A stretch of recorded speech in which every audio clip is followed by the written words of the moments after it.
I was sitting at the table chatting with my friends when Hilda looked toward the door. Wow, look at that. It's Benny Henson. I thought he would just fade away after his wife left him. His breakup was quite messy and painful. It was mostly her doing, and it really took a toll on him. She left him for a banker and tried to take everything in their divorce. She brought all the papers, saying it was fair and just needed his signature. Benny was quiet, but people thought he didn't have much to say because he didn't talk a lot. He thanked her for her help, turned around and confronted Bob. He pulled Bob out of the house and tossed him over the porch railing into the rose bushes. When his soon-to-be ex-wife complained, he tossed her in too. Then he decided to make things worse and soaked them both with water. He leaned over the rail and warned them that if they tried to fight back, he knew how to make them regret it. They stayed silent. Unfortunately, a neighbor saw everything and couldn't keep it to themselves. His wife worked for Bob at the bank, and soon enough, rumors and hints about the incident spread around the office. If Benny's dad hadn't owned a large part of the bank, they might have been fired. Benny had a distant cousin who was a really good divorce lawyer. In the end, since she earned more money and was unfaithful, she had to pay him support for 3 years, or until he remarried. When they filed a complaint against the bank for breaking the rules, they settled quietly for an undisclosed sum. She really wanted the big house that Benny had bought, so she had to pay him a good amount to keep it. Benny ended up with some extra money and a consistent income. What he lost was his self-esteem. He felt lost, and it really affected his confidence. When she realized she was going to lose a lot, she tried to damage his reputation, making hurtful comments about him. She only stopped when she was warned about a lawsuit, but by then the damage was done. He held his head high, but it was hard, and he withdrew from everyone. He took a delivery job that kept him busy on the road, almost disappearing from our social scene. But then, here he was, walking right toward us. We were the usual group of friends who met every other Thursday at the local pub to relax a bit. We would flirt, dance, and sometimes enjoy a drink together. Housewives, professionals, factory workers, what brought us together was a shared history since grade school. We were just the girls, without any divides. Some of us were married, others divorced, but everyone knew each other's stories. Benny stood in front of me, looking a bit nervous before he spoke quickly. "Bonnie, can I talk to you for a minute? I'd like to ask you something." I was enjoying a drink and feeling good. Benny and I had been neighbors since we were 5 and were close friends until junior high. Then we started to drift apart. Benny didn't really have a specific group of friends. He got along with everyone, but often kept to himself. I was part of a group of popular girls with guys always nearby. Benny dated but never showed interest in me, which made me curious. Now here he was, suddenly wanting something from me. Feeling a bit bold from my drink, I responded playfully, "Go ahead, ask me whatever. I know you've always wanted my help." The other girls giggled, enjoying his flustered expression. Benny looked surprised. No, I need professional help. There's something I know you're very good at. I'll pay you." I couldn't resist teasing him a bit more. "Benny, I said you can have my help for free, and I really am good at it." Laughter filled the room. Benny turned red and mumbled for me to forget it as he walked towards the door. I quickly jumped up and took his arm, pulling him toward the dance floor just as a slow song started. At first he seemed stiff, but he started to loosen up and even appeared to enjoy it. I leaned in and whispered to him, "Relax, Benny. I was just teasing. You know how playful I can be?" He smiled and replied, "I remember. You always tried to make me blush." "I couldn't help it. You were always so serious." When the song ended, we stood there for a moment, unsure of what to do. "Come back to the table," I encouraged. "Tell me what you need. You know I'll help if I can." He shifted uncomfortably again. "This needs to be a private talk. I'll call you in the next few days. Do you still have your number?" "I canceled my home phone. I mainly use my cell. Just give me yours, and I'll save it." I was surprised when he handed me a brand new smartphone. I must have looked shocked. Benny smiled and said, "Can't avoid technology forever, Bonnie. When's a good time to call?" "Right now. On Saturday at 6 o'clock, I'll be at your house, but I want some food, your famous ribs, and dessert. Then I'll be more open to helping you." He looked taken aback. Bonnie, I'd love to, but I don't want to interrupt your plans." "Are you sure you don't want to do it on a weeknight?" "Look around, my friend. In this small town, my options are pretty limited. Everything that's available has been tried and set aside so many times that it's practically worn out. It'll be nice to spend an evening with someone I actually enjoy. I insisted he return to the table and sit with us until a slow song played on the jukebox. He felt nice to be around, and I was sad when he had to leave. As for me, I had another cup of coffee and then went home to my big, empty house and my quiet life. I was a lot like Benny. I never saw it coming. We had plans for our lives. My husband was supposed to rise through his job while I would be the best high school English teacher in the state. Judging by the awards on my wall, I did my part well. He reached vice president, but then decided he wanted a younger wife for his social events. I was replaced by someone young and attractive, but not very bright. He managed to secure a job on the West Coast and took most of the money with him. I kept the house, a bit of cash, my car, and some painful memories. I had just retired from teaching when he left. It was too late to return to full-time work, so I did some substitute teaching. It helped with finances and kept me from feeling bored, but it wasn't the life I had dreamed of. Without a doubt, I was still an attractive woman. I exercised regularly, ate well, and took care of myself. Many women my age worry about every new wrinkle and change, but overall, I believed I looked pretty good. Men in their 40s to 60s seemed to think so too. I went on dates fairly often, but none were serious. I struggled to find someone who truly caught my attention. Maybe that was why I was so excited about dinner with Benny. I often wondered why Benny never asked me out. My marriage ended about 6 months after his, and we would run into each other occasionally around town. He was always friendly, but never made any moves. If you're a woman, this makes you curious and a bit vain. Benny was many things, but above all, he was known for making the best barbecue in the area, possibly even the state. He was always in demand for private parties and fundraisers. Last year, the local Republicans almost canceled a rally because he wasn't available. That's why I pushed him to prepare those ribs. I knew from experience they would be delicious, with just the right mix of vinegar and spices. I was not let down. The ribs were perfect. He had a special recipe for coleslaw that he took pride in. He would say anyone could slather barbecue sauce on cabbage, but very few could make great coleslaw. He also made a tasty potato salad with the same dressing and cornbread pancakes instead of hush puppies, which was another one of his specialties. Baked beans with barbecue and big pieces of red onions mixed in. His wife was foolish to leave meals like that behind. I told him as I leaned back from the table. He smiled. She never liked barbecue much. It wasn't fancy enough for her. I patted my tummy, glad I wore a loose sundress instead of tight jeans. Good. More for me. I'm glad you said that. I haven't brought out dessert yet. I groaned. Let's wait a bit. If I take one more bite right now, I might explode. Take me for a walk.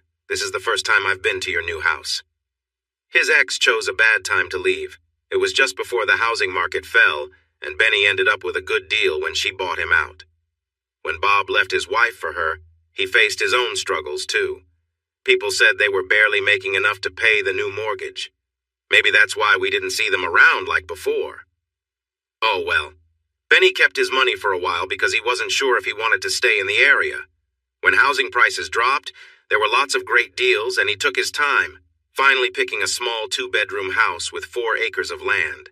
He paid for it all at once. It was in good condition, and he kept it very tidy. He held my hand as he showed me around. For some reason, this made me very happy. I admired his vegetable garden and flower beds that were beautiful. I told him so. He looked right into my eyes and said, "I've always liked beautiful things." For once, I felt my cheeks getting warm. We sat on the porch swing, watching the sunset over his pond. He reached over and flipped a switch, and 3 small fountains burst into life in the middle of the pond. The water created little rainbows against the setting sun. He continued to surprise me. I felt as happy as I had in a long time, so I decided to tease him a little until he turned red. "Benny, I know why you asked me to come here. The secret must be bothering you. I'm happy you decided to share it with me first. But it's pretty obvious to anyone who spends time with you." He really turned bright red. "What do you mean, What have they been saying?"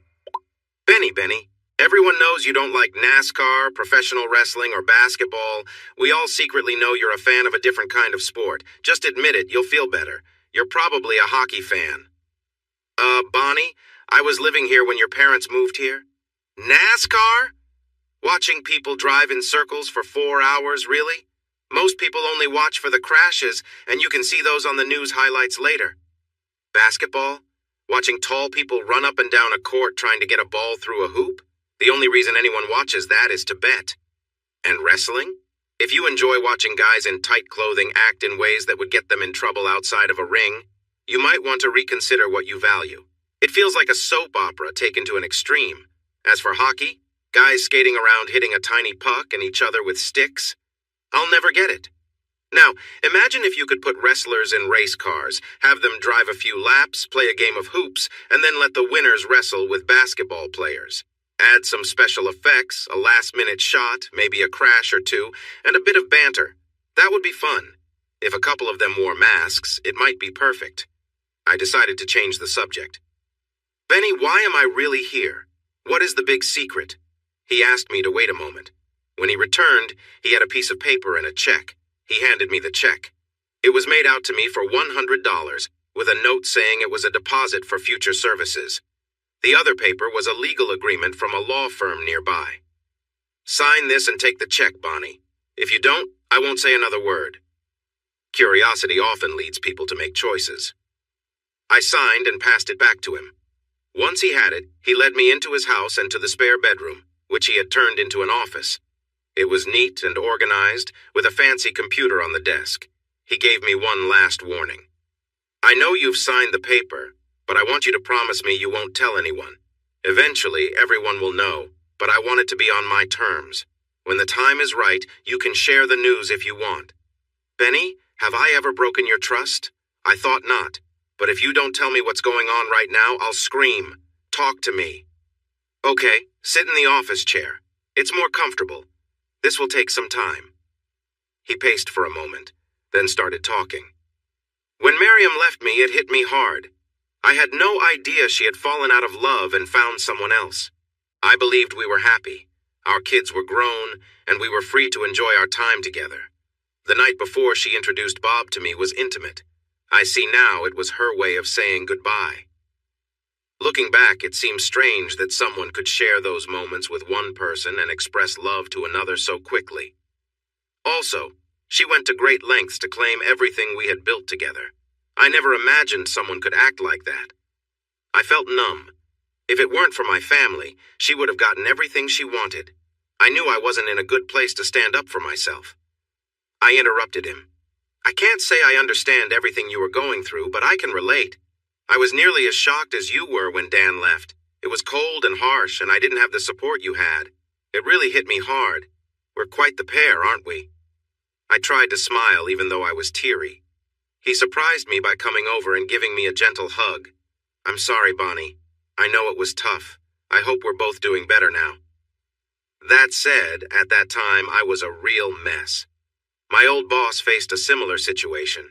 He urged me to get help and even connected me with his counselor. It truly helped me. In fact, it has led me to where I am today. My therapist encouraged me to write down my thoughts so we could discuss them during our sessions. I filled up about 30 notebooks. It was helpful, but I discovered something. I loved to write. She praised my writing style and advised me to pursue it, mainly to aid my healing. So I took a creative writing class at the community college. I started writing a lot. I bet I didn't turn on the television for 6 months. I almost hurt my wrist from it until I bought a computer and learned how to use it. At first, I wrote just for my own fun. Then I wanted to share my work for feedback and see if people were interested. Since I didn't want anyone nearby to know, I turned to the internet. There are amazing websites for writers out there. And I received feedback. People seemed to really like my writing.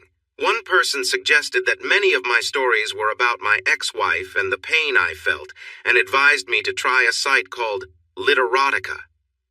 Have you heard of it? I felt uneasy, but hoped he wouldn't notice my discomfort and said I hadn't heard of it. It's a site for all types of stories, from science fiction and fantasy to romance and more. There are even sections specifically for different themes, although some might not suit everyone's taste. I wrote a few pieces expressing my feelings about my ex, but while there were many ways to express my anger, it's hard to keep that feeling forever. So I avoided the really severe topics and focused on love stories instead. I've always believed in happy endings, even if I know they don't always happen. Now I mainly write romance and have been doing it for 2 years. I've gained some popularity and enjoy receiving comments, whether they are good or bad. It keeps me grounded and helps me be a better writer. Anyway, one of the features of the site allows you to share your work with publishers. About 2 months ago, I picked out a few pieces of my best work and submitted them. 2 weeks ago, I received a request to send some samples of my writing to a publisher. I shared a draft of a novel I had just finished, along with a few short stories. To my surprise, they really liked the novel. I got an email asking me to have a professional editor look it over to make it better. They wanted me to send it back, and if they liked it, they would publish it. That's where you come in. I remember you worked for a publisher right after college as an assistant editor before you started teaching. Can you help me? We can figure out a fair rate so I can pay you. Are you interested? I remembered my time working for a publisher. I was an assistant editor, which meant I handled a lot of the routine tasks while the real editors helped authors find success. I learned a lot during that time and enjoyed it. Wow, a writer! This is unexpected. I would love to help, but I might need some practice. When can I take a look? He looked relieved. As soon as you'd like. I can pull it up now if that works for you. I'd like to see some of your older work first to understand how you've grown as a writer. Is that okay? Of course, let me find it for you. He opened his page on a writing site. I was surprised to see over 30 stories, a few poems, and 2 novellas. Get comfortable and take your time. I'll wash the dishes and make coffee. Let me know when you want a break. He leaned over and thanked me. Thanks, that really means a lot. My cheek felt warm after that. All right, I thought to myself. Let's see what he has. I smelled the coffee and looked up to find Benny behind me. Break time! You've been working for almost 3 hours. Take a break before you tire yourself out. I sliced the cake I made for dessert. It's on the table. Stretch a bit and join me. The cake was delicious. Benny had a funny name for it, saying it was better than most desserts, but not quite the best. I agree, I said, enjoying the cake. What do you mean? That the cake is good but other things are better? How did he always make me blush like this? I must be out of practice. Yes, I said, trying to sound mysterious. Take some home if you want. I usually give it to friends I work with. Let me grab a plate for you. He rummaged through the cabinet until he found one. I looked at the clock and was startled to see it was 11:30. I'm sorry I lost track of time. Why didn't you tell me to take a break sooner? This must be a strange first date for you. I didn't mean to say that. It just slipped out. This wasn't really a date. He made my evening when he said, Actually, this is the nicest date I've had in a long time, and it can't be called ignoring me for asking for your help. Time for the truth. What did you think about the writing? Am I just wasting my time? Definitely not. I can see how much you've improved, especially since what I read was done in just 18 months. When can I see the novel? Any time after tonight. It's almost midnight and I don't like the idea of you driving home so late. Call me tomorrow and we can plan our next meeting. He packed the ribs, side dishes, and most of the cake into containers and put them in my car. As he opened my door, he made me promise to call when I got home. He thanked me again and was about to kiss me on the cheek when I turned and kissed him on the lips, just for a moment, with our mouths closed. But it felt special. He was still standing in the driveway as I drove away. I did call him, and he picked up on the first ring. We chatted about random things for a few minutes before he made me promise to call tomorrow to set up our next meeting. I went to bed smiling for a change. On Sunday, I went to church, and all my friends noticed my smile. What's up? Hilda asked after the service. To quote my grandpa, you're grinning like a mule eating briars. Hot date last night? My smile grew bigger. Well, sort of. I don't think it was meant to be a date, but it sure felt like one by the end. Who was it? Where did he take you? Did you get cozy? Sarah was married and quite inquisitive, enjoying our stories about dating. A lady doesn't share everything, especially on church steps.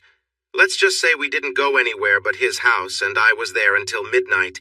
If you want to know more, come by my place and I'll cook you lunch. Sarah had to go home to her husband, but Hilda came right over. Benny had given me enough food for 5 people, and I knew if it stayed, I would finish it all. I would enjoy it, but my body would not. She came in, took a big whiff, and exclaimed, Benny Henson, before laughing. So you're the one who finally got him to cook. Was he good? Did he put up a fight? He must really like you to do that. I've never heard of him cooking for anyone else. Come on, tell me more. I wanted to keep her curious for as long as possible. Eat first, talk later, she sighed. All right, but remember I'm the guest here. If the ribs come out uneven, I get the extra one. If I find out you held back on me, I might just take my fork to you. We ate heartily. I tried to ignore how full I felt. After all, it's wasteful to leave food, right? Hilda was complaining about being stuffed when I brought out the cake. She paused for a moment before taking a large slice and said she didn't want to be rude to her host, so she would eat it just to be polite. When she asked for a second slice of cake, I raised an eyebrow at her. The first slice was to be polite, and the second one shows you like it. So we both enjoyed another slice, promising to exercise more at the gym over the next 2 weeks. Once we finished eating and stacked the dishes, we flopped onto the couch. Hilda smiled at me. All right, tell me everything. I'm too full to make you spill it, but I might just sit on your chest until you talk. Please don't do that. Remember when he came into the bar the other night? He needed my advice, but it wasn't anything romantic. I kind of asked him to cook dinner for me in return. We started as friends, but he held my hand for a while and I got a few nice kisses. It made me feel young again. I really enjoyed it. She sat up, clearly curious. So, are you going to pursue him? If not, can I have a chance? I've always thought he was good-looking and he's so polite. He really seems like someone you could settle down with. For a moment, I forgot she was my best friend and that we're both in our 50s. Well, I am anyway. She just turned 47. It felt like high school all over again. Yes, I am going to go for it, at least in a romantic way.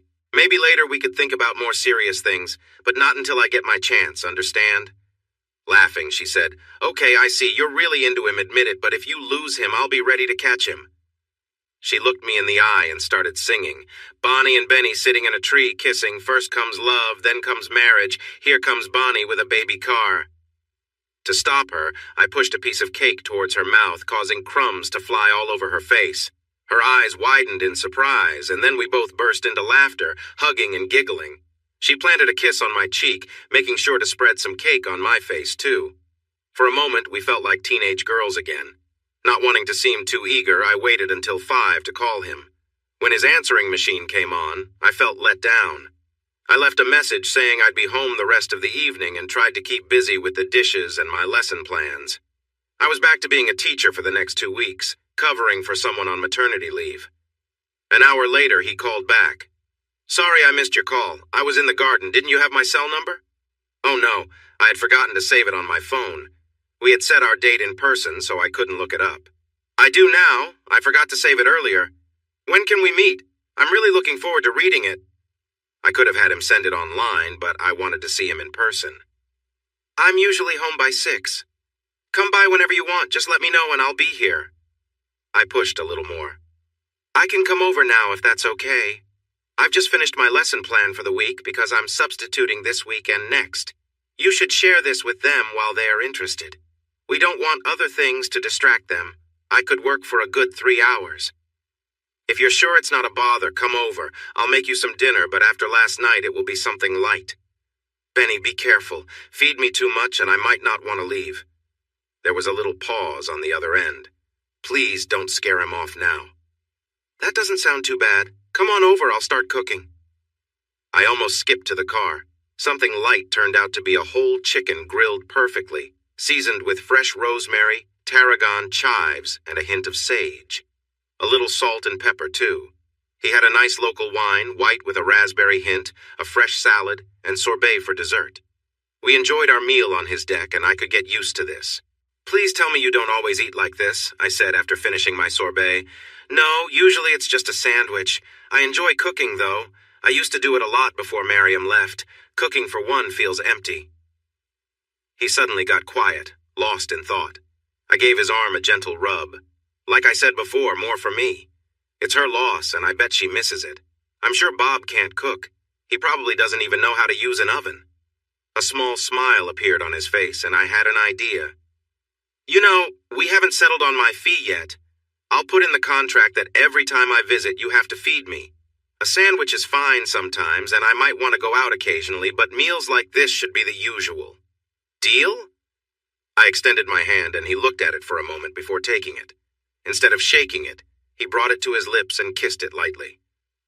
Deal, he replied softly. I wasn't sure what to say, so I let the moment hang.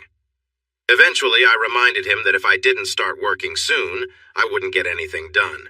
He shifted back to his work self and guided me into his office. All my passwords are on the desk at 7:30 now. Work for an hour, then take a break. I want you to stay focused. Coffee when you take a break? Okay, see you in an hour. He gave me a little push and gently closed the door. I started reading and lost myself in the material. The hour flew by quickly. He tapped lightly on the door, letting me know the coffee was ready. He had it waiting on the table when I came out. After a few sips, I looked up and asked him, "Reading something romantic?" He looked down, his cheeks a little red. Then he smiled. Everyone has a pen name. I chose this one because it's often used for simple romance stories. Plus, it keeps my identity a secret. I only shared my age and where I live. You know, many of my readers think I'm a woman. After reading the first 3 chapters, I think the same. You aren't just a secret guy from up north. You're really a secret woman from up north. I would guess you're pretty open-minded, too. Do you keep things neat? I've thought about it. Seems nice when someone shows kindness. Can you tell me? He turned a shade of purple. With a frustrated grunt, he left the room. It took me a few minutes to stop laughing. I found him sitting on the swing in the front yard. I sat down and rested my head on his shoulder. Please don't be upset. I'm just teasing like I always have. I wouldn't say anything like that around anyone else. He sighed and I snuggled closer, not wanting to miss this moment. His arm went around me and I closed my eyes, enjoying it. Can you forgive me? I said in a sweet voice. A small smile I adored came back to his face. You know I could never stay mad at you. Great! How about a friendly kiss? I knew I was pushing it a little, but to my surprise, he leaned down and gave me a gentle kiss that felt like it lasted a long time, even if it was probably just a moment. We women know when to push and when to step back, so I decided to pull back a bit and let him think. I sat up straight on the bench. Did I notice a hint of disappointment? I hoped so. Back to business. The first 3 chapters are really good. There are a few small issues with the flow and dialogue, but overall it's great. I need to print it out so I can read and make notes. Is that okay with you? Just make sure you're the only person who sees it, and keep track of your hours so I can pay you. This is mostly a work relationship after all. Mostly? I liked how that sounded. Okay, I need to go. I have classes to teach in the morning, and if I don't get enough rest, it's hard to stay focused. Shaping young minds and all that. I'll be back Wednesday afternoon to go over what I've done, all right? He agreed and walked me to the car after we finished printing his work. Of course, I was carrying leftovers, and just before I got into my car, he handed me a set of keys. Here, these are the spare keys to the house. Sometimes I run late on Wednesdays. This way you can work whether I'm here or not. See you then. After that, I got another nice kiss and a warm hug. Progress. As I drove away, I realized I wanted Benny Henson, and I was determined to make it happen. Spending so much time alone in the last few years, I had begun talking to myself out loud. You don't know it yet, Benny, but you're mine now. I'm like quicksand, and you won't even see it until it's too late. You're already in up to your knees. I'm going to take you on a journey, and you're going to enjoy it. A car drove up behind me, and for a moment I caught a glimpse of myself in the rearview mirror. My smile was wild, and I liked it. This was the start of our mix of work and a budding relationship. I would visit him on Wednesday afternoons, most Saturdays, and Sunday evenings. When he was home, I often fought the urge just to be with him. It felt like he took forever to call me to dinner. And the dinners were amazing. He seemed determined to make them special. There were Cuban pulled pork sandwiches with sweet fruit salsa, perfectly grilled steaks with roasted tomatoes and eggplant topped with melted cheese and fresh herbs, fried chicken served with green beans and sweet corn, spicy meatloaf with creamy mashed potatoes, and a flavorful roast. The desserts were delightful too. He made coconut cake with fresh coconut, pecan, apple, and chocolate pies, banana pudding, and a mix of strawberry, blackberry, and blueberry desserts. Once he discovered my love for chocolate, he really went all out. He created a chocolate overload dessert with his special recipe. It included a rich chocolate cake, real chocolate pudding, poured over the warm cake to soak in and blend perfectly, all topped with chocolate chips after it cooled. I gained a few extra pounds in just 3 weeks. After stepping on the scale, I had to tell him to tone it down a bit. You need to stop feeding me so much, I might end up looking like a barbecue. He listened and adjusted. He started making lighter meals like fresh salads, grilled chicken, and fish, served in smaller portions. We made it a routine to take walks after dinner, and I would often sneak my hand into his. He never pulled away. I enjoyed a whole week of quiet time, and without Benny knowing, I focused on the book we were working on together. The story was coming together nicely, a feel-good romance that readers would love. Some parts were a bit lengthy, and I wasn't sure about the direction in the middle, but overall it was good. He took most of my suggestions, though a few changes he wouldn't accept. I managed to cut it down from a massive 165,000 words to 120,000 by removing unnecessary parts and streamlining the dialogue. It wasn't perfect, but it was a good effort. We celebrated a bit when we sent it off with a couple of glasses of wine. I felt a mix of emotions because now I had no reason to keep visiting his house. Thanks, Benny. I had a great time working on this. It's too bad it's finished. I really hope it gets published and does well. He made my day when he replied, Finished? What makes you think it's over? If they publish this and it gets a good response, they will want another one fast.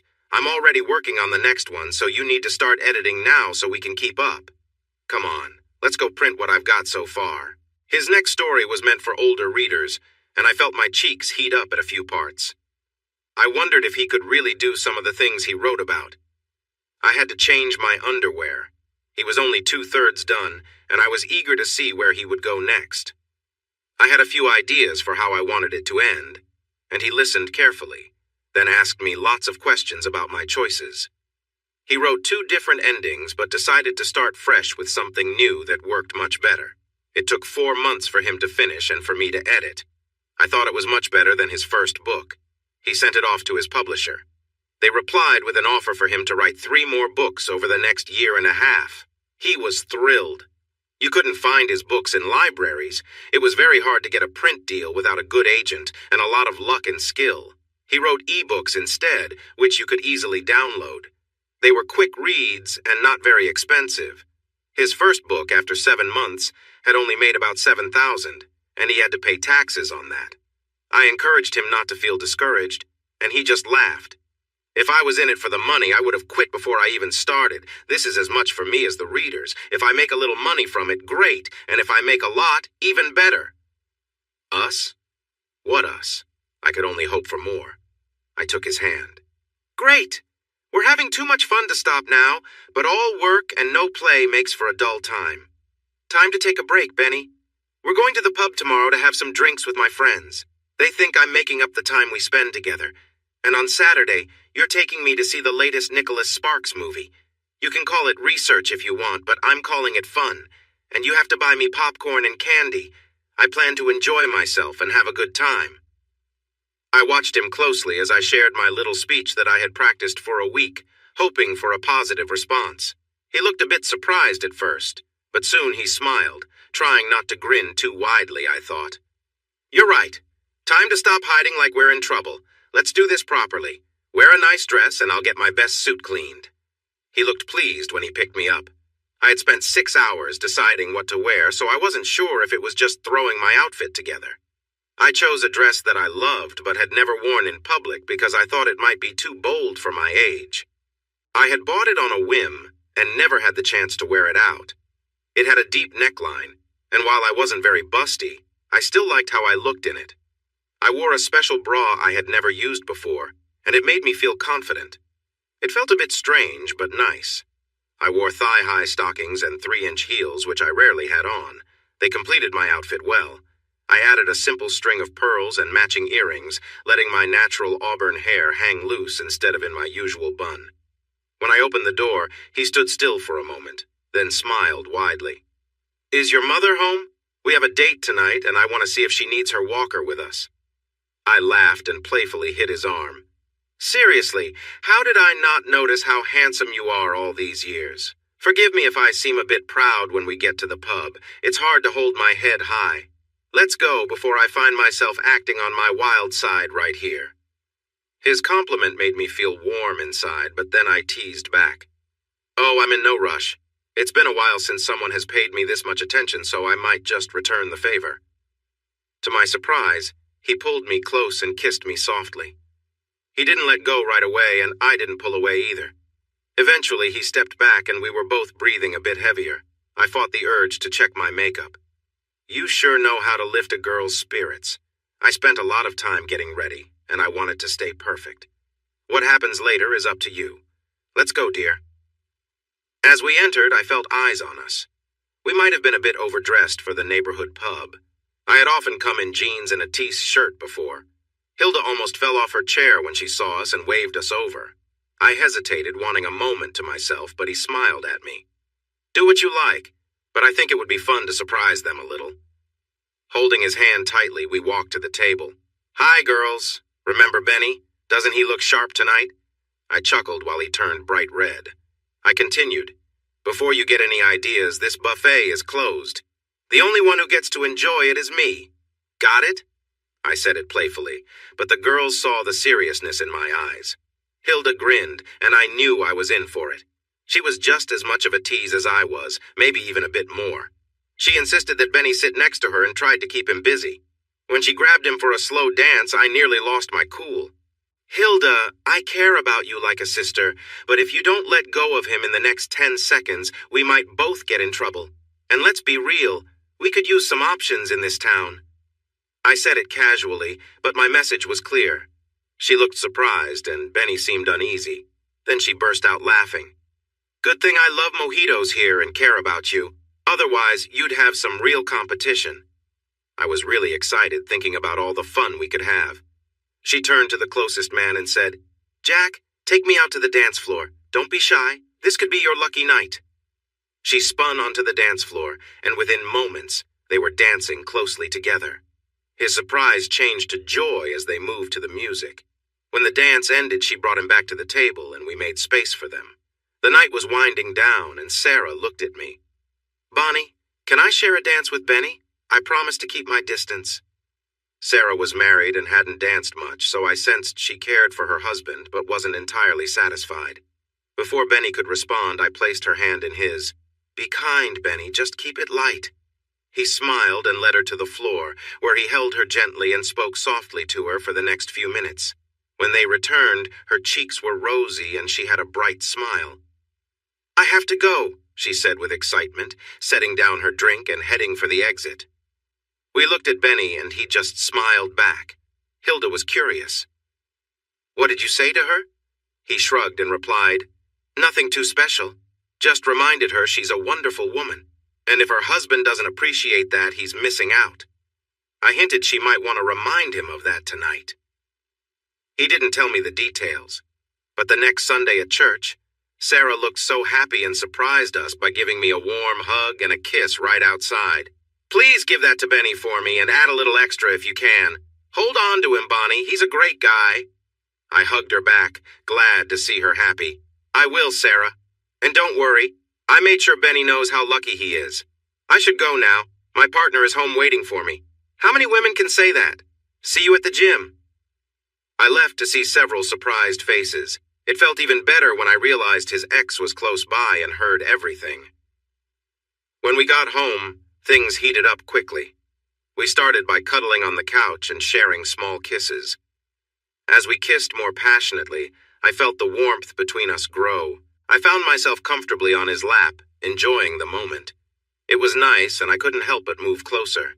I smiled, feeling the connection between us. He reached over, placing his hand on my leg and gently tracing circles near the top of my stockings. His touch was soft, and he seemed captivated. I felt nervous, yet a bit excited. But as he started to lift my dress, I jumped up quickly. Now, you might wonder why I reacted that way. Honestly, it was because I wasn't ready. I hadn't been in a serious relationship for a while, so I hadn't worried about certain details. I was a bit self-conscious and wanted to feel my best. But he misunderstood. Sorry, Bonnie, he said, looking regretful. I didn't mean to be so forward. Can you forgive me? I didn't want him to feel bad, so I smiled and tried to ease the moment. No, don't apologize. I enjoyed it. But it's been a while since I've been this close to someone. Let's take it slow tonight, and I'll feel more comfortable tomorrow. Who knows what might happen then? I held his face gently in my hands and leaned in close. Let's just say I'd like to keep going at our own pace. Does that sound okay? He pulled me into a warm hug. Of course, Bonnie. I'm here for you, however long it takes. You set the pace and I'll be right there with you. In that moment, I knew he was different. Most people would have been frustrated, but he was just happy to be together, enjoying each other's company. We shared a few kisses, each one deep and meaningful, as we wrapped ourselves in each other's arms. After a while, he pulled back, a smile on his face. We should probably stop for tonight. I don't want to push things too far. A cold shower might be calling my name, he joked, a playful glint in his eye. What do you think? I laughed and nodded, catching my breath. We shared a few more gentle kisses before I walked him to the door. At the door, I stood on my toes to give him one last, lingering kiss. Pick me up at 7 tomorrow, I said. I'm in the mood for seafood. And maybe pack an overnight bag, just in case. He looked surprised, his smile widening as he left. I closed the door, feeling a mix of excitement and nerves. Tomorrow would be another special night. The next morning, feeling a bit flustered, I called my friend Hilda. Hilda, I need you to come over as soon as possible. This is important. I need your help. She arrived in 45 minutes instead of 20 because she had to pick up Sarah. What's going on? Why are you so upset? What did Benny do last night? I let out a big sigh. Everything went perfectly. It was a perfect date. He was a true gentleman in public and very passionate when we were alone. But I messed up. Sarah was practically sitting on my lap. Come on, tell us. Don't keep us waiting. Okay, but promise me you won't laugh. This is really embarrassing for me. Promise. I looked at them until they agreed. Remember how I was dressed last night? They nodded. Sarah couldn't help it. You looked amazing, but seriously, where did those curves come from? Even someone who doesn't pay attention would have noticed. I smiled. A really great bra. It even came with matching underwear, which got me into a bit of trouble. Sarah looked shocked, and Hilda fell off the couch laughing. A thong? Who are you, and what have you done with schoolmarm Bonnie? Sarah joined in. Have you made any wild plans yet? Can we watch? Stop it, I shot back, like you've never worn anything like that. Now Sarah was laughing too. She turned around and exaggerated her pose. Look at me, Bonnie. If I wore something that small, someone would have to save me before it got lost. This sent Hilda into another fit of giggles. Same here. Bonnie, you're the only one here who can pull that off. Enough teasing. What's got you so worried today? I told them everything. Hilda barely managed to keep a straight face. Honestly, how bad can it be? If he wants it as much as you say, a little hair won't be a big deal. Just wear what you promised him. I had rinsed out the underwear the night before. I was wearing it to check how it looked. I planned to buy some new ones, but I wanted to make sure everything was neat. I lifted the hem of my sundress so they could see. They both went quiet before bursting out laughing again. I felt like crying. Stop it! I need real help here. Finally, Sarah caught her breath. I think Jim will let us use his trimmer, as long as we don't tell him why. I think he has something called an edger too, which might work. Hilda added, I'd love to help, but I'm not touching that equipment. It looks wild and a bit scary. It doesn't bite, does it? That's when I started to cry, and they quickly switched to support mode. Sarah went on the computer to look for useful information. I was trying to be funny. Really, Sarah? What are you going to search for? How to tidy up? That's exactly what she typed in. She turned the screen and we all stood there, amazed. I found 5 pages filled with detailed instructions. At first I thought I couldn't do it, but then I saw a list of salons and spas nearby that offered different services, including waxing and shaving. While they talked about techniques, I stepped out and called a spa a couple of towns away. I didn't want anyone to know what I was planning, so I decided to get away for a bit. Luckily, I got a 2 o'clock appointment, and by then it was almost noon. I returned with a clear plan. Sarah, call your husband and tell him you'll be home after 5. We need to go out for a bit at 2, and you all are coming with me for support. I'll treat everyone to lunch. Hilda, your car is the biggest, so you can drive. Let's go. I spoke firmly, like a school teacher. I can't do that. I promised Jim I wouldn't be gone long. He'll get upset. Hilda turned to Sarah. Just tell him, don't ask. Ask him to take the kids to your mom's for the night and you'll make it up to him. You wanted to bring back some excitement, and this is a good way to do it. A little mystery keeps things interesting. Sarah called him, and was surprised when he not only agreed but seemed happy about it. We enjoyed lunch and I paid for it all, saying it was my treat. Once we arrived at the spa, we were all impressed. The receptionist welcomed us for our appointments. We enjoyed manicures and pedicures, which was a first for Sarah. She hesitated over the nail polish colors, but finally picked a simple red. "No," Hilda and I said in unison. "You promised him a special night. It's time to be a little adventurous," we encouraged her. She chose a light lavender with a white star on each toe and finger. It looked beautiful. Hilda selected zebra stripes, while I went for pale pink with a small black exclamation point. Finally, it was time. 3 new staff members took us to different rooms. The girls were curious about what was happening. Each room had a special chair, and I heard Sarah scream. It was a strange experience for me. The staff member used electric trimmers to carefully shave me, changing the towel underneath when she finished. She placed warm, damp towels on me, explaining that it would soften the hair and make it easier to shave. While she worked, I felt a mix of emotions. After finishing, she applied lotion to my skin, ensuring every area was covered. "This will help avoid irritation," she said with a friendly smile. Then she held up a mirror so I could see her work. I was left feeling fresh and smooth. The feeling I got when I put on my new clothes was surprisingly nice. When I came out, the girls were waiting for me. They didn't say a word while I paid the bill and left good tips for everyone who helped us. As soon as we got into the car and drove onto the highway, they burst out. "You didn't tell us. We had no idea you were planning this," Sarah said, laughing. I just grinned. "Did you think I'd go through this alone? Now spill, did you two go all in?" Sarah blushed and nodded while Hilda chuckled. "You both went for it? Well, not me. I still have a bit of hair left," she said with a smirk. I raised an eyebrow. "How much?" She looked pleased. "The lady helping me was quite skilled. She even showed me some designs. I ended up with a neat little heart right above, just a fun touch." We laughed and chatted, completely absorbed in the conversation, so they didn't notice when I took a turn into the mall parking lot. "Why are we here?" Sarah asked, eyeing me curiously. "Every masterpiece deserves a frame," I said with a smile. "Come on, we're running out of time." We made our way straight to a high-end lingerie store. I picked out a couple of matching bra and panty sets, along with some extra pieces like a garter belt and different colored stockings. Hilda went for similar items. Sarah looked at the prices and sighed. "I can't afford this kind of stuff. I'm a stay-at-home mom on a budget. Besides, I'd look silly in these." I gave her a serious look. "Today's on me. If you don't pick something, Hilda and I will pick for you." While she protested, we pulled the sales assistant aside for advice. She suggested a corset or maybe a bustier to shape her figure and add a little extra flair. We finally chose a purple bustier with both full and half-cup options, along with built-in garters. It gave her a lovely shape, accentuating her figure. We also convinced her to try it on and get a matching set of stockings. Before we knew it, it was almost 5 o'clock, so we called our partners to let them know we'd be going out together and made plans to stop by each house to gather some things. At Sarah's, she didn't come out right away, so we went to check on her. She was sharing a warm goodbye with her husband. They both seemed caught up in the moment, smiling and laughing. Hilda cleared her throat, smirking. "Maybe we should grab some water to cool them down so we can make it in time." They quickly pulled apart, both blushing and grinning. Sarah gave her husband one last kiss.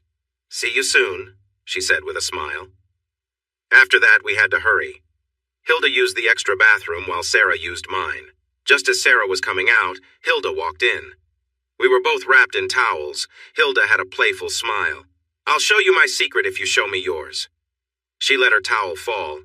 She did have a small tattoo shaped like a heart, and it was colored blonde. She usually had dark hair. I looked into her eyes. "I've heard blondes have more fun." I just smiled and let my towel fall too. After a moment, Sarah dropped hers. "Wow, I didn't know you had a birthmark," was all I managed before she quickly grabbed her towel again.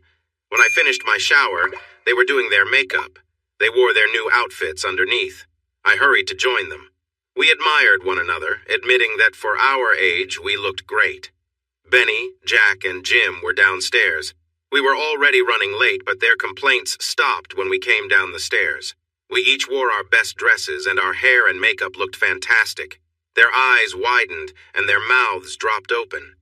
We walked over to our guys, gave them friendly kisses, and rushed them out the door. We had decided to drive separately.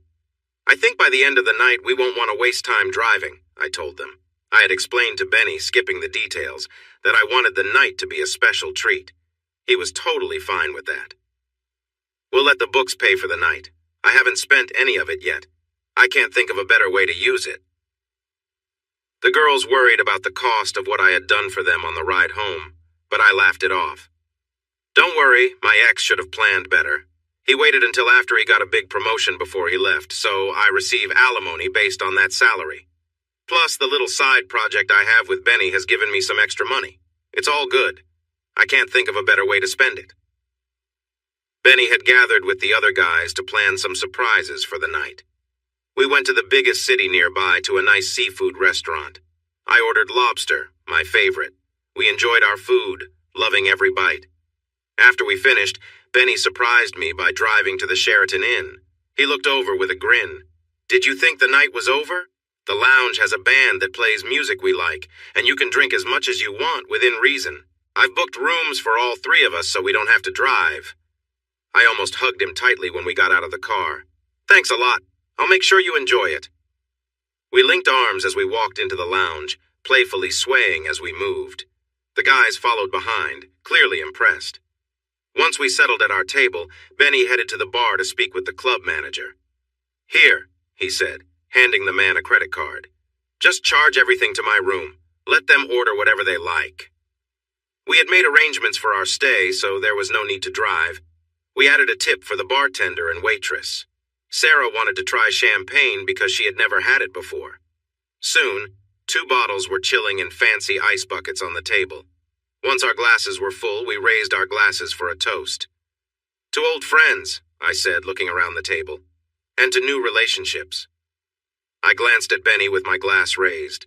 We drank and I refilled our glasses. To those who break the mold, to Sarah and Jim, proving that some of us really can find happiness the first time. We all cheered while Sarah and Jim turned a little red. The night passed quickly. We danced a lot, taking breaks now and then to sip champagne and catch our breath. Each of us enjoyed a slow dance with each partner, laughing and enjoying the moment. Sarah shone brightly that night, experiencing something new. She wore a beautiful dress that stood out, making her feel special. Now and then she would adjust her outfit, showing just enough to get noticed.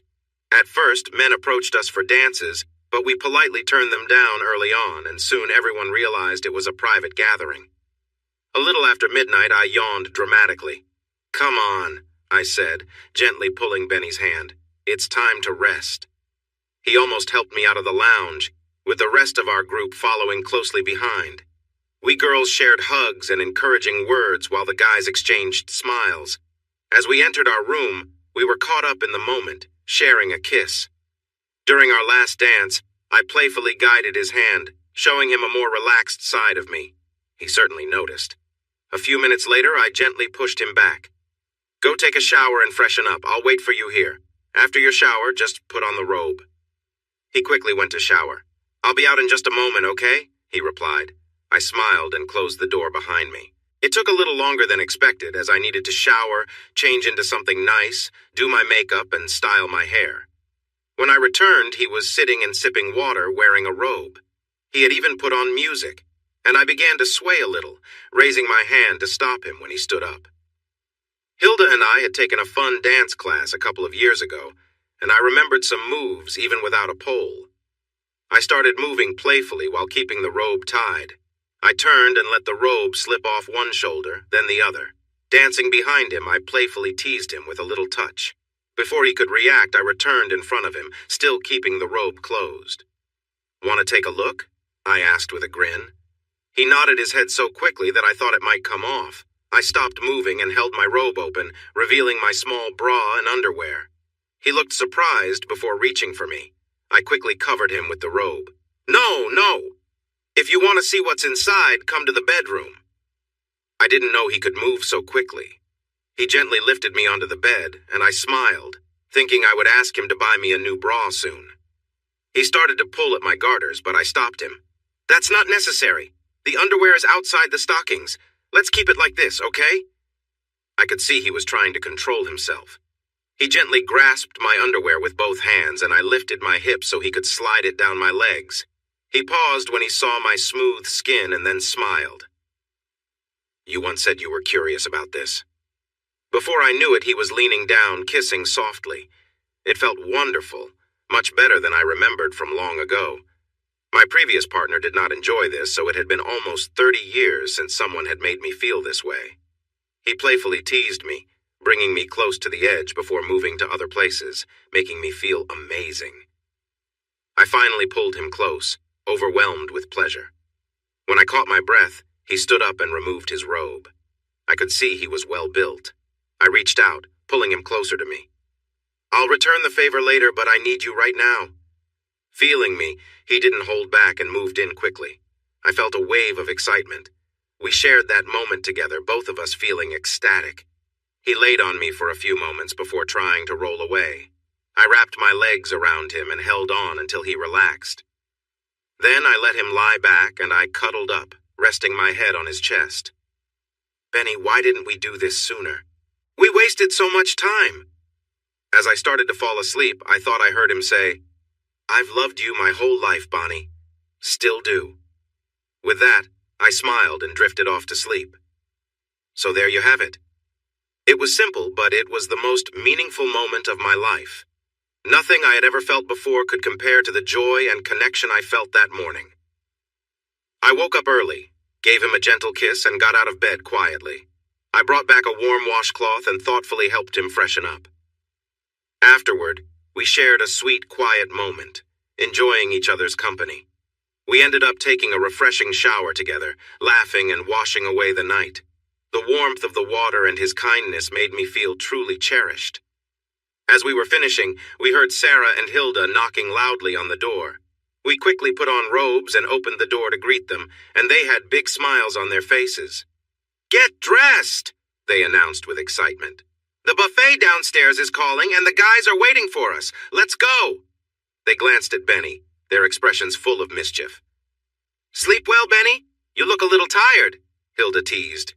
He gave a serious look, then joked, Oh, she snores. It was like lying next to a train all night. For a second, we all stared in shock, but then he broke into laughter and we joined in. Of course she doesn't snore, he admitted, still chuckling. But she does have this habit of curling up close in her sleep, and that certainly kept me awake. My cheeks flushed as the girls laughed heartily. I asked Benny to go downstairs with the others while I got dressed. The moment he left, we started chatting and catching up on each other's stories. Hilda gave me a playful grin. I'll show you mine if you show me yours, she teased. Then Sarah, who had always been so quiet and reserved, surprised us with her confidence. She looked more comfortable in her own skin than we'd ever seen. Smiling, she told us about the previous evening with her husband, grateful for our support and the fun day before. They had rekindled something wonderful together. He was absolutely speechless, girls. We did things we hadn't done in years, things we'd never even tried before, she shared, her face glowing with happiness. She looked so pleased and content, and we were thrilled for her. Hilda's expression softened, touched by how happy her friend was. So, what about you? Sarah asked, turning to Hilda with a warm smile. We all shared stories, laughter, and our gratitude for the friendships that made moments like these possible. She actually blushed. I saw a side of Jack I had never even imagined. He's a little different, and I enjoyed it. She lifted her dress slightly, showing another piece of clothing and some little red marks on her skin. She wouldn't say much more, but hinted that she thought he could be someone she stayed with for a long time, maybe forever. They looked at me with curiosity. I hesitated, but then raised my dress a bit to show a hint of my outfit. It had only been 45 minutes since we had been close, and I was still feeling the effects. Sarah gasped in surprise. Let's just say that shy, quiet Benny is completely different when we're together. He knows what he wants, isn't shy at all, and makes sure to take charge. I felt like a toy in his hands.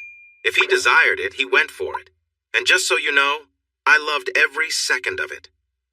Okay, maybe I stretched the truth just a little. Like Hilda, I really believe this could last, hopefully forever. Now we have kept them waiting long enough. I'm sure they are sharing their own stories from last night. We had breakfast, teased each other and our guys, enjoying their happy faces before getting ready to check out. I thought I'd have a little fun with him in private. He was packing his suitcase when I lifted my dress, showing a hint of my outfit. "We could have a little fun if you're up for it." He dropped his pants, revealing a nice surprise. He playfully pulled me toward the couch, and we had some fun for a bit. We didn't even have time to clean up before checking out on time. It turned out that my outfit wasn't the best for holding everything in. I smiled the whole way home, leaving a little mess behind. How could we possibly top that weekend? I was his first partner in 2 years, and he was mine in 18 months. We had a passionate couple of weeks, and then I surprised him. We were working on his third book, a mystery mixed with a romance between the main characters. It was one of those stories where no one is exactly as they seem, with a twist in every chapter. But in the end, true love won out. I didn't enjoy it as much as his first 2 books. I was editing late one night and lost track of time. When I finally looked at the clock, it was almost 1:30 in the morning. Getting up to check, I found Benny asleep in his chair. Until then, we hadn't stayed over at each other's homes because Benny was old-fashioned and worried about my reputation. I woke him gently with a kiss. He stirred, responded, and pulled me onto his lap. It felt nice, and I couldn't resist staying there for just a moment. "Come on," I said, pulling him toward the bedroom. "It's nearly 2 in the morning. You fell asleep and didn't stop me. Let's go to bed. You have work tomorrow." Still half asleep, he followed me into the bedroom. I turned down the bed, told him to get in, and then went to the bathroom. When I came out, he was already asleep again. I smiled at him, feeling how much I was falling for him. Forget it, I thought as I searched through his drawers for something to wear to bed. I found one of his shirts and put it on, then slid into bed next to him. I gently nudged him and he rolled over. I cuddled up to his back. When the alarm rang, he reached out to turn it off and found me instead. Before he could say anything, I gave him a quick kiss. "Good morning, honey. Go take your shower while I make you some breakfast." "What?" he said, looking puzzled. I quieted him. "I'll explain at breakfast. Time to get up," I said, pulling down the covers. He shuffled off to the shower while I headed to the kitchen. When he came in, I had his coffee ready and was finishing his cheese omelet. He enjoyed his meal and praised me for the food. "You need to go grocery shopping. You're out of eggs and cheese, or if you want, I can make a list and pick some up this afternoon." "Huh? You're not really a morning person, are you, Benny? We need some food, and I'm happy to help. As for staying the night, that's on you. You fell asleep in your chair, and I lost track of time working. It was almost 2 in the morning when I decided it was safer to stay for the night. And don't worry, everything is fine. We're adults, and if we want to share a bed, it's okay." His face turned a bit red, and I wasn't sure if it was from what I said or something else. "Now go to work. I'll see you this afternoon." I gently nudged him out the door and waved goodbye as he drove away. I poured another cup of coffee, sat down, and smiled while thinking about everything. As I walked through the house, I imagined the changes we could make. It was warm and cozy, a nice little place for us. It felt much better than my big old house that always seemed too large, even when the kids were around. I returned to my own house, took a shower, changed clothes, packed a suitcase, went grocery shopping, picked up a movie, and headed back to his place to prepare a nice dinner. While dinner cooked, I worked on my book. When I heard his car in the driveway, I met him at the door with a glass of tea and a warm kiss. "Long day at work, honey?" He took a deep breath, enjoying the smell of dinner. A slow smile appeared, full of warmth and love. I almost let myself get carried away, but I managed to hold back. He went to change out of his delivery clothes. I wished I could have seen his face when he opened his closet and noticed my clothes hanging there. He didn't say much during dinner, just complimented the food. After we finished, he insisted on cleaning up as a thank you. I went out to sit on the porch swing, enjoying the evening air. He joined me, and I naturally cuddled up to him. We swayed gently, just enjoying being together. When he finally stirred, he turned and gave me a sweet kiss. "So, you like the left side?" I wasn't sure what he meant. He smiled. "The left side of the bed, the left side of the closet. It makes sense since you're left-handed." I was unsure how to respond, so I nodded. "Well then," he said, "I'll move my things in the bathroom to the right." "Really?" I replied, surprised. "Really? Waking up next to you was wonderful. Stay over whenever you want, as long as you like." "That might be a very long time," I said seriously. He kissed me again. That's fine by me. If I ever get tired of you in 20 or 30 years, I might reconsider. But remember, I'm an old-fashioned guy. Eventually, I'd like to make this more official. I couldn't help it. Tears filled my eyes. Then I kissed him again. I went back and forth between hugging him and kissing him for almost an hour. Benny, being understanding, just held me close and kissed me back. It was incredible how easily we settled into a routine. It felt like we had been together forever. He wasn't much of a morning person. I loved to wake up early, excited for the day, so I often made him breakfast. He handled dinner most of the time. I told him he didn't have to, but I learned that cooking for me was his way of showing love, so I enjoyed it quietly. He was a much better cook than I could ever be. I missed 2 Thursday nights at the pub, spending time with Benny instead. He let me rearrange a few things at his place, understanding I wanted to feel at home. In 2 weeks, I only spent 2 nights at my own house because of work. I found it hard to sleep there. After the second night, I decided I wouldn't do that again. I'd just wake up extra early. Hilda called me, insisting I needed to be at the pub this Thursday. No excuses. Just because I had found someone special didn't mean I could neglect my friends. I felt a bit guilty about ignoring them. I talked to Benny about it, asking for his thoughts. He gave me a thoughtful look before taking me to the porch swing, where we often had our important talks. "Bonnie, do you feel like you have to ask me for permission?" I didn't quite get what he was asking. "Let's say I wanted to go out fishing at night. Would I need your permission to say yes?" I began to understand. "No, Benny. You're an adult and I trust you. Maybe just let me know, but not ask for permission." "Then why do you feel the need to ask me to spend time with your friends, people you've known longer than me? I think you're a very honorable person, and I would never want to control you. Spend time with your friends. I want you to be happy. Are you okay?" I looked at him, tears in my eyes, thinking about my jealous ex and how he wanted to control me. "I love you so much," I said suddenly, feeling uneasy. We had never openly shared our feelings before. We mostly expressed ourselves through actions. Instead of being surprised, he smiled, a happy and satisfied smile. "I love you too, dear. Now, go enjoy time with your friends. And remember to be nice and share. And wipe your tears, it's messing up your makeup." He gave me a big kiss and went back into the house. I couldn't help but cry anyway. When I arrived at the pub, Hilda and Sarah rushed me into the bathroom. "Did you two argue?" I shared what had happened between us, and we all needed to fix our makeup after that. We settled down with a couple of drinks and caught up with each other. Sarah was excited to share news about her love life. "It feels like we're young again. I've lost 6 pounds. I could even recommend my exercise routine to anyone whose relationship needs a spark. If he doesn't make the first move, I do. It's not always about romance, but we share a lot of affection. A big part of what keeps us close is he likes me to stay neat, so I let him help me. Every few days after the kids are asleep, we take some time for personal care. By the time he finishes, I feel so connected that I can't resist him. I've become quite vocal, which he enjoys, and I've already gone through 2 pillows. She was blushing deeply but smiling all the while. Hilda joined in. When Sarah told me about Jim helping her, I suggested Jack do the same. The only issue is he wants to help every day. After he gave me razor burn a couple of times, I suggested every few days instead. It works much better for us. Are you two living together yet? I asked, as I didn't know Jack that well and was a bit worried for her. No, but we have a lot of good times together. He wants me to meet his kids. What if they don't like me? It could ruin everything. Sweetie, if it gets serious and it seems like it might, you'll have to meet them eventually. I don't think it's a problem. He's been divorced for 4 years and his kids are what, 12 and 11? They can handle this and you had nothing to do with the divorce. You'll be okay. Besides, she was the one who cheated, not him. Part of her worry was due to her never having children. Both her husbands had left her after finding out she couldn't have kids, even though she had told her second husband at the start.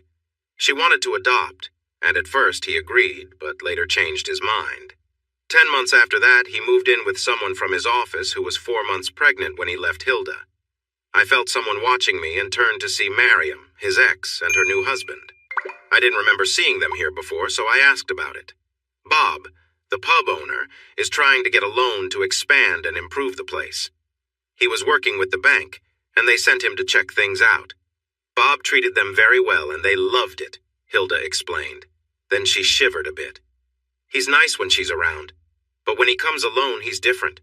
One dance with any woman is enough. No one wants to dance with him again. Just before I left, I saw Miriam in the restroom. She smiled a little before talking. Benny? Seriously? You have a master's degree and he barely finished high school? I felt upset for a moment, but then calmed down. Yes, Benny, it matters more what's in his heart, not just his mind. He is the most caring person I've ever met. You remember all those sweet things he used to do? He still does them for me, and I love it. Tell me, when was the last time your husband cooked something nice for you? Or held your hand on the porch swing, just enjoying the moment? And the little surprises? I showed him a bird feeder I liked, and he went into his workshop for a couple of days. He came out with the most amazing bird feeder I've ever seen. It looked like a little gazebo, 2 levels, made of cedar. It was so lovely that I almost didn't want to use it. She flinched, as if I had hurt her. I sensed she was regretting her choice a bit. Before she could respond, I spoke again. I need to thank you, Miriam. Your choice worked out well for both of us. You have your high-powered husband, and I have Benny. If anyone else wants him, they will have to take him from me. I'll never let him go. I turned to leave, but couldn't help throwing in one last comment. Even without a fancy education, you'd be surprised at how much he understands. He has a depth you didn't see. I almost spilled about his writing, but caught myself in time. Let her discover that for herself. When I got home, he was already in bed, nearly asleep. He cuddled close and asked if I had fun. I kissed him several times and said I had a great time. I reminded him to ask me tomorrow afternoon about the 3-day rotation. I explained it to him the next evening after dinner. Think of it as a way to connect, dear. I can still picture his smile when I close my eyes. Oh, we will connect, but only after the grooming every time. For the most part, he was right. Of course, our work on his books slowed down. We were taking too many breaks together. Still, we finished the next one before the deadline and worked hard on the last one of his contract. Sales were rising, and he was starting to earn a nice extra income. That year, we held Thanksgiving dinner at my house. It was the first time all our kids were together. I thought it would be awkward, and it was for a little while. My 2 daughters and their husbands have 4 kids in total. He has 3 sons, 2 of whom are married with children, and the youngest is still single. I had taught his kids in high school, and since they already knew each other, everyone relaxed and enjoyed the meal right away. Benny and I spent 2 days cooking, mostly desserts, and he deep-fried 2 turkeys because we had a lot of guests. 1 turkey just wouldn't be enough. It turned out to be a wonderful meal. All our kids lived in different towns, mostly because of jobs. They were happy to hear they didn't need to find a hotel since we had plenty of space. My house has 4 bedrooms and a finished basement. The married couples got a room each. His youngest took the fold-out couch, and 3 of the kids slept on air mattresses. They all thought it was a fun adventure. We ended up bringing the 4 girls, aged 7 to 9, to our home for a slumber party. We set up air mattresses for them and got them comfortable quickly. They insisted they would stay up late, but by 10:30, the last one had fallen asleep. I looked at them and wished we had kids of our own. The next morning, they were up by 8, and we made pancakes while letting Benny sleep in. Once they were ready, I sent all 4 of them to wake him up. My kids called me Nana, and he was Poppy to his. It started as Nana Bonnie and Poppy Benny, but by lunch it was just Nana and Poppy. We were both having a lot of fun. They had to be back by 2 because his kids were having dinner with their mother and her husband at 6. They told us on Saturday that they didn't like that dinner. It was very formal with guests from the bank there, so everyone had to behave nicely. They came back to my house as soon as they could. The girls talked about how much fun they had, so we took the boys on Friday night. They were a bit older and did stay up quite late. I had to practically convince them to go to bed. They got excited when we told them the whole family would meet for a breakfast buffet. On the way back, I found myself in my daughter's minivan with both my girls and his 2 daughters-in-law.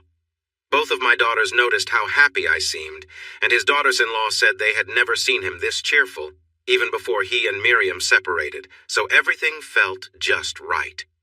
We made plans for Christmas. They were all going to their in-laws, so we scheduled our celebration right before New Year's Day. I loved Christmas, especially when the kids were younger. Now, instead of 2 girls, I had 4 along with 3 boys to shop for. It was wonderful. We worked with the parents to make sure we didn't pick the same gifts or step on each other's toes, but in the end, I couldn't help but get carried away. The Christmas tree looked very full after we wrapped all the presents. This year, we were all feeling more relaxed. I took all the girls, including my granddaughters, to church with me. It was a chance for them to wear the new dresses I had bought for them. What happened next might have been funny if it weren't so tense. I almost had a fight with Miriam on the church steps. I held one of my granddaughters in each hand, one from me and one from her, even though by now we thought of them as both ours. Miriam went pale when she spotted us. She tried to calm down and came over, expecting her granddaughters to follow her. Angie, the youngest, held onto my hand tightly and refused to go. To keep the peace, I let her other granddaughter and one of mine go with Miriam. "I don't want anything to do with your girls," she shouted. "I want mine, and I will take them." Before things got worse, the moms stepped in. They didn't seem to like Miriam very much. "Miriam, please behave. These are our children and they will sit where we want. Do you understand? Angie, you and Nana go find a seat. We'll be there soon." By that time, I had Angie in my arms. She clung to my neck tightly. I reassured her it would be okay. She didn't have to go if she didn't want to. We found a spot near the front, and all the little girls stayed with me. My daughters and her daughters-in-law spoke sharply to Miriam before joining us. I knew it was not very kind, but I felt a small sense of victory for the way she had treated the man I loved. Miriam wouldn't let it go. After the service, she stormed down the steps, looking furious. Before she could say anything, the minister stepped in. "Bonnie, Miriam, what a wonderful group of children. You must be very proud of these fine young girls. It's nice to see you all together, putting family first." He spoke to the girls and made sure to shake hands with everyone, all the way to Angie, thanking them for coming, while also giving Miriam pointed glances.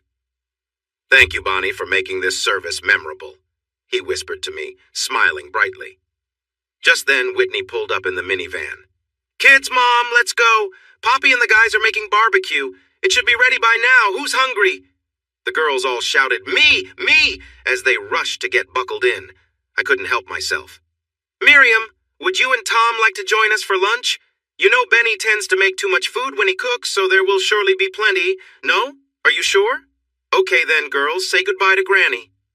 I thought she might explode with anger. She disliked being called Granny and insisted on being called grandmother.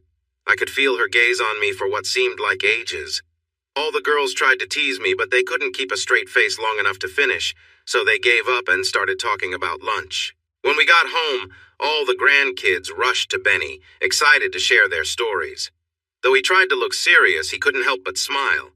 In the end, he laughed along with the rest of us. The kids stayed for 3 days and spent a lot of time with Miriam. She had some store-bought cookies out, but when Angie mentioned that her Nana's cookies were better, Miriam had to step out for a moment. After the kids left, Benny and I had a chat. "Bonnie, I appreciate the fun we've had, and I'm happy my kids adore you, but she's still part of our lives. We'll have to share important moments like graduations and weddings with her, so please try not to poke fun too much. Can you do that?" I agreed easily. I mostly only saw her at church and occasionally at the pub. We were tidying up my house, picking up leftover wrapping paper and toy boxes, when Benny reached behind the tree and pulled out a small box. "Look, honey, this one got missed, and it has your name on it. Open it." He always had a good poker face, and I could never tell when he was serious. It was wrapped in paper my daughter used for gifts, so I opened it without much thought. I stared at it in surprise before looking up at him, my eyes filled with tears. "Do you like it? If you don't, feel free to choose something else.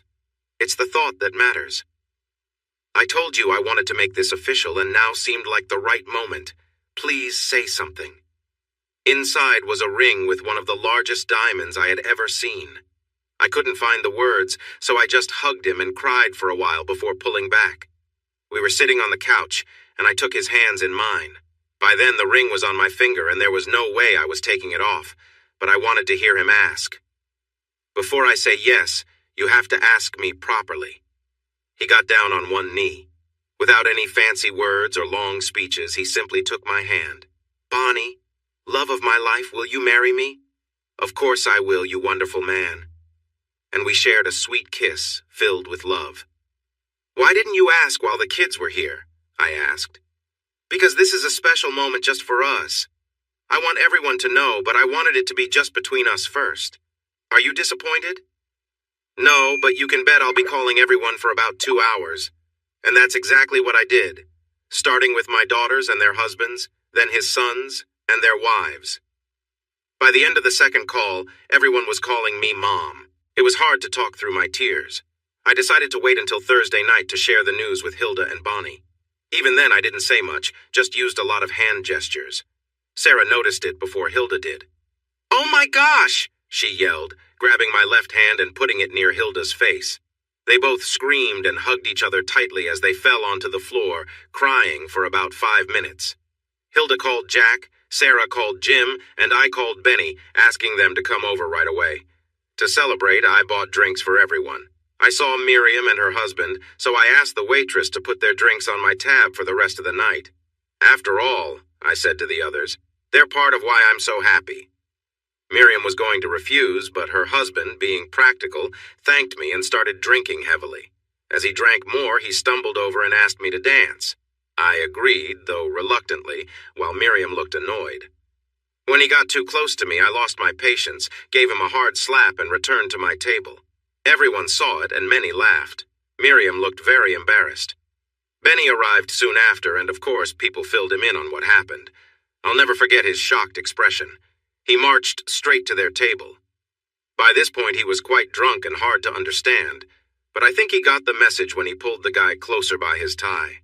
"If you touch her again, I'll make you regret it. Do you hear me?" The man, feeling bold from his drinks, slurred, "What's wrong, little man?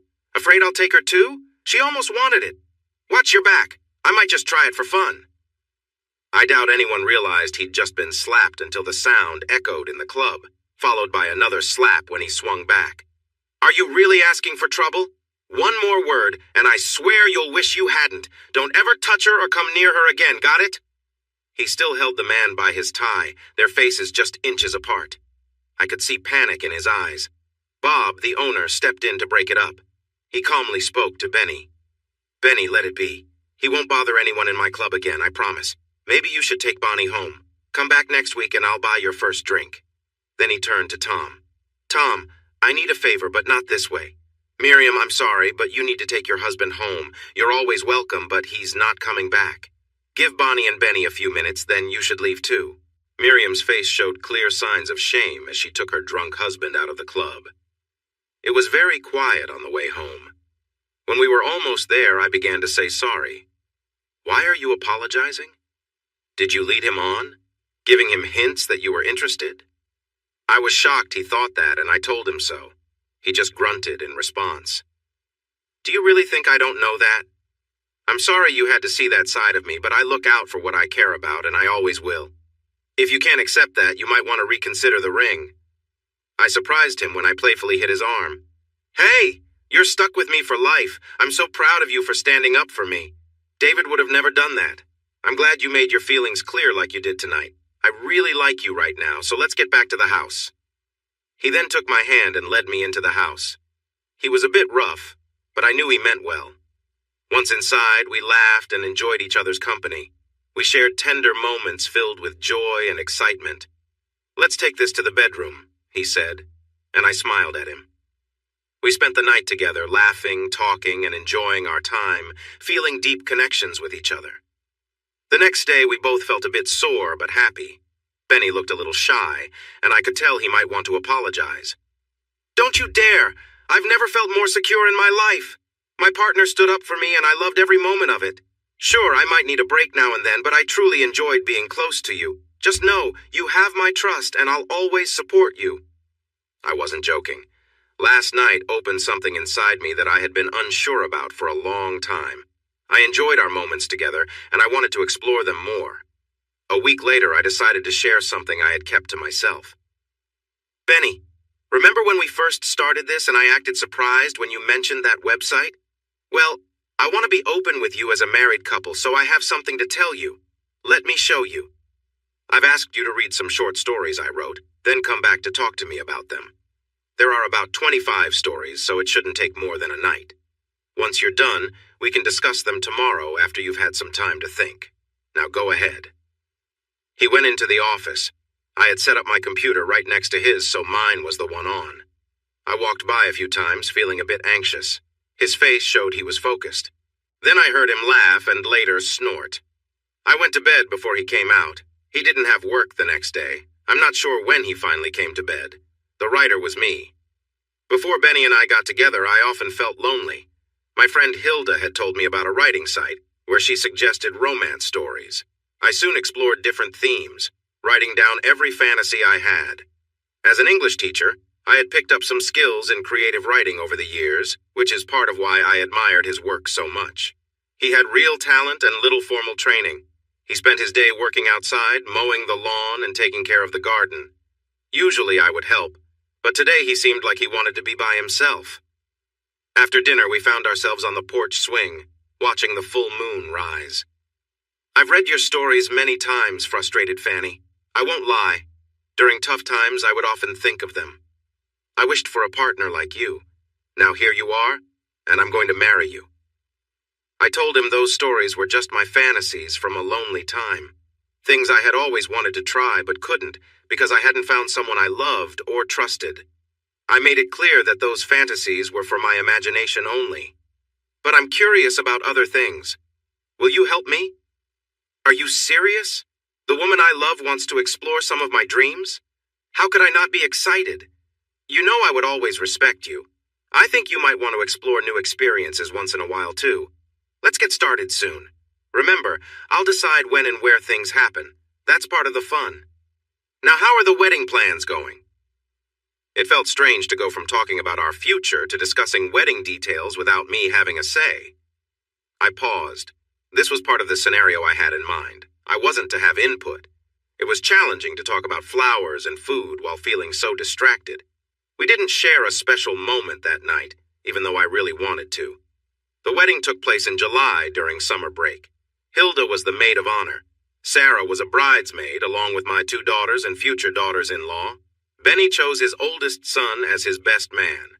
The other 2 sons, along with Jim and Jack, were groomsmen. Angie was the flower girl, and my youngest grandson carried the ring.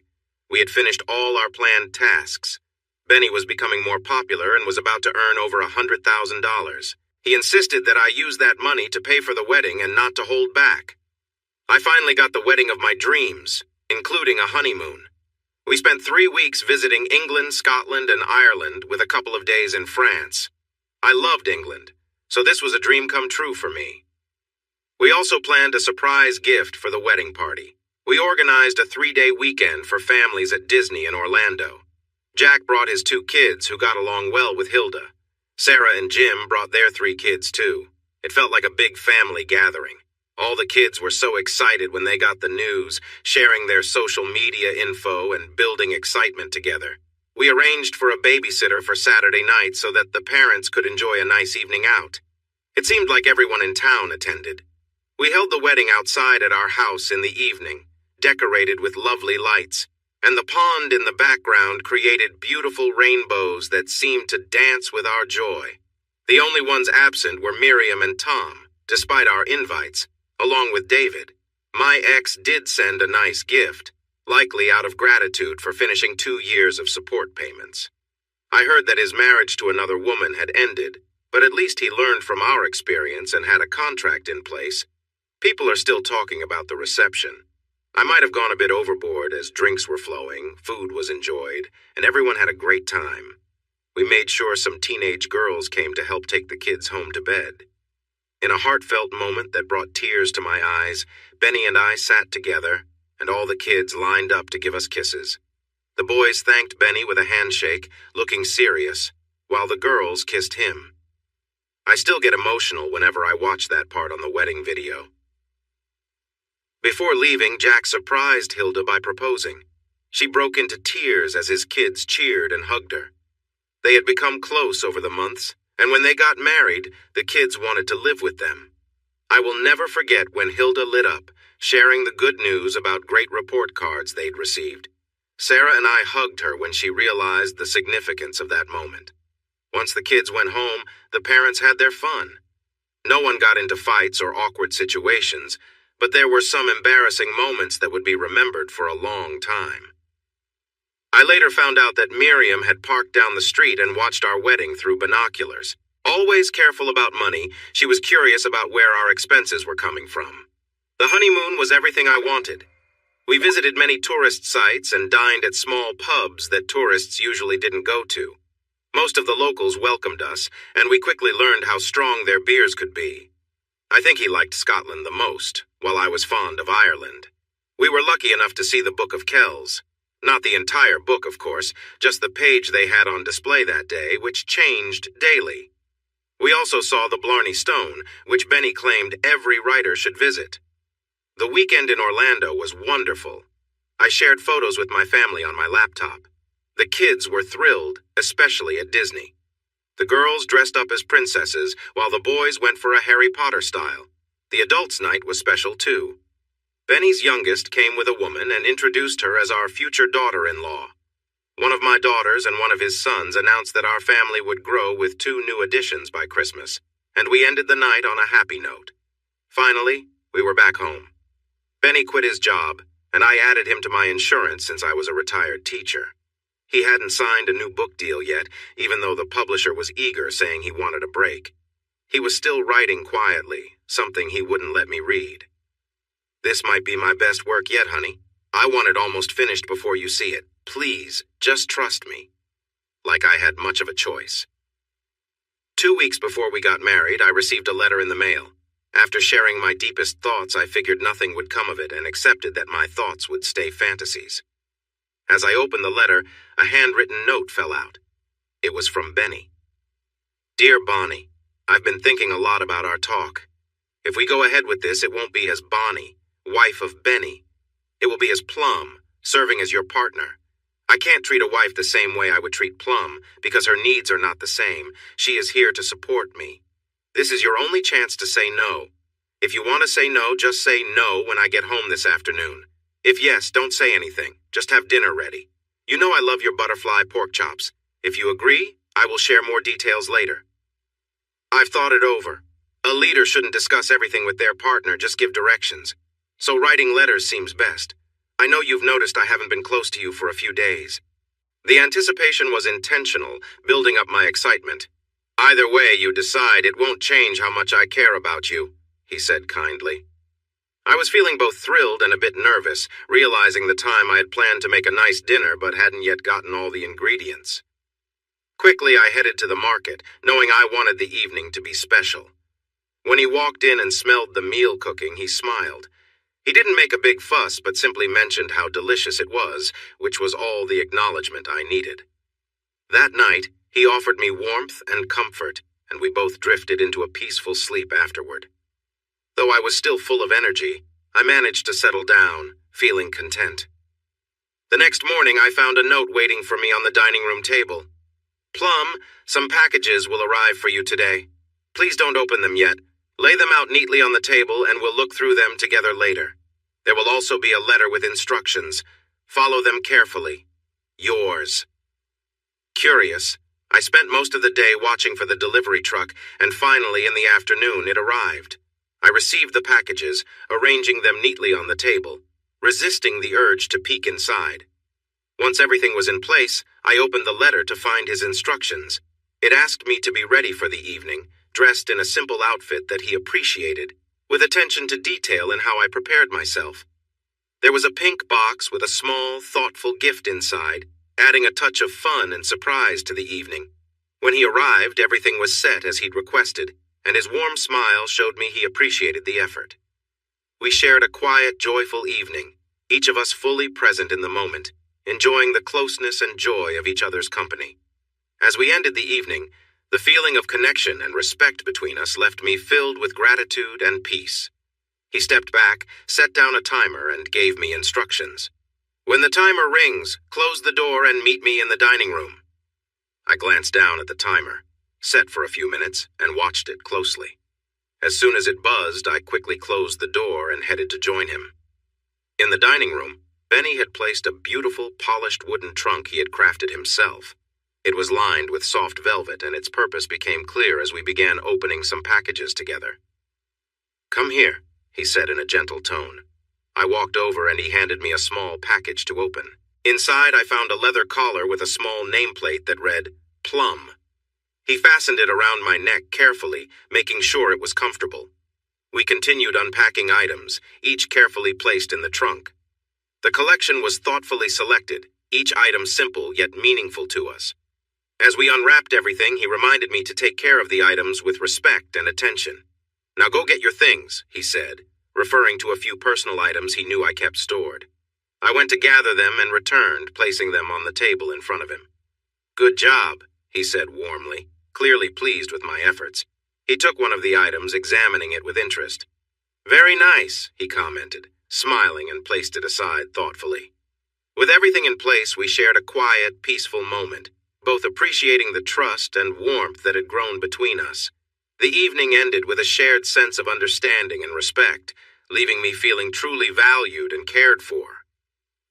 He dropped me onto the floor and told me to follow orders, or there would be consequences. I hurried to the chair on my knees. I sat and slowly slid one leg over the armrest, trying to impress him. I didn't need any extras. I worked hard for what felt like a long time before I finally let out a cry and fell back, feeling drained.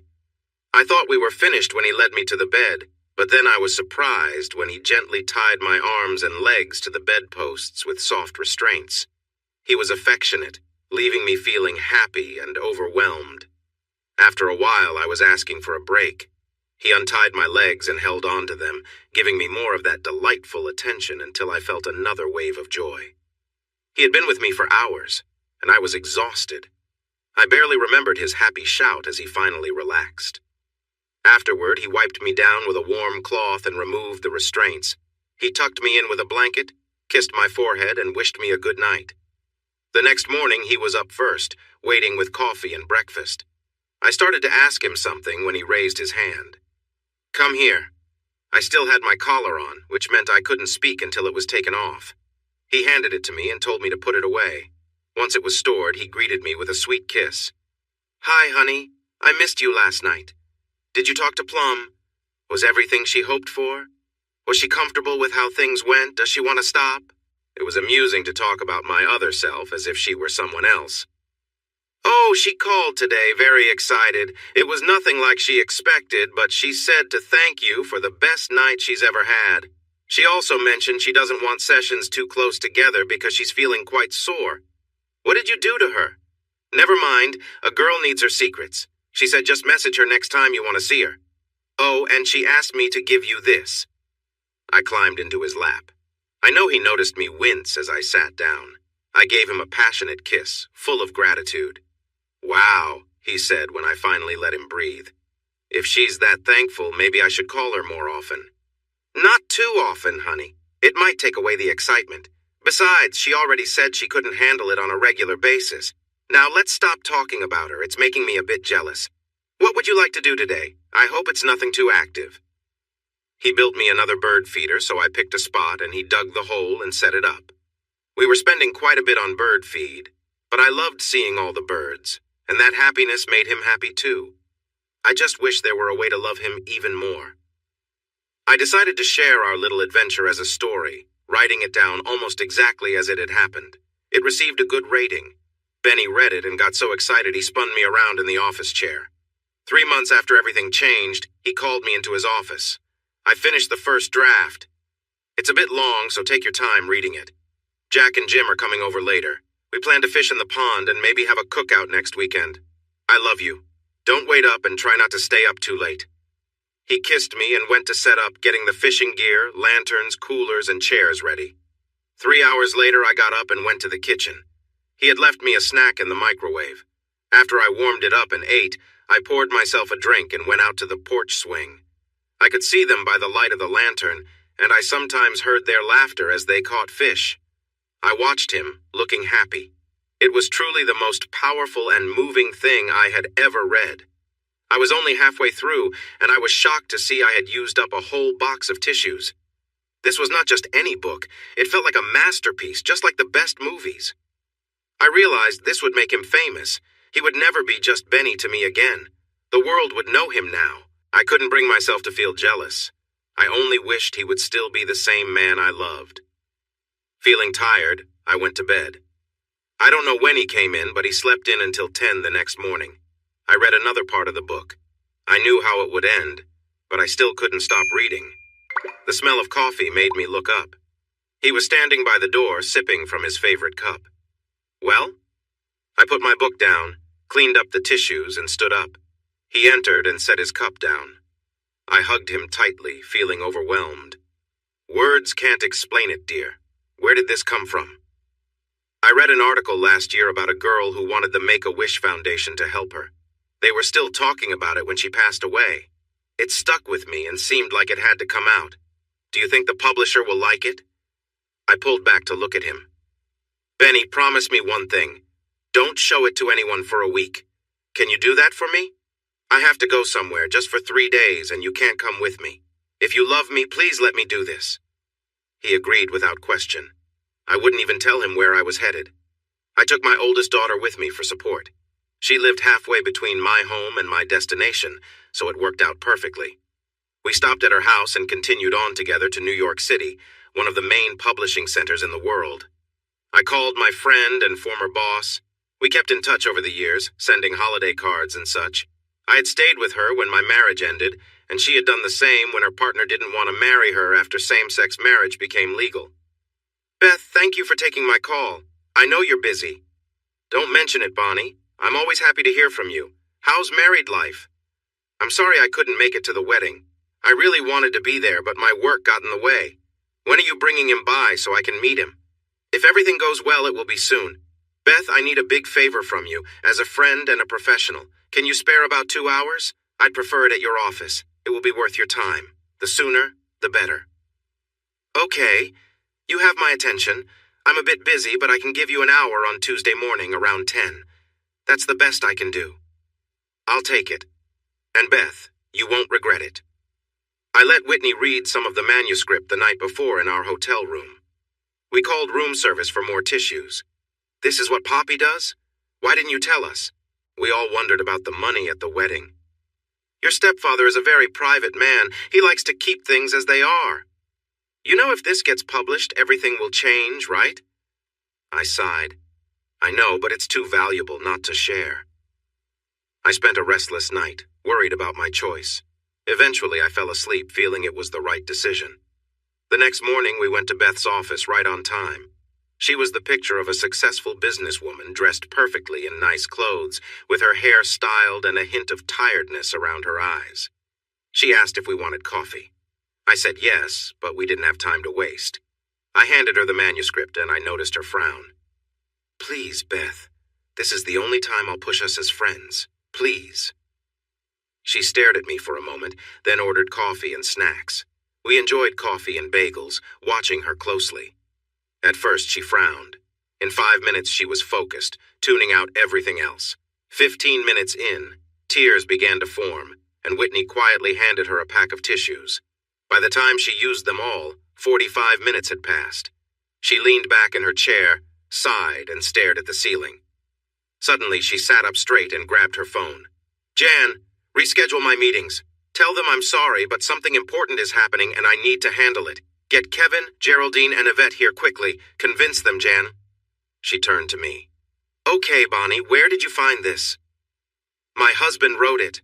Her eyes widened in surprise. Really? I thought he was just a delivery driver. Where did he go to school? I smiled. He went to Central High. He never got the chance to attend college.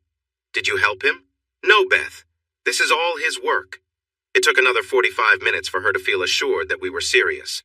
Has he written anything else? I felt proud. Yes, 5 books in total, all romances. E-books, Loveland Publishing. Look him up under B. Henson. She looked at me for a moment, then picked up her phone again. Jan, I need you to go online to Loveland Publishing. Search for and download everything you can find from a B. Henson.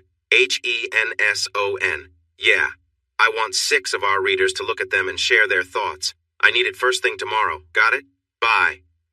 Now the big question, Bonnie. Who else has he shared this with? No one. He doesn't know I'm showing it to you. How did you get it? Simple. I'm his wife. He knows I would never do anything to hurt him. She sighed. Before we go any further, he needs a manager and an entertainment lawyer. This story has blockbuster potential. It could make you both very wealthy. You know that, right? It was my turn to sigh. I know. I've been hoping every night that this doesn't change him too much. I don't think I could bear losing my gentle, loving husband. The 3 people she had asked for came in then. She sat them at the conference table and gave them half of the manuscript. We're going to lunch. Read this out loud, taking turns when your voice gets tired. We'll be back in 90 minutes. She turned to Whitney. I'm afraid you can't join us, dear. I need a guard. If any of these people try to leave with any part of that book, call me right away. Then have Jan notify security. Do you understand? Good. She turned to the others, holding the rest of the book. This is mine. Do I make myself clear? Don't even think about trying to take it. Just read and give me your thoughts when we return. Oh, and tell Jan to bring a fresh box of tissues. I know we went somewhere nice and expensive, but I doubt either of us could remember what we ate later. Beth stayed on the phone, scheduling agents and lawyers for us to interview. She finally hung up, took a few bites, drank half a bottle of water, and started talking to me. This could really boost my career, Bonnie. I already have a good reputation, but I've never brought a story as powerful as this to the public before. What I'm about to say is off the record. Don't agree to any deal without having an agent review it. Try not to talk to us if you can avoid it. That's their job. Maybe hint that you're in town looking for the ideal publishing house. That might make them treat you well and offer a good contract. Understand? All right. Back to the meeting. When we returned, the box of tissues was almost empty. One man had the reddest eyes of the 3. The 2 women just sat there, amazed. You should have seen it, Beth. It was the only time I've ever seen him emotional. The younger woman, Yvette, turned to me. Did you write this? Before I could reply, Beth answered for me. No, but she is very close to the author. He trusts her so much that he's letting her explore options. And just so you know, he has another publisher interested. The older woman gasped. You're joking, right? There's no way a man wrote this. It doesn't feel right. He's not single, is he? Whitney laughed. I quickly replied. I've heard he's not single and is happily married. His wife enjoys the attention he's giving her. Beth brought everyone's focus back. Bonnie gave this to me because we're old friends. She worked here years ago. She'll be bringing the writer and his agent next week. I hope we can work with him. She looked at me, asking me to support her with her eyes. That's right. Likely Monday or Tuesday. I'd really like for him to work with you. If he does, Beth will take the lead. I can say this, so please keep it in mind. Now we need to catch a flight, so if you could return the manuscript to me, we'll let you get back to your work. It was nice to meet you all. Whitney, let's go. I'll walk you out, Bonnie. It's really nice to see you. In the outer office, Beth whispered in my ear, Can I trust you with this? I'd like to edit the first few chapters so the managing partners can see a sample. I gave her the first 10 chapters. When I got home, I hugged Benny tightly, feeling like it had been ages since I saw him, cherishing his affection. I'm tired, honey. Let's chat after dinner. I need a nap and some of your ribs. I turned to go to the bedroom, but stopped, returning to him, holding on tightly. Please don't change, okay? He had no clue what I meant, but he would find out soon enough. I'm back now. Some work and personal issues kept me busy, but things have calmed down a bit. I didn't stop writing. I took chances to jot down ideas as they came to me. I must have the outlines for 30 stories started. Will I finish them soon? I can't say, but I'll do my best. One of my favorite bands, the Grateful Dead, once released 8 singles at once.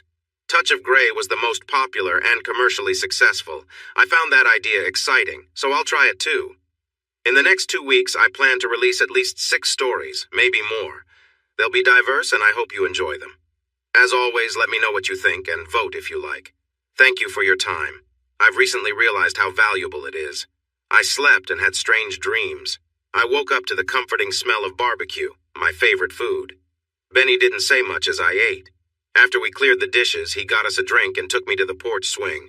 We settled in, holding each other, happy to be back together. He gently rocked us, running his fingers through my hair from time to time. I took a deep breath and sat up straight. I wanted him to see my face clearly.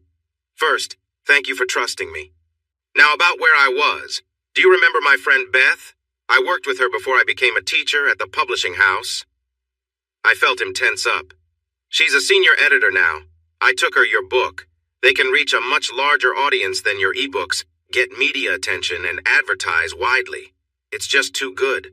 The world needs to see it. He let out a slow breath. Did she like it? She loved it. She said it was one of the most powerful things she had ever read. She's already thinking about movie rights if you agree to sign with her. Do you think it will really be that successful? I held his hands and leaned in for a quick kiss. You don't know, do you? Benny, people who read this book or see the movie will remember it forever. It's that great. He stood up and walked to the edge of the porch, looking into the darkness. His voice came from the shadows. Then I guess we should do it. You know, when I started writing, it was for the peace it gave me. I wanted to be successful too. But this success, I never imagined it. But just know this, Bonnie. I won't do this without you. You are my inspiration, my support, and my best friend. You mean everything to me. You've made me want to be a better writer. I know people wondered why you chose me. You're beautiful, smarter, and far more educated. I just drove a delivery truck. What could I offer someone like you? I never told you, but I've loved you since we were 13. I felt out of your league when you went to that junior high dance with Jimmy Travers. I saw you getting picked up in that fancy car, and I thought I couldn't compete, so I stayed away. Then you came back into my life and it felt unreal. While we grew close, I kept expecting some guy to come in and ruin it. But you chose me, and if I died tomorrow, I would do so knowing that you loved me, and that makes life worth living. Did you know Miriam is telling everyone we used your money for our wedding and honeymoon? She says I wanted to act like someone I'm not. Some of it comes from jealousy, I'm sure, but it's surprising how many people believe her. So if this happens, if it becomes as popular as you think, you're by my side through it all. I'll need you to support me, cheer for me, and help me. Will you do that? I've shed more tears in the last 2 years with him than I ever have, and almost all of them were tears of joy and love. I walked up behind him and hugged him tightly, with every breath I take. Now I want you to take me to our room and hold me close. Please? It was the most memorable night I had ever experienced. There was no loud noise, no shouting, no games, just a man and a woman coming together. I cried softly for most of it, and I felt a few tears from him by the end. After we were done, we stayed quiet. What words could express our feelings better than our closeness? Then, just before I fell asleep, I thought of Miriam. I considered confronting her in public to reveal all her lies, but I changed my mind. The book would disprove everything negative she had ever said about Benny.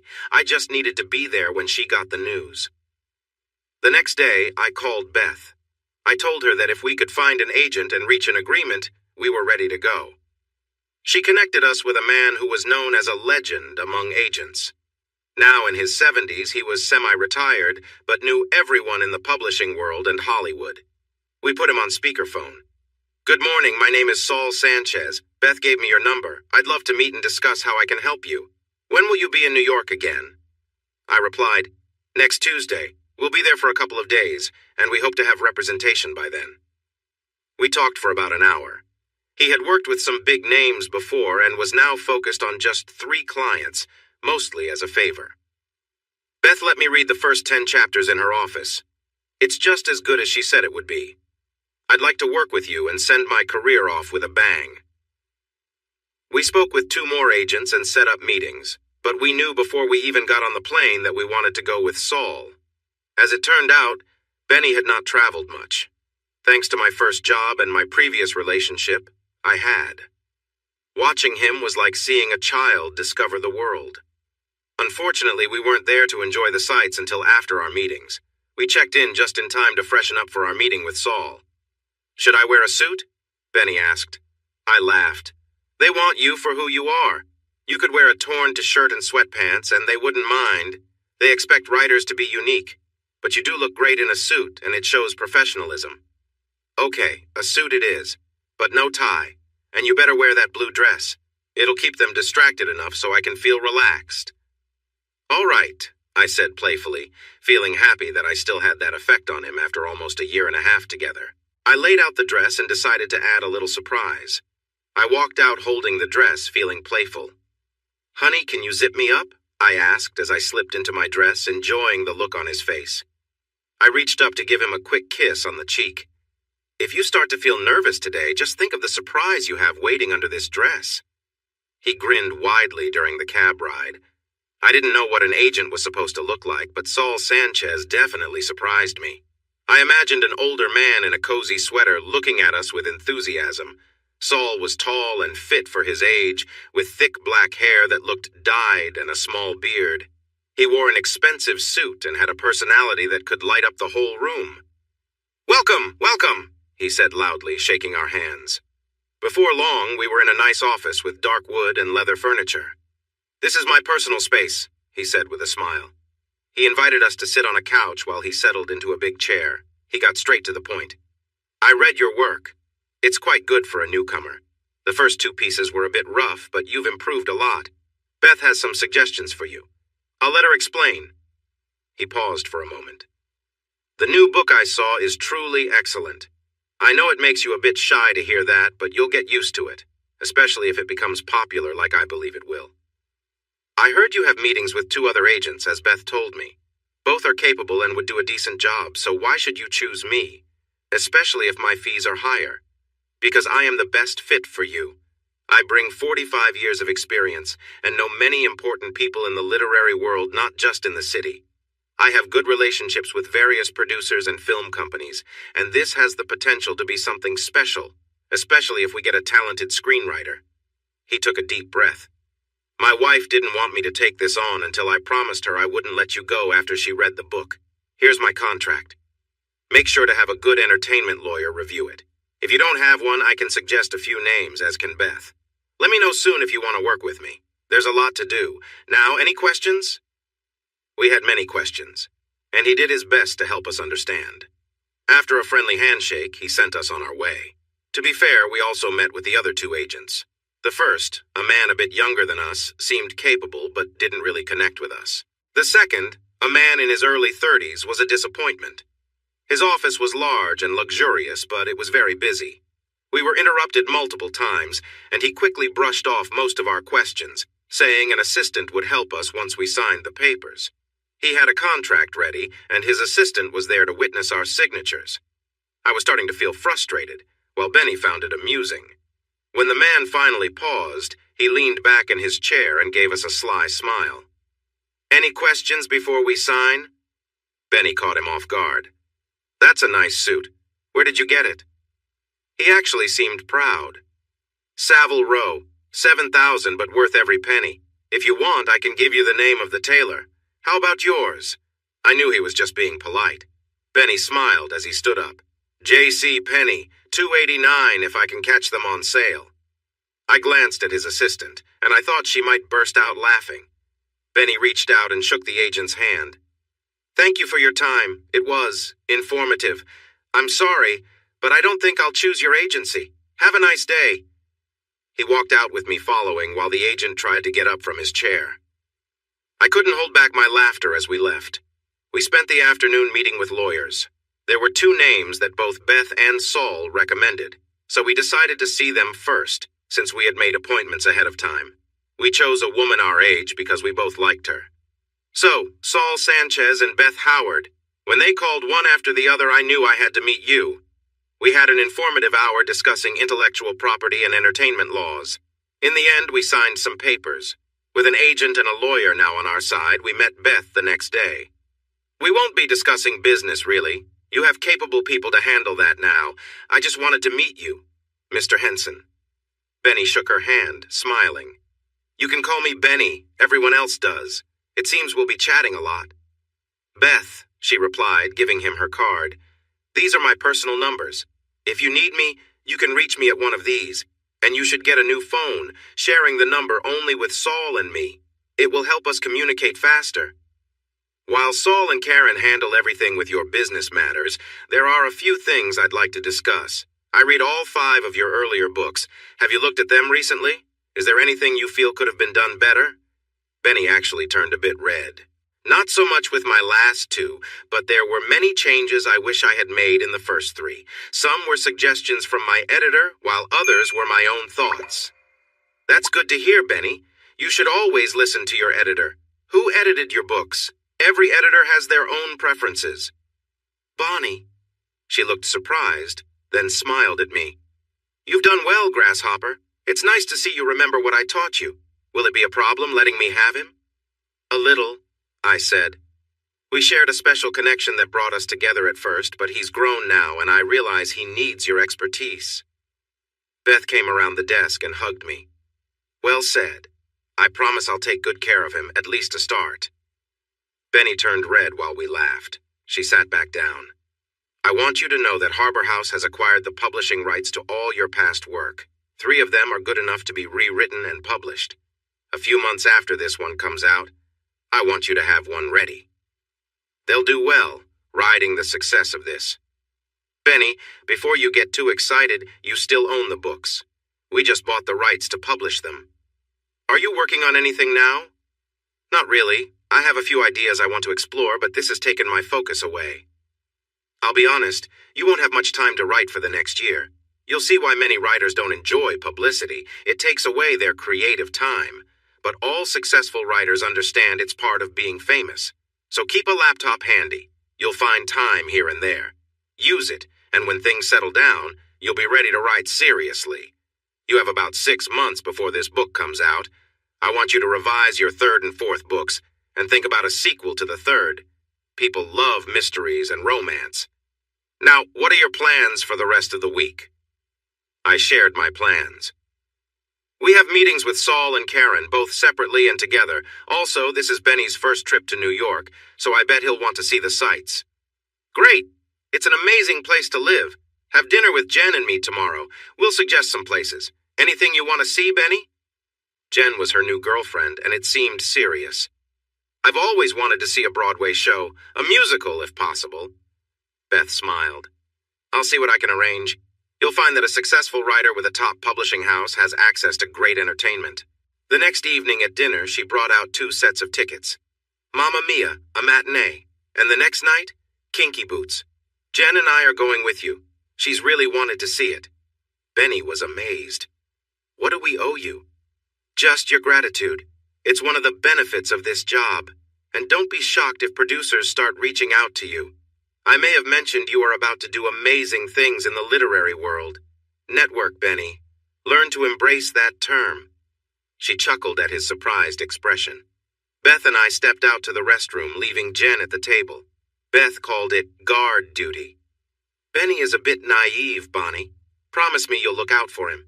You've seen how this world can be. Keep him grounded so he can keep his focus. She was serious, and I could see it in her eyes. Don't worry, I assured her as she touched up her lipstick. I'll protect him like a mama bear looking after her cub. Anyone who tries to get close to him will have a hard time. Good, she replied, pressing her lips together. I'll hold you to that. Benny was captivated. We had great seats, and the producer took us backstage before the show. Are you someone special? I don't know you. Beth says you're the next big name in literature. He was direct, which was his style. Before Benny could respond, I jumped in. He's someone very important.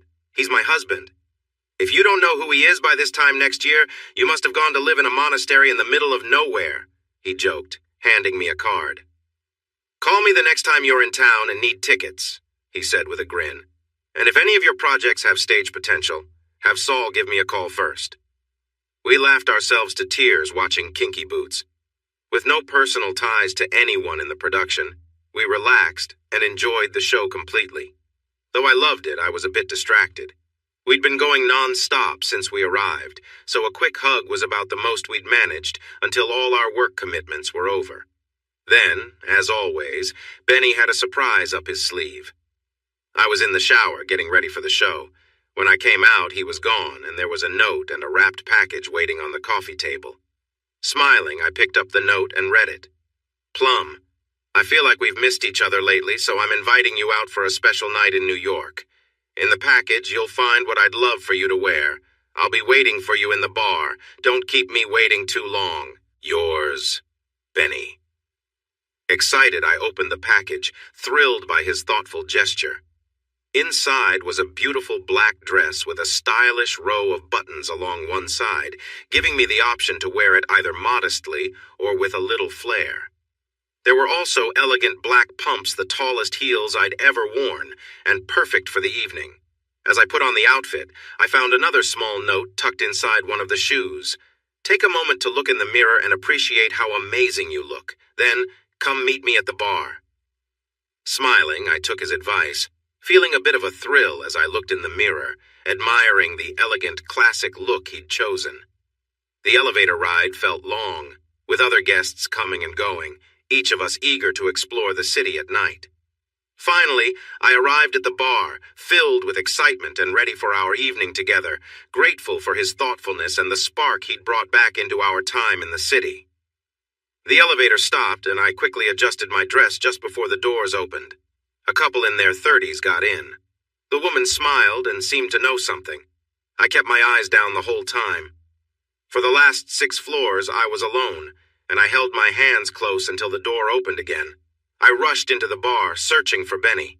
The bar was curved, and I spotted him sitting at the far end, near the bathroom. He stood up as I entered, took my hand, and pressed his lips to it gently. He said with a smile. He pulled out a chair at the end of the bar for me. I tried to look as inviting as I could. He waved at the bartender and ordered me a whiskey sour and a neat rye. Benny didn't drink much, but loved his rye. While we waited for the car to take us to the show, we spoke quietly. "Hello, Plum. Ready for a special night?" "I'm feeling pretty warm right now," I replied. He leaned in closer, his breath on my ear. "Really? Can I check?" Before I knew it, his hand slipped under my dress, making me open my legs without thinking. I tried to hold back a sound as his fingers touched me. He kept whispering in my ear, "No one can see you. It's dark here. Enjoy yourself. I want to see some signs before we leave." I was starting to lose my sense of caution. If he had asked me to do something bold, I probably would have. At first, he was gentle, moving his fingers slowly. Soon, he found the right spot and began to speed up. I was already close, and within moments I felt overwhelmed, managing to silence myself as I felt everything rush through me. I was breathing heavily and sweating. He placed his hand over my mouth. "Suck," he said softly. I did as he asked, glancing around to see the bartender watching with a grin. I hoped he was the only one who noticed. "Can I freshen up, sir?" I asked. He smiled, sending chills down my spine. "Yes, fix your makeup and hair. Don't touch anything else, understand? Good. The limo should be here when you return." In the bathroom of the fancy hotel, I tried to fix my appearance while feeling a bit flustered. I resisted the urge to wipe my hands. A stunning woman came out of a stall and stood next to me. "I saw you on your way in. It can be quite exciting, especially if it's your first time, right? I'm surprised to see someone your age enjoying such experiences, but go for it. My husband had me try many things when we were together. Just be careful. It can get tricky sometimes." I felt a bit proud. It was my very first time, and what a thrill it was. "We've got it all planned out," he assured me with a mischievous smile. As we left the bar, I pointed out a striking woman across the room. Benny noticed her too, grinning knowingly. "She's quite well known here," he said with a nod. "The bartender pointed her out to me earlier." On the way to pick up Beth and Jen, he raised the privacy glass in the limo and we exchanged amused glances, enjoying the fun of the moment. It was our first time in a limo together, and he held my hand, both of us appreciating the thrill of the ride. When we met Beth and Jen, they smirked, catching on to our excitement. "First time in a limo?" they teased. "Yes," Benny laughed, still holding my hand. "I could get used to this." We all shared smiles, enjoying the ride to the theater and later, a late dinner. After dropping off our friends, Benny raised the privacy glass again, this time pulling a small, elegant box from his jacket. Inside was a beautiful black choker with a single pearl at the center. Gently, he fastened it around my neck. "Stand tall and proud," he said with a smile.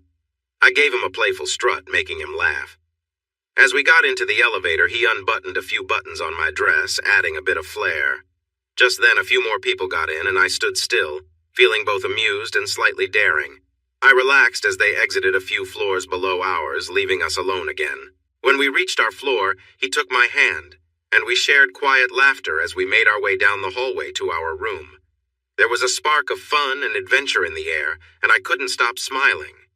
Once in the room, he handed me a small package, encouraging me to freshen up before bed. Inside, I found a luxurious spa set, complete with oils and lotions. Taking my time, I followed the instructions, enjoying the self-care routine and feeling completely refreshed. He was waiting for me with a warm smile when I returned, pointing to the bed. The room was arranged with soft pillows and a cozy blanket, creating a calm, inviting atmosphere. I lay down, feeling grateful for the quiet, thoughtful gestures that made the evening feel so special. As we settled in for the night, I felt a deep sense of contentment, savoring the laughter and shared moments of the day. Soon, he had me securely restrained, then surprised me by slipping a soft mask over my head, which blocked my sight and muffled sound with built-in ear coverings. He added a small gag, leaving me in complete silence and darkness, unable to speak or hear. After a few quiet moments, I felt his hand gently glide across my back, a comforting reminder that he was there. I shifted slightly, glad to feel some contact, and then noticed the cool sensation of lotion being carefully applied. He massaged it into my skin, his touch both calming and gentle. I lay still, feeling the tension in the air as he took his time. His touch was gentle yet steady, and as he moved, he focused on ensuring I was comfortable and at ease. Occasionally, he would pause to adjust my position, encouraging me to relax. For a while, he simply stayed beside me, his hands reassuring as he adjusted the straps slightly, making sure I was both comfortable and secure. His touch was light and careful, allowing me to feel his presence without overwhelming me. After some time, he removed the restraints and slowly took off the mask, giving me a chance to take a deep breath and relax. He helped me sit up, making sure I was steady and comfortable, and then wrapped a soft blanket around my shoulders. As I lay back, exhausted but calm, he stayed close, his presence grounding me in the quietness of the room. In those final moments, his focus was on ensuring I was relaxed, content, and safe. Later, he mentioned how long I'd been resting there, appreciating the stillness and the sense of calm we had both experienced. It was a moment of peace that left me feeling both supported and cared for, allowing me to fully relax as the evening came to an end. Late that night, I thought things had finally quieted down, but then he approached me again, gently guiding me to my knees. He held me close, his presence both steady and comforting. I could feel his warmth and his steady breathing as he gently embraced me, creating a sense of calm in the dim room. After a while, he helped me up and whispered reassuring words, lifting the tension in the air. His movements were gentle as he wrapped a blanket around me and led me back to bed. I was overwhelmed by exhaustion, yet the care he showed in those moments left me feeling calm and secure. He tucked me in, placing a warm cloth on my forehead to ease me. Then he kissed my forehead and stayed beside me until I drifted off. The next morning I woke to find him already up, enjoying a cup of coffee from room service and glancing through the morning newspaper. When I joined him, he poured me a cup and greeted me with a warm smile. "Did you sleep well?" he asked. I returned his smile. "Like a rock," I replied. We shared a laugh, and I mentioned a conversation with my friend Plum, who had called earlier that morning. She'd had an exciting night herself, though she'd said it was a rare kind of thrill she didn't want every day. I teased, saying her stories were as entertaining as they were surprising. After breakfast, he mentioned wanting to go sightseeing. "How about the Statue of Liberty in the Empire State Building?" he suggested. "That sounds wonderful," I said, excited to explore the city with him. Before we headed out, he asked if I could reach out to Plum. "I'd like to meet her for just an hour or so this morning," he explained. "Are you sure? So soon?" I asked, a bit surprised. But he assured me it was just a chat, nothing intense.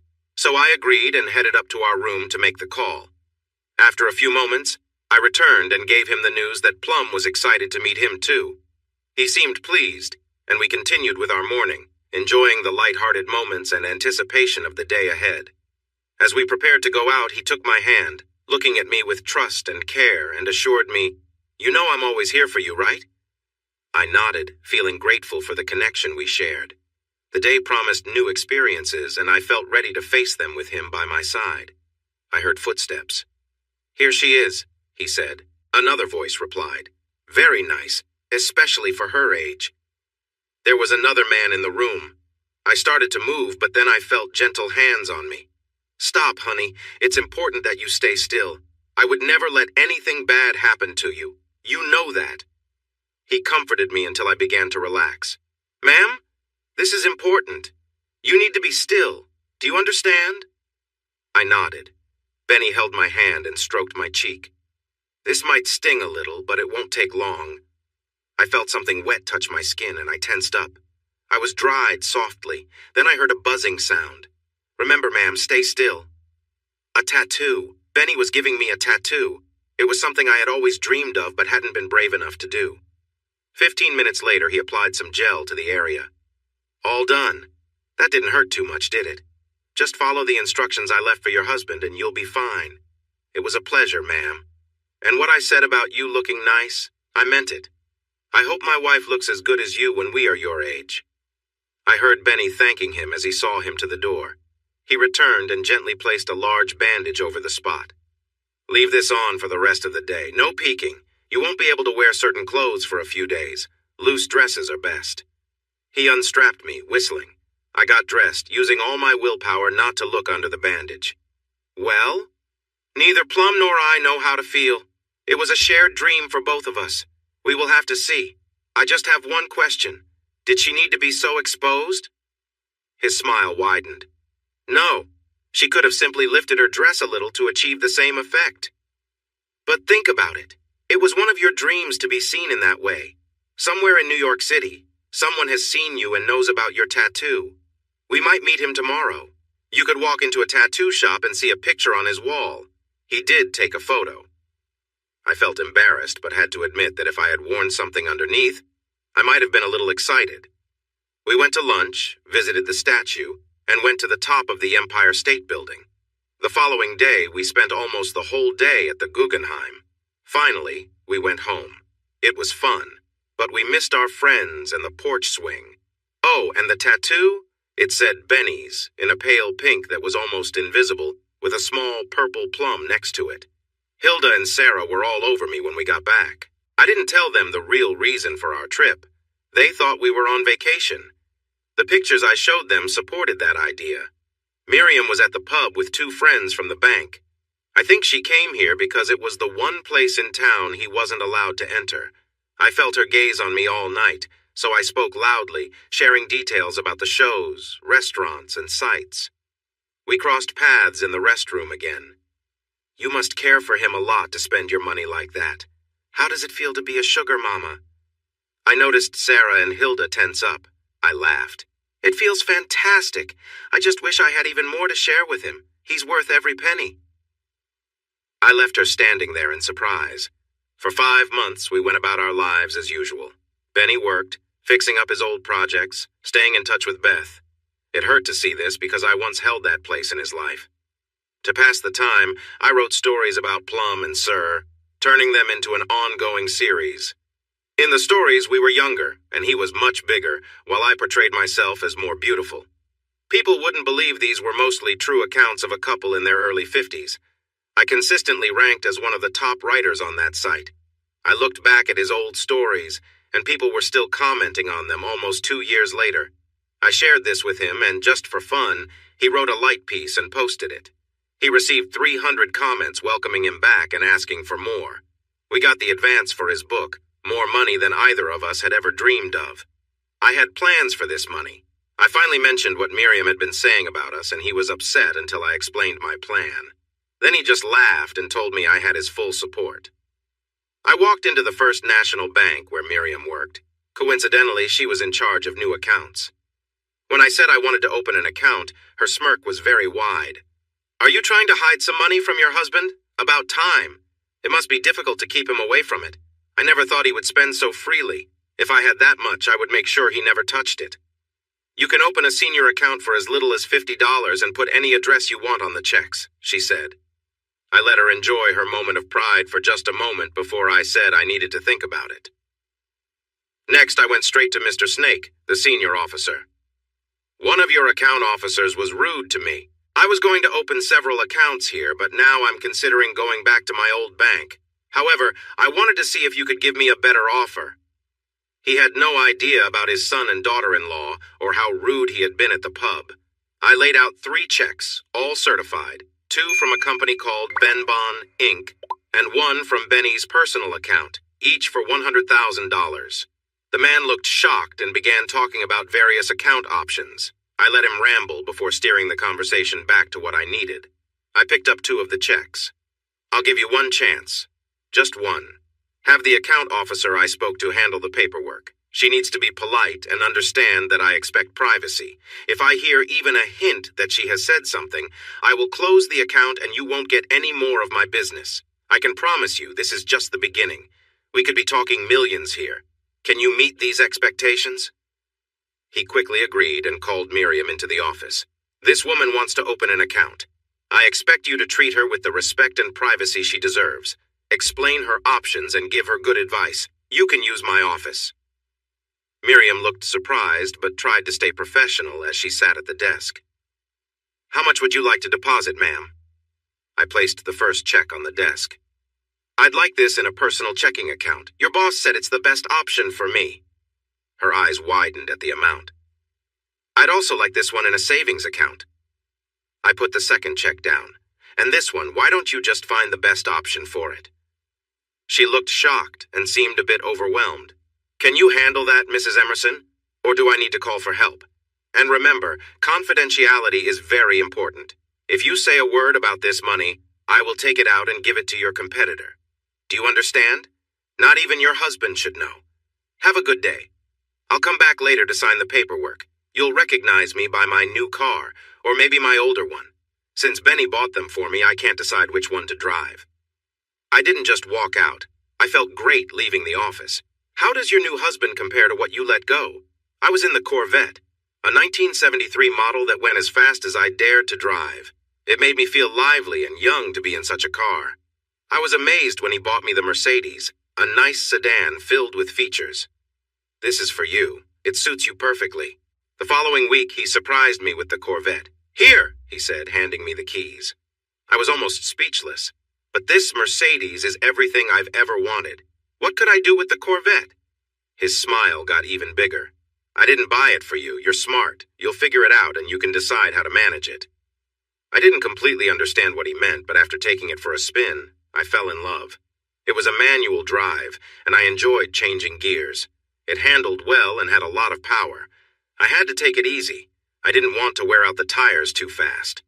After using half a tank of gas, I decided it was time to go home, but not before stopping by Hilda's to take her for a ride.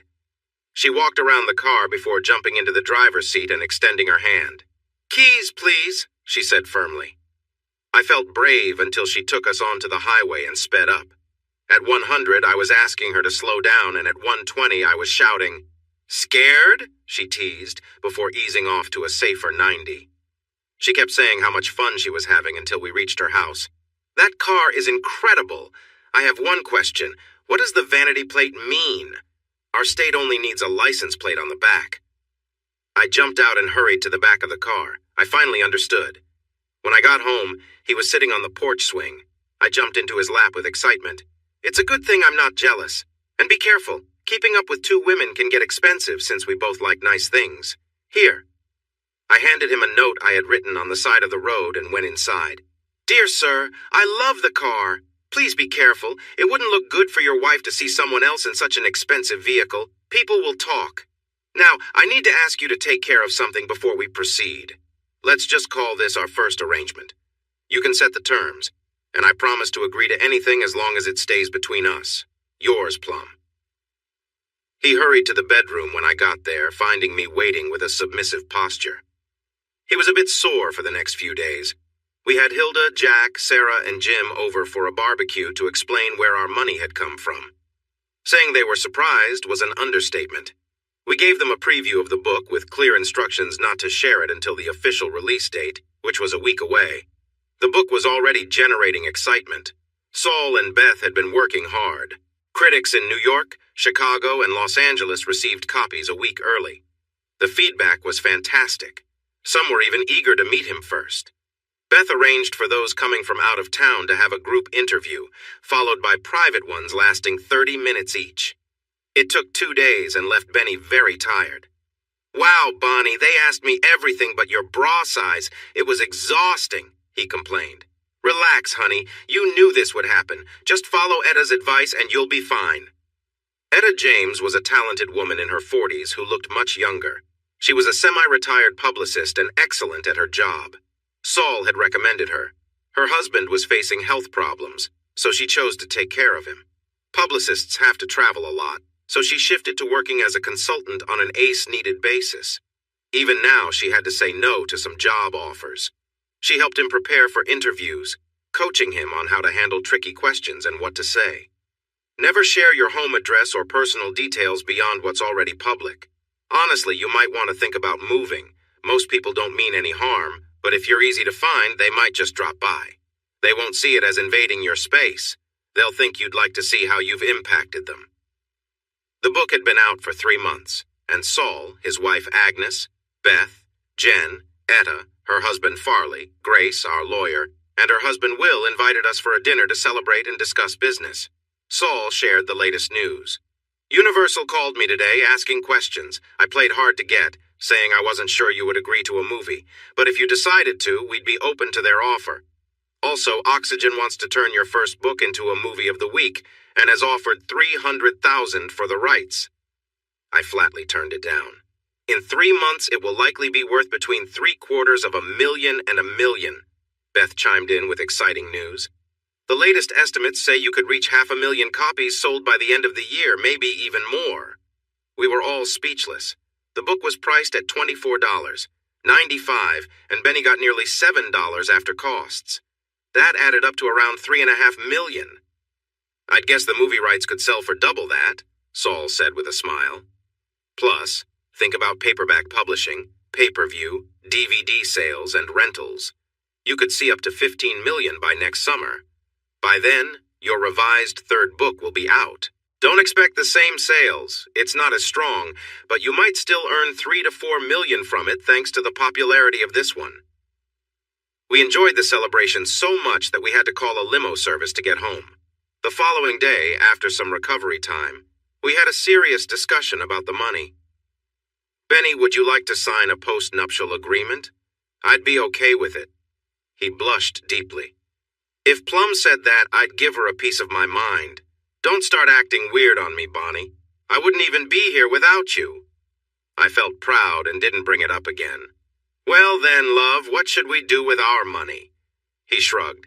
"I've never really thought about it. I never expected to have this much. We should think about our family. We have 9 grandchildren now, and college can be costly." "Absolutely. And soon it will be 10. Whitney called while you were in a meeting.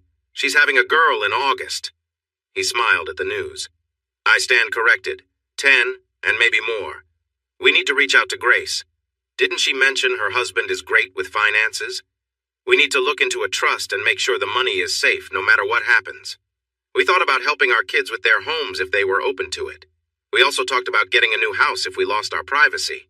I already had my 2 cars and Benny got a new truck, a big one with all the features. Other than that, we weren't sure what to do with the money. We considered assisting Sarah and Jim, Hilda and Jack, but we wanted to do it in a way that wouldn't upset them. To lighten things up, I teased Benny. "What about your friend? Be careful. I think she requires a lot of attention. I know you bought her a car. I thought I'd never hear about that. Seriously, a sports car? She must be really special." He smiled back, joking with me. "I'm sorry, dear. She meets some needs I wouldn't bother you with. And if hers is that nice, then yours is even better a true treasure. Maybe I should show it a little more love. Are you coming to bed or should I call someone else?" I responded playfully, wrapping my arms around myself. "Come to bed, darling. I'll make you forget about anyone else." It was a bit of a challenge to pull someone to bed when they were pulling me too, but we managed. Word got out in our small town about Benny's success. It was hard to keep quiet when he was on many morning and late-night shows. We even appeared on Rachel Ray after Saul told her about his barbecue. He made some for her and shared his sauce recipe, though he kept the dressing recipes for the slaw and potato salad secret. His cornbread pancakes were a big success. He was featured on Ellen, who asked him if he was going to write about a popular talk show host and her equally popular partner. He scored points by saying he didn't do biographies and that real life often resembles a fairy tale more than people realize. He mentioned us as an example and had me come up from the audience. Ellen asked me what it was like to be married to such a famous author. I shrugged. I wouldn't know. I'm married to Benny, but to me, he's the best. Benny gave me a big kiss while the audience cheered. I ended up staying with him on the couch for the rest of the show. Unfortunately, people were either shy around us or treated us like we were different. It really hit me hard when I was at the pub. One of my rare outings, and friends I've known for decades acted like they didn't know me. What's wrong with you all? I played with many of you when we were kids, and now that Benny has done something amazing, I'm suddenly different? I don't need praise from fancy folks. I just want someone to tell me when I'm being silly without hurting my feelings. I looked at Hilda and Sarah.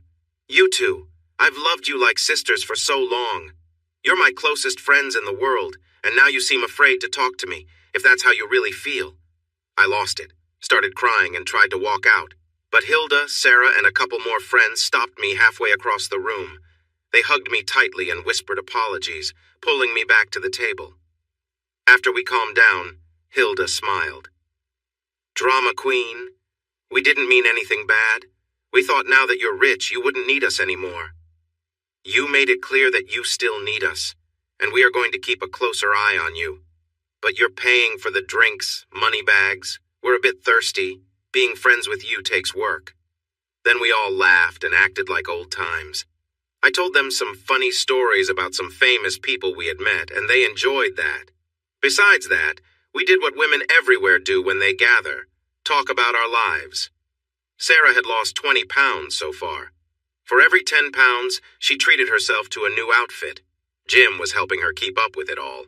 Hilda was learning about motherhood for the first time. Jack's 2 daughters had moved in with them, by their choice. Her days were busy with soccer practice, school events, and other activities. She looked happier than I had ever seen her. The only thing I don't like is the lack of privacy, but their mom takes them away every weekend. We'd go a bit crazy if she didn't. Jack is as dedicated as Jim in helping me stay organized. She chuckled as she talked about a close call with the kids, and we all laughed. What about you, Bonnie? Is Benny still helping you out? I hung my head in pretend sadness. No, our schedule is usually too busy. So you have to handle it yourself? I looked up with a smile. No, I used some of his money to have it removed from my ankles to my neck. I have to say, I really love it. I could probably help you all out if you're interested. We could call it a birthday gift. Sarah quickly said no. She enjoyed the attention she got from it, saying it gave them time to talk. Hilda thought for a moment and said she'd have to ask Jack. Is it really that nice and smooth? Want to see? I teased. Come into the ladies' room and I'll show you my little surprise. I began walking that way. Hilda grabbed my hand. Not here. Just think about what could happen if someone saw us. I can imagine the headlines. Wife of world-famous author caught showing off in public restroom. Tattoo pictures on page 7. We all burst into laughter, but Hilda was closer to the truth than she realized. Etta gave us both several talks about how to behave in public. Everything you do in public could be taken the wrong way. Bad publicity can hurt your reputation and your wallet. If Benny wrote stories like 50 Shades of Grey, people might see him differently. But he is seen as a moral hero by many religious and conservative groups. It doesn't matter if that was his intention, that's how it turned out. So we made sure to behave well in public. We dressed nicely, spoke politely, and stayed calm. We often attended public events because he was very popular. It took some time to get used to all the cameras. In a surprising move, Benny went into the crowd of photographers and introduced himself, learning names and shaking hands. It must be hard to follow people around. How about you all come to our house next Saturday afternoon? Bring your families if you want. We enjoy spending time with family. You can take all the photos you want and have a nice meal. Just let me know how many are coming so I can prepare enough food. And please, don't drink too much if there are kids around. He asked each of them to take a group photo with him, then waved and went inside. They were so fascinated they missed other celebrities. When he heard it was someone's birthday, He invited a young singer to lead everyone in singing Happy Birthday. The guests were laughing when we entered. "Wow," said a well-known actor. "If I knew that being nice would work, I'd already be friends with half of them." He smiled and said, "I should bring them some drinks. It must be hot out in this sun." He got the waiters to gather some soft drinks and water. Most of the party followed him outside to shake hands, share drinks, and chat. After about 20 minutes, we went back in, getting waves and greetings. 10 minutes later, they left, satisfied with the photos they had taken. The next day, Beth called. "I got an interesting call from Etta earlier. She said what Benny did was very unusual. Is he really inviting them to our house?" "Yes," I replied, laughing. "Remember, it's a rental and we're moving out next week, so it's not a big deal. He is actually looking forward to it." "You know, Bonnie, I don't think people realize how observant Benny can be." "You're right," I agreed. "Even after 2 years, I'm still discovering new things about him." "Well, I'm sure Grace will call you. She'll probably want to be there. Saul and I will come too, just to keep an eye on things. I hope this goes well for him." After she hung up, I started to think about Benny. He was in the office of the house we rented just outside New York, actually getting some work done. I waited until he took a break before I spoke to him. "Are you sure about this, Benny?" He smiled. "Yes, these people, or more like them, will be watching us for a while until our 15 minutes of fame are finished. I'd rather have a good relationship than be hostile. After all, except for Plum and her little adventures, there's nothing about us that's exciting, and I won't mention her. I can already picture the headlines. Conservative author caught in scandal with his companion. News at 11. He burst out laughing, and I couldn't help but giggle too. We had about 30 paparazzi, partners, and around 15 kids of different ages come to the party. Benny spoke to them all before we started. "I know you'll bring your cameras and I appreciate the pictures, but please keep it reasonable. Try to relax and have a good time. We'll sit and answer questions for 15 minutes after everyone arrives. After that, I don't want to handle any more business. Let's just enjoy ourselves. If you can't do that, you might want to leave now." Nobody left.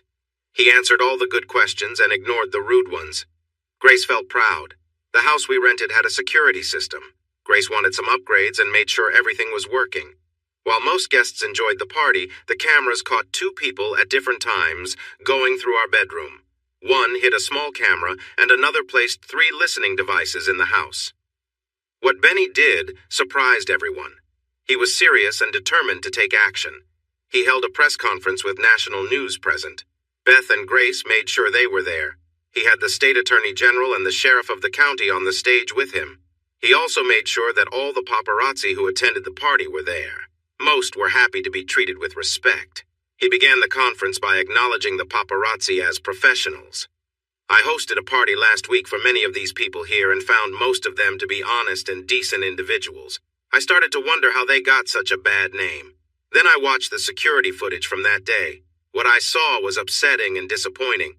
While most were socializing, 2 people chose to break my trust. 2 of the paparazzi tried to leave only to find police officers waiting for them. A large screen turned on behind Benny, showing the 2 rummaging through drawers and closets and hiding the camera and listening devices. The room gasped collectively. Benny continued firmly. "I guess this is what I get for believing in the goodness of people. My friends here," he pointed to the attorney and sheriff, "share my concern about this behavior. I think they have some answers for these individuals. I want everyone to know that I hope they face the consequences for what they have done." He started to walk away from the microphone, but paused for a moment. "Here's something for you guys. What do you think of this story?" The police took them away as their colleagues took pictures. The Attorney General said he supported a new law to set limits on what the press can do, and that he would make sure it was followed. Many paparazzi apologized to him, both in person and publicly. They also became much more respectful and careful around him. When it was time to sell the movie rights, Saul and Grace became very valuable. They discussed it and decided to start a production company. This would give them more control and a bigger share of the profits. Saul brought together some talented people, mostly newcomers who had good experience in independent films. Then he let it be known that they were looking for partners, and the major studios quickly showed interest. In the end, they teamed up with Universal. Benny had talked to a woman who had directed several well-received independent films and came back to Saul and Grace. "Whoever we choose, she will be the director. No negotiation, okay?" They were surprised, but had to agree. Universal hesitated, but desperately wanted to make the film and eventually agreed. Many famous actors wanted a role, but they mainly chose newcomers, with a few well-known character actors. Security on set was strict, and all the actors had to sign agreements to keep details about the film a secret until it was released. A few actors and 3 production staff members were let go when they realized how serious the team was about protecting the film. The film premiered exactly 2 years after the book was published. It broke box office records for 6 months. 2 theaters worked together so that all 8 of their screens showed the film continuously, staying sold out for 3 weeks. The book became popular again, especially in paperback. It sold another 300,000 copies. By the end, over 5 million copies were sold worldwide. One of my most memorable moments was when we quietly entered a theater and watched the film with an audience. We had chosen not to see any previews or the final version before this. About 20 minutes in, many people were openly crying. Some even left the theater before it was over, overwhelmed with feeling. Benny and I shared their tears. Reading it was one thing, but seeing it brought it to life in a much stronger way. One national reviewer wrote a remarkable piece in his review. "I believe by now everyone has either read or watched Union of Souls, the big bestseller by Benny Henson. I was thinking recently about how it would have been received if it had been presented to a studio before its release. Let's pretend for a moment I have written a screenplay and I'm pitching it to a studio executive. The image of me on the right will be the writer, and the image of me on the left will be the executive." A split screen appeared.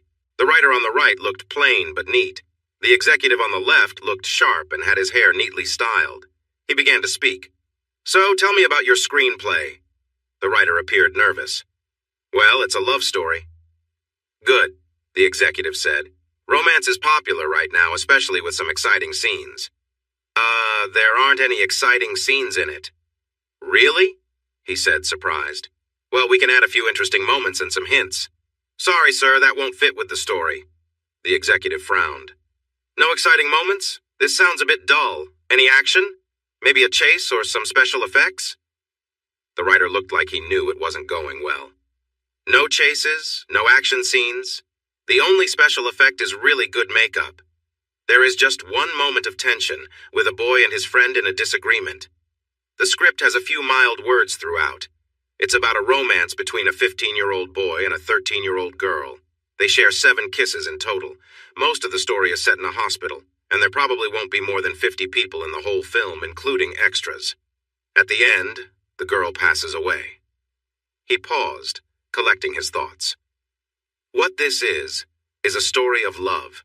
Pure love, with a little growth along the way." The executive stared at him for a few moments.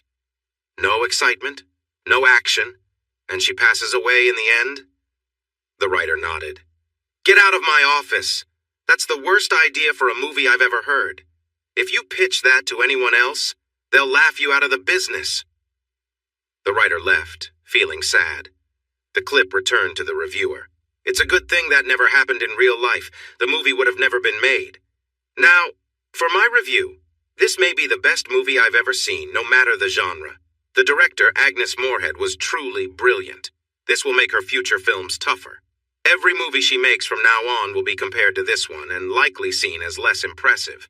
Unless you've been cut off from the world, you've either read the book or have heard about it. I'm not spoiling anything. By now, you know that the last 4.5 minutes of the movie are completely silent. I was surprised when I found out, and I wasn't sure it would work, but it's probably the most creative filmmaking I've ever seen." He paused, clearly emotional as he recalled the moment before continuing. "The young boy is asleep when the machines monitoring his girlfriend start beeping. The sounds are startling as the doctors and nurses rush in. He is gently moved to one side while they work. As they begin, the film goes silent. 2 minutes later, the doctor shakes his head, speaks to a nurse, and checks his watch. He confirms the time of death. During this, we get brief glimpses of the boy. He starts shaking and eventually seems to tremble all over. A nurse with tears in her eyes tries to comfort him, but he pushes away and stumbles into the hallway where he kneels and cries out. You can't hear it, but you can feel his pain deep inside. Then the scene shifts to a mix of memories. We see her in the casket, at the funeral, and finally, a shot of the boy now grown up in his mid-20s with his new wife. They stand by her tombstone, crying together. They walk away, and the final image is the stone with the inscription, Kara Edwards Johnson, beloved wife and daughter, 19902-003. I thought instead of reviewing the rest, I'd let some audience members at a recent show share their thoughts. A clip plays of people leaving a theater. Most are crying or sniffling, many unable to speak. They asked 10 people and 3 offered comments. Beautiful was the most common word used. The scene returns to the reviewer. Now my final thoughts. There were some really good films made this year. I feel sorry for them. If this film doesn't win the Oscars, I might reconsider my job. Best film, best director, it's basically a sure thing. Best actor and actress, best supporting actress, best screenplay, and best makeup. The music was created by the renowned Wiley Patterson and his wife. Moria sings the theme song with contributions from his family, Jenny Green and Freddie Johnson. He'll likely win for the score and songs. If there were an award for Best Janitor on a film set, he would be nominated too. And speaking of janitors, the writer Benny Henson makes a cameo in the film. He's the older janitor cleaning the floor when the boy stumbles out and kneels down. He helps the nurse get him back on his feet. Do I recommend the movie? No, I insist you see it. It stirred up deep emotions in me, and now I need a tissue. But before I go, I should mention that the only product tie-in for this movie is travel packs of tissues sold at theaters. Both major tissue brands teamed up for this. The packs are pink, and all profits will support cancer research. They expect sales to reach $11 million. It got so busy that theaters had to limit napkin use. Toilet tissue use rose by 30%. The movie also boosted book sales, bringing the total to 5 million worldwide. His revised third book generated over 4 million in sales, and Universal bought the rights for $1 million, adding $500,000 more on the condition they could option the sequel. Lifetime purchased the rights to his second book for $670,000 and allowed our production company to turn it into a film. Oxygen purchased the rights to the first book for $500,000 but decided to use their own team to film it. Benny worked on the sequel to the third book when he could between his travels and events. So when he finally had some free time, he completed it in 6 months, asking me to edit it as he finished parts. It'll be easier for Beth to see it, he said, but I knew he just wanted me to be close. To our surprise, Beth made very few changes, gave me credit as the editor, and sent me a check. The book remained on the bestseller lists for 3 months. However, Benny didn't seem as happy as before all the success. He looked thinner and quieter. After finishing the sequel, he completed his commitment to Harbor House. To Beth's surprise, he decided not to sign another contract. I will sign it, Beth. You have my word. But right now, I want to take a break and spend time with my family and friends. I'll call you in a few months, I promise. In late June, he shared this with everyone, including me. I was pleased because I had started to worry about his health. Then he surprised us again by renting a large place on a Pacific island for 3 months. He arranged for all our kids and some friends to fly out for 2 weeks. Beth and Jen came for a week, along with Saul, Agnes, Grace, Etta, and their husbands. We spent our time relaxing in the sand, enjoying nightlife in the capital, visiting open-air markets on other islands, and overall having a great time. We were taken aback when we saw that many women went without certain clothing items, including some in government.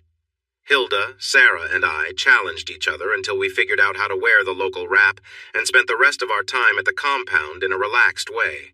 Soon my daughters, in-law, Grace, Beth, Jen, and Etta joined in, as well as the children. The men adjusted quickly except for Agnes. Nobody wants to see an older woman not covered up. Saul teased her about it, and 3 days before leaving, she surprised us all at breakfast wearing only a wrap. She turned a bright shade of red while the men complimented her, yet she didn't cover up. By the next afternoon, her only complaint was a bit of sunburn. We even met the king, thanks to Mike Hogue, the real estate owner of the compound. He was a tall man with long platinum blonde hair held back with a headband, wearing the local wrap. The women were impressed, and the men were equally taken with his companions, a tall blonde and a shorter Hispanic woman. When everyone returned home, we kept the kids, 16 of them, aged 3 to 17. We hired 2 nannies who stayed until school began. By then, the kids had embraced the local style and returned home with beautiful tans. Mike Hogue loved children and often visited us. He was very popular, especially among the younger crowd. I wondered why, at his age, he didn't have a family of his own. We returned home feeling relaxed and sun-kissed. I knew Benny spent 2 hours each day in the office working. That was all the time he would allow himself. The rest of the day was for family. Back in our hometown, we still owned my house and our little place that we loved. True to Etta's words, we had to move because we needed more privacy. We bought 30 acres on the other side of the county with a long private driveway. 6 acres were fully fenced in with tall chain-link fencing featuring privacy slats. The property had a modern security system with cameras everywhere. There was even a small guardhouse with 2 security guards on duty around the clock. You would be surprised how many people, not just curious fans, tried to get in. We even caught 2 men trying to sneak in to hold us for ransom. They were sentenced to 5 years for their plan.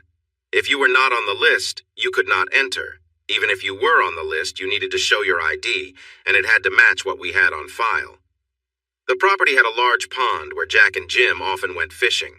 Hilda, Sarah, and I would sit on the patio with a pitcher of drinks and relax while we chatted about our lives. Benny was busy writing something he wouldn't show me yet, which made me think it was important.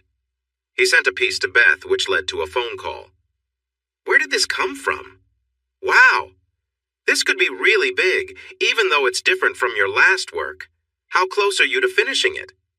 "Less than halfway," he replied, laughing. "I'm having trouble with some scenes. I think I'll ask Bonnie for help. She's better at those than I am."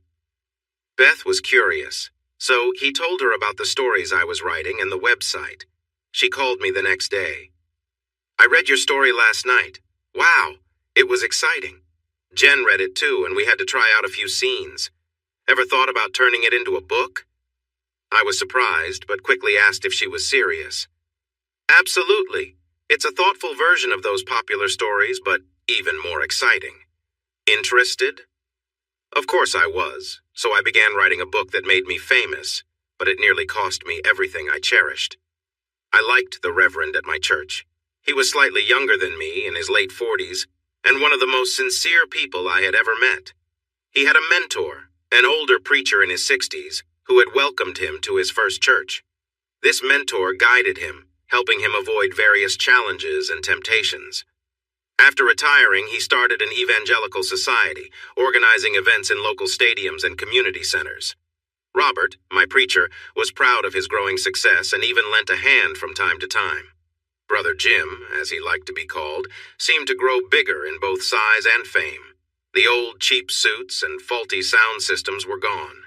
Now he wore fine suits and used modern sound and lighting equipment fit for big events, like football stadiums. He even bought some time on a local TV station to air a show for an hour. One Sunday he preached at my church, and Robert, who was a bit jumpy, seemed anxious. I noticed Jim's fancy suit and his shining silver hair, which looked impressive against his tan, especially for February. He interacted with people with a charm that felt both skilled and natural, almost like an old-time traveling salesman. When we shook hands, I felt an instant dislike, and I made sure to keep my distance. Later, during a special collection for his campaigns, I hid a penny in a $5 bill. I hoped the person counting the money would get the hint. 4 months later, the news broke. He was under federal investigation and faced many charges. Some young people came forward trying to profit from the situation. He had been involved with several individuals, sometimes without their agreement or when they were underage. Eventually, he was charged with several serious crimes. He accepted a plea deal when a potential murder charge was mentioned and went to prison at 67, facing at least 20 years before he could ask for parole. Robert was heartbroken. About 6 weeks later, he gave a sermon about moral character and temptation. Temptation, both big and small, surrounds all of us. I have noticed that regular people often manage it well throughout their lives. They understand the consequences and are rarely pushed beyond their limits. But when someone reaches a level of success that lifts them above the rest, their true character shows. Most of us struggle with that kind of success. Just look in the news any day. You'll see celebrities, athletes, politicians, and even, sadly, religious leaders who fall. It really hurts to see these people, often at the peak of their careers, stumble. They should be thankful for the gifts they have, but instead waste their success through poor choices. My sincere advice to you all is to remember this message if success comes your way. I pray that you find the strength to stay grounded during those times. I have thought about that sermon a lot lately, wishing I had listened more closely. I didn't fully understand what Benny had to deal with. Following Beth's instructions, I removed all my stories from the site. You can't share your work if you want to sell it. I created a new outline and revised the stories to make sure they flowed well together. The last 4 chapters were completely new. Even though the story was mostly finished, it took 6 months to finish writing, plus another 3 for editing and revisions before it was ready to publish. I worked with the same team as Benny, Beth, Saul, Etta, and Grace. Saul and Beth loved it. Grace said it wasn't really her favorite, while Etta just smiled and humorously called me a very cool older woman. The excitement they created, along with my clear connection to Benny, helped a lot. When the book came out, it took only 3 months to reach the bestsellers list. At one point, Benny's new book and mine were ranked 2nd and 3rd. Etta even helped us get on Sunday Morning, where people praised us as a strong couple in the literary world. Mo Roca interviewed us, spending 2 days at our home before bringing in the cameras. Benny even showed him how to catch fish and prepare them. Mo didn't seem to mind, but he confessed he didn't really like the taste. It made for great footage, though. The interview went smoothly. Mo asked us about our current books and shared a bit about our past. Then he asked me a big question with a grin. Are the characters in your book based on real people? Maybe you and Benny? I felt my face turn red while Benny chuckled softly. He answered for me. Yes and no, Mo. We're not a young, fit couple in our 30s, but we've had our good times. The truth is we're just a small-town couple in our 50s. As much as we would like to do some of the things in the novel, we're not as quick or flexible anymore. Bonnie has a great imagination and seems to really understand that lifestyle, which makes it believable. I couldn't have said it better myself. When we were home, which wasn't as often as I would like, we rarely went out and mostly spent time with close friends. Unfortunately, we had become less trusting than we used to be. Hilda lost her job during the economic downturn, and things were tough financially for them. It was sad when the mother of the twins left without a word and stopped her child support payments.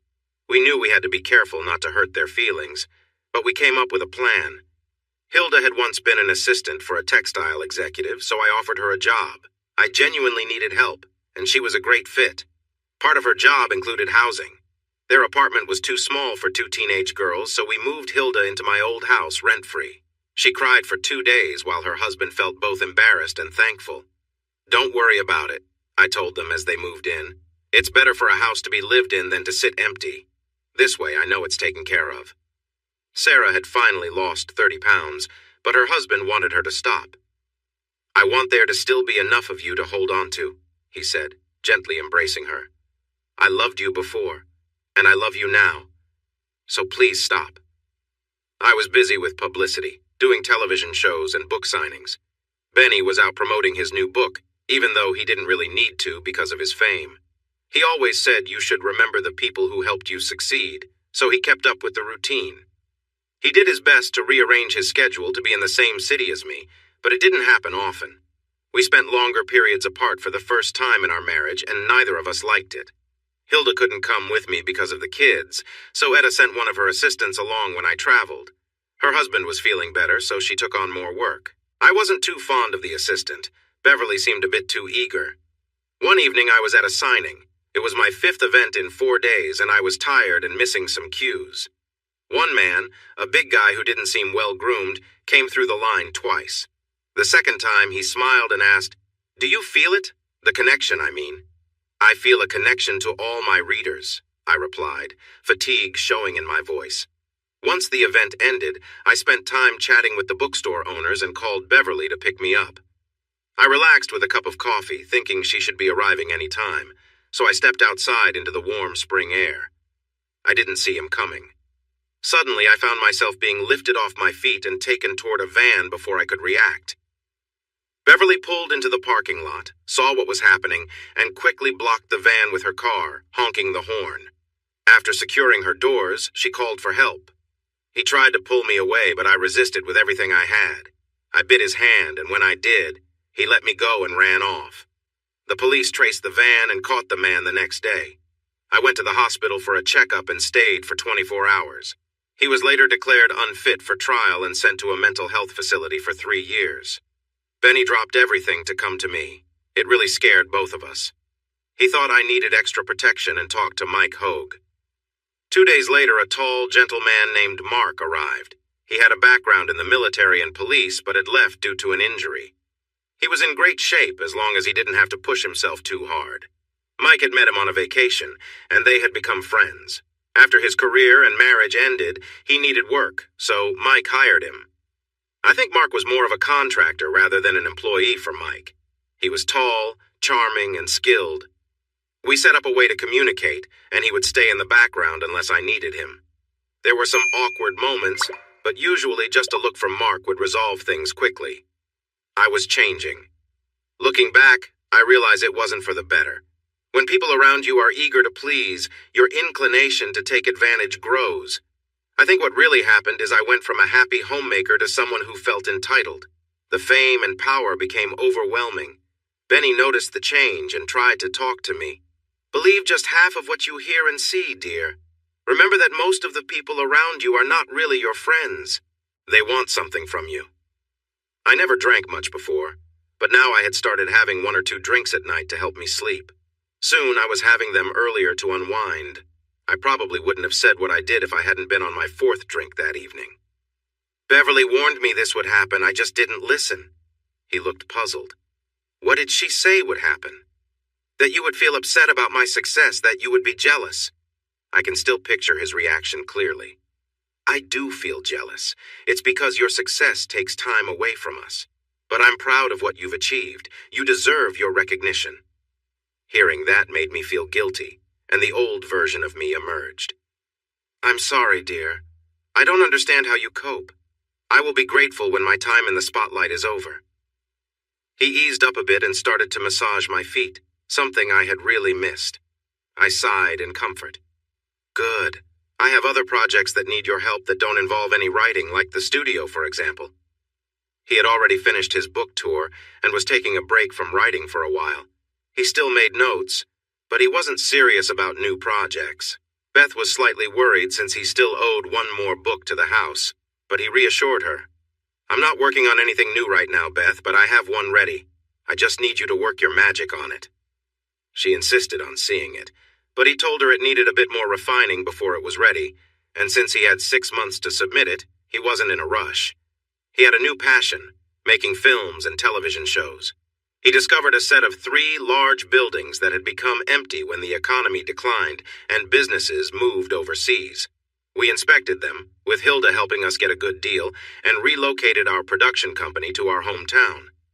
The smallest building was for offices. The next was divided into small rooms for editing film and sound, plus 1 small sound stage. The biggest space was divided into 2 larger areas. We became one of the largest employers in town, especially when counting the extra staff we often brought on board. Benny hired 3 young and talented writers to work on his latest projects. One evening, while missing me, he revisited some of the older stories on the website where we first started.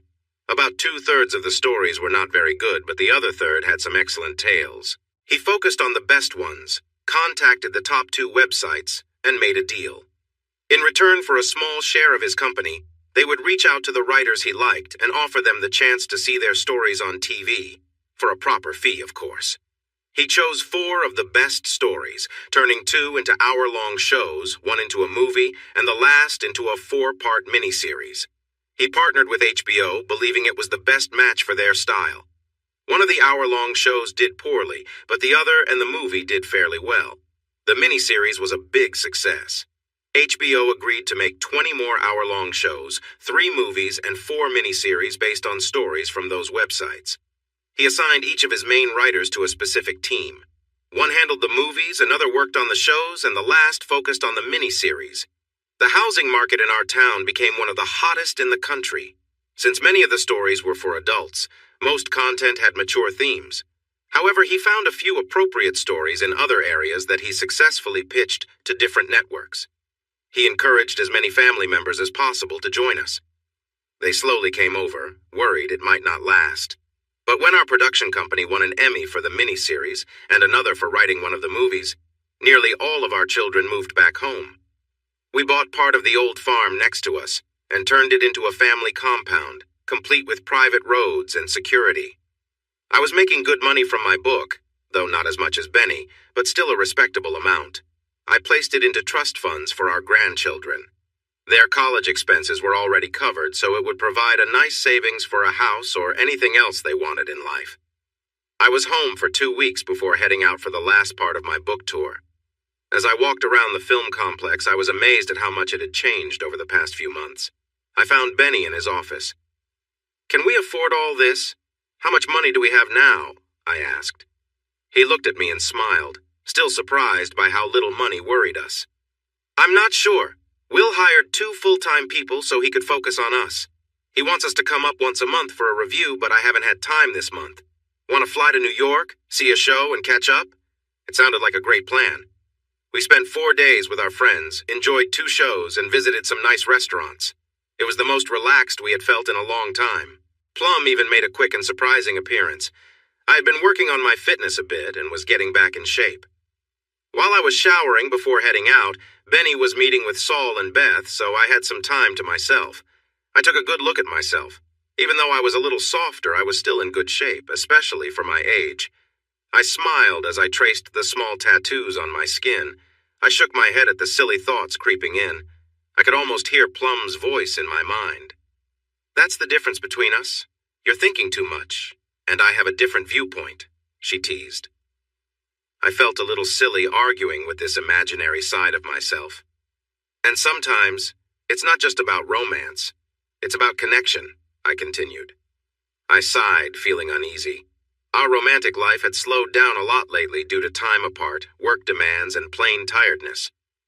"Okay, I get it, Plum. I'll give you a chance. But remember, while you may have his attention right now, I know he cares for me too. Eventually, he'll come back."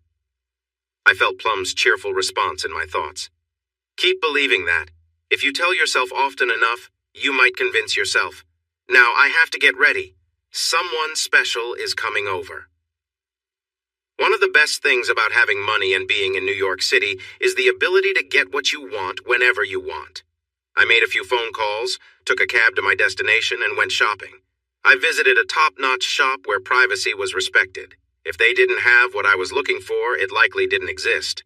There were whispers that for an extra cost, you could find someone to cater to your every desire. I picked a few items, placed some special orders, and returned to the suite before Benny finished his meetings. I sent him a quick message. "I'll take care of dinner tonight. Plum is back unexpectedly. It seems I thought I was done with that." I added, "I won't be around, so enjoy her while you can. Maybe if you keep busy, she'll leave soon after." When I told him to come by 7, I could hear Benny rushing down the hallway, calling my name as he arrived at the suite. I didn't answer, and his voice took on a more urgent tone. "Plum, where are you?" he called. "I'm in the bedroom," I replied, trying to sound calm. "I'd come out, but... well, I'm a bit tied up at the moment."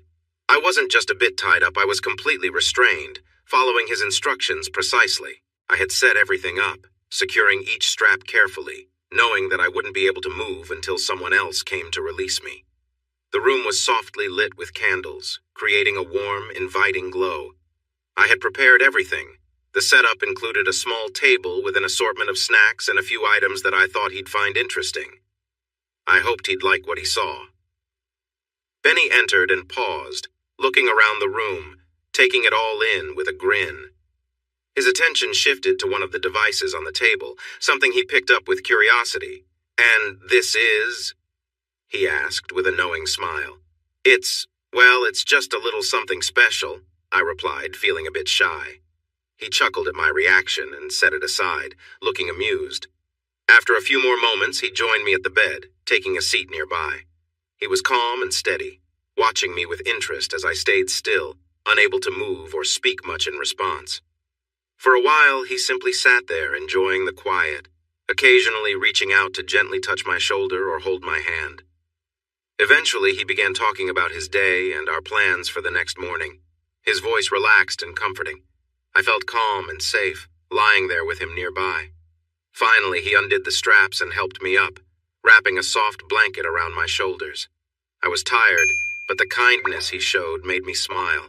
He helped me get comfortable, and we talked quietly until I felt myself drifting off to sleep. In the morning, I found light marks from the straps on my wrists and ankles, which reminded me of the intensity of the experience. But I smiled at the memory. Benny was already up, making coffee and preparing breakfast. He greeted me warmly, and we shared a quiet meal, reflecting on the evening with humor and warmth. The day stretched ahead, and I looked forward to more simple moments spent together.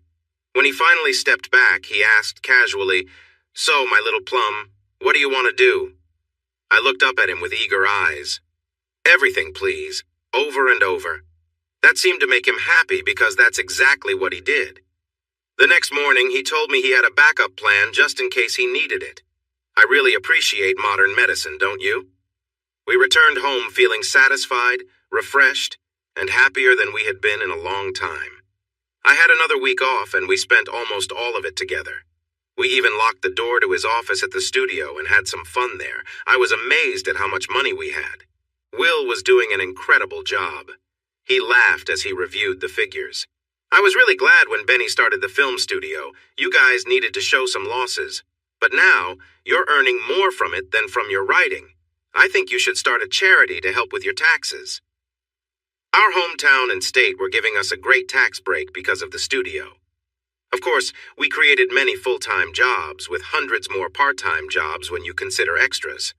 We supported 2 restaurants with our food services, and many local police worked for us part-time for security. Nearly every business in town benefited in some way. While other places were still recovering from the recession, our area was thriving. We paid well, too, offering top wages to everyone involved. I chuckled when Benny said it felt like we were buying loyalty. Of course we are, honey. That's how business works, or at least how it used to.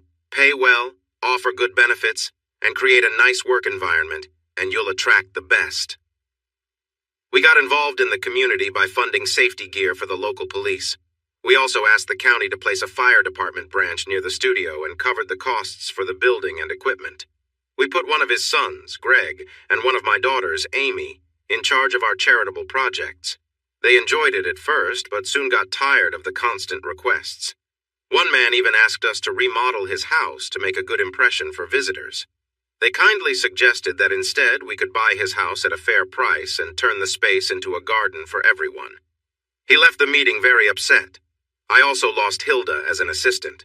She came to us with a plan. Our local economy was thriving. Many people were moving here for jobs and the great schools. This was one of Benny's favorite projects. We had given a lot to the local schools, and they were praised as the best in the state. When my daughter Whitney couldn't find a teaching job nearby due to budget cuts, he stepped in to help make up the difference. He also arranged for Amy and Greg to deliver 2 to 4 truckloads of school supplies to every school based on their size. No teacher needed to buy their own supplies anymore unless they wanted something special. He provided a tablet and a laptop for every junior and senior high student, about 2,300 in total. The teachers received the best models, and he covered the service fees and internet access to keep everything running. This made physical textbooks unnecessary, and the county ended up donating them to another school system. Hilda presented us with some important facts and figures. The housing market is struggling, making homes and apartments difficult to find and very expensive. Here's what I think you should do.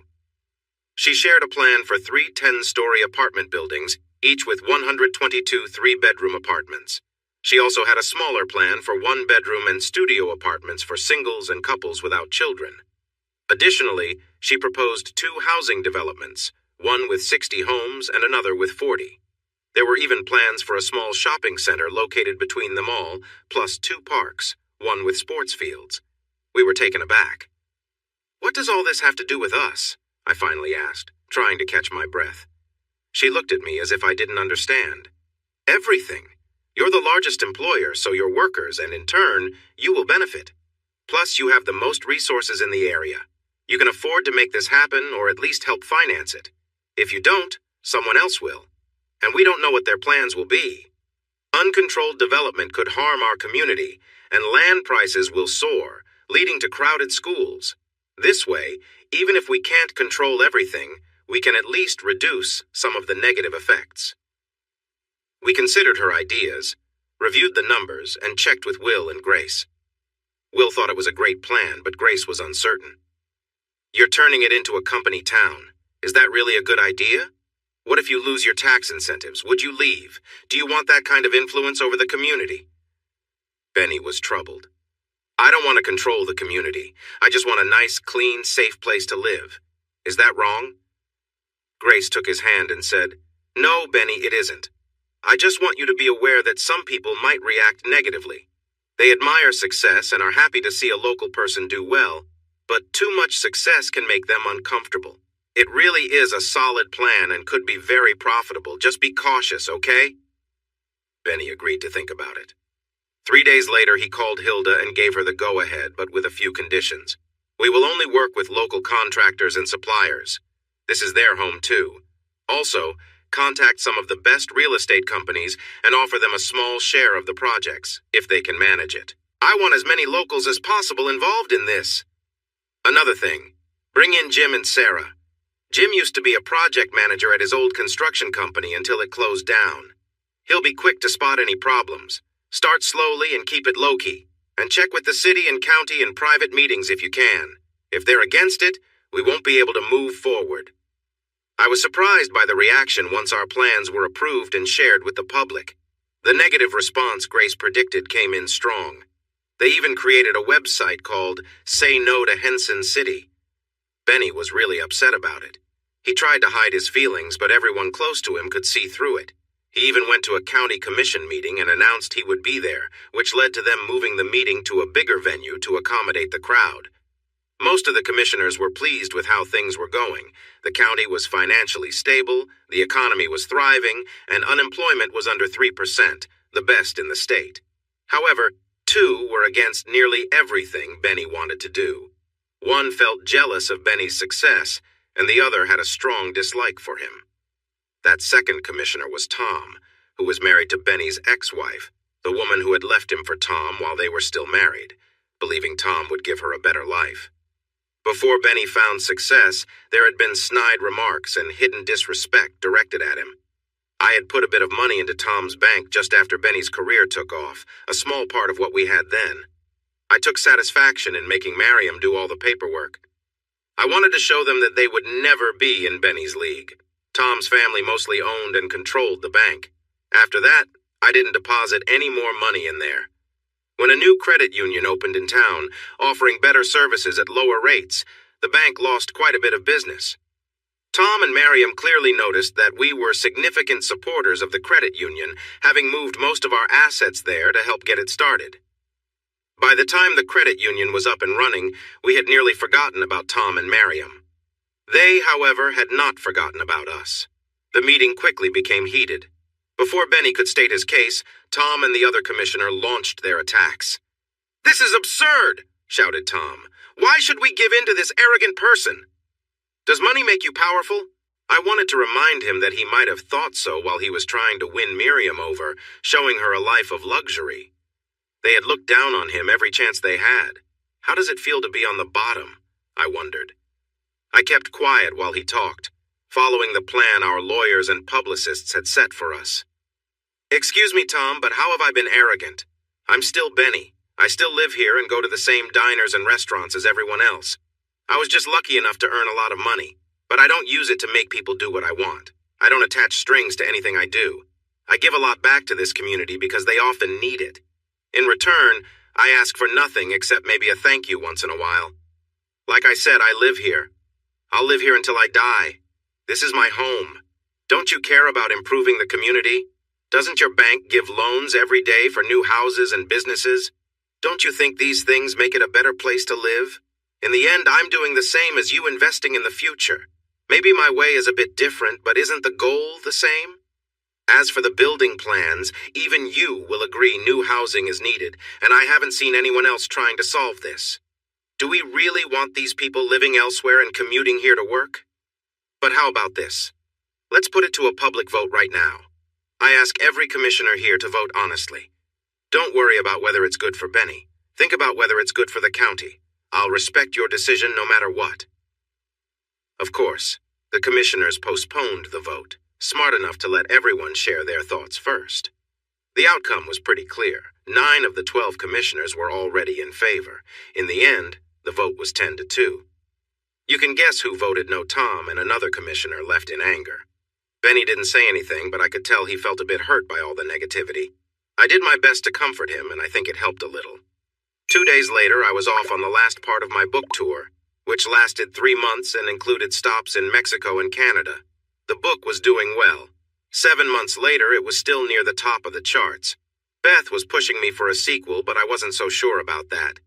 I was a guest on Ellen's show, and she teased me for not bringing Benny along, then asked if our production company was planning to make a movie. I don't know if anyone will want to film it as it is. It has dark themes, so the highest rating it could get would be restricted. What about that other popular book that just got made into a movie? It's been a hit. Couldn't you do something along those lines with yours, maybe change the color theme? The way she said it made everyone laugh. I have to admit, Ellen, that I've never read that book. I might or might not watch the movie when it comes out on DVD. It was very successful, so I want to congratulate the writer. I'm just not ready to see my book as a movie. I stopped for a moment. That said, our company does have the rights to the film. Maybe someday, who knows? We chatted a bit more about the production company and what Benny and I hope to do in the future. I wanted to return to my happy life and try to convince Benny to slow down a bit. Just 6 more weeks, I thought. 6 more weeks until the tour was over and I could go back to my real life. I was really looking forward to it. The pressure was starting to weigh on me. Constant travel was getting old, and the routine of hotel rooms and bookstores was wearing me down. I had stopped exercising, watched too much TV, and was drinking more than usual. My new assistant seemed to understand. My first assistant, the cheerful one, had left to get married, which I was secretly happy about. Benita was in her 30s, confident, ambitious, and eager to move up. She saw me as a way to do that. Mark didn't like her from the start. He told me later that she reminded him of some not-so-good people he had dealt with in his police work. "Be careful, Ms. Bonney," he said in his soft southern voice. "I think Benita is more focused on her own goals than what's best for you." I should have listened to Mark.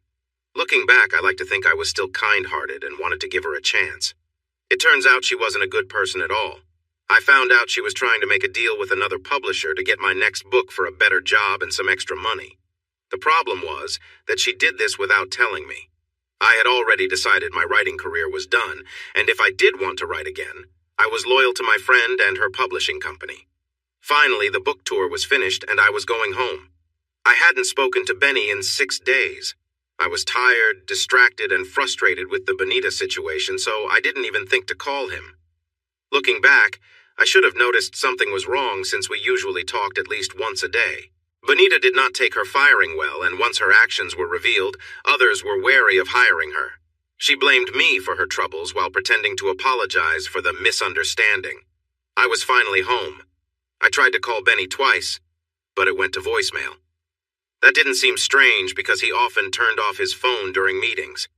I waved at the security guards at the entrance to our compound.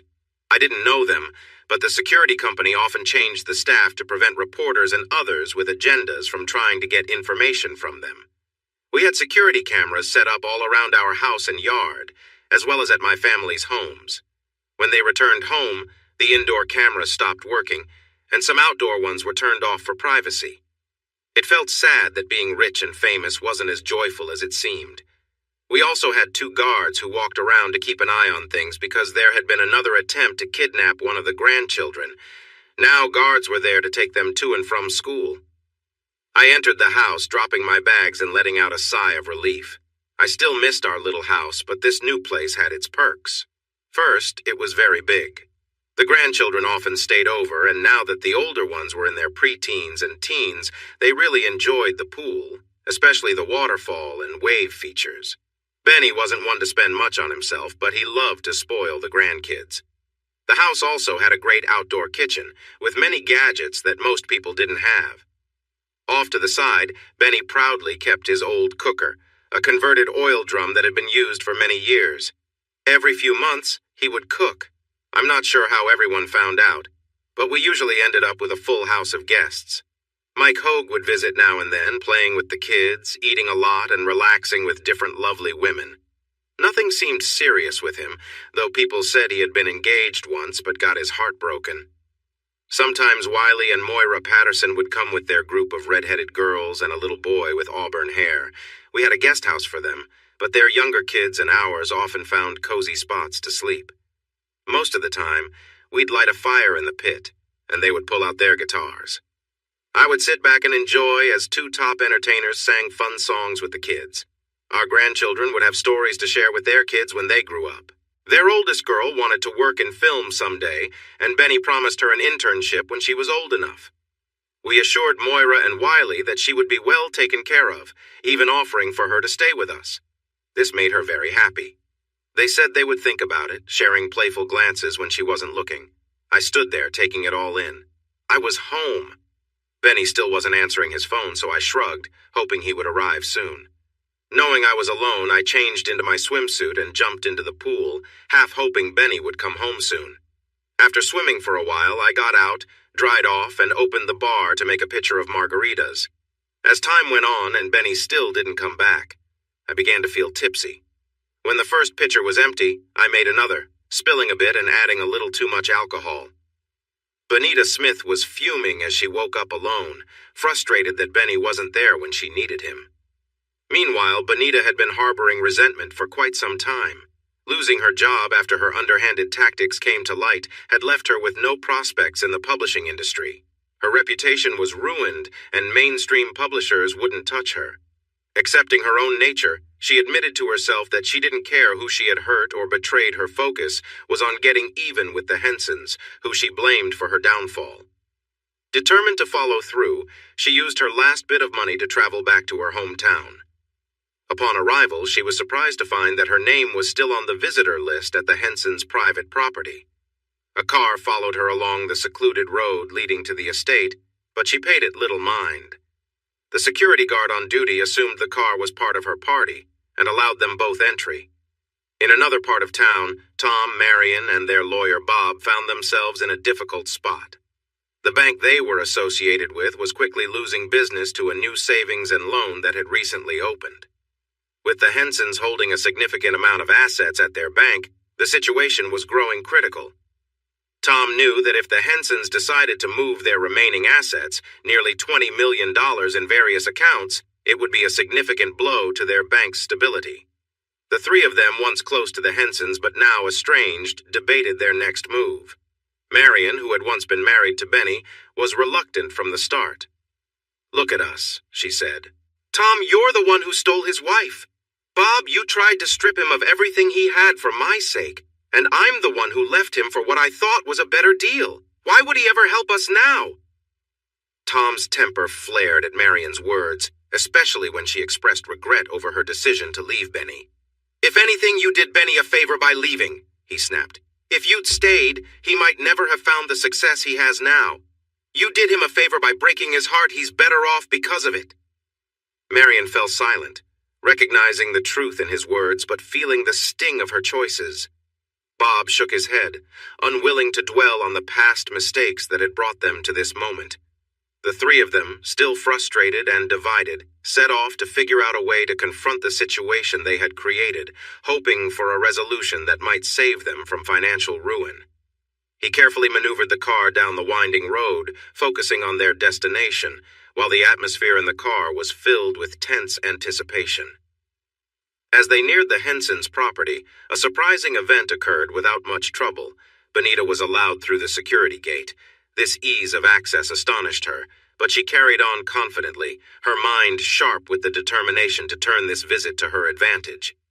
In a second car, Tom, Marion, and Bob followed closely. They were surprised that the security guard assumed they were accompanying Bonita and waved them in as well.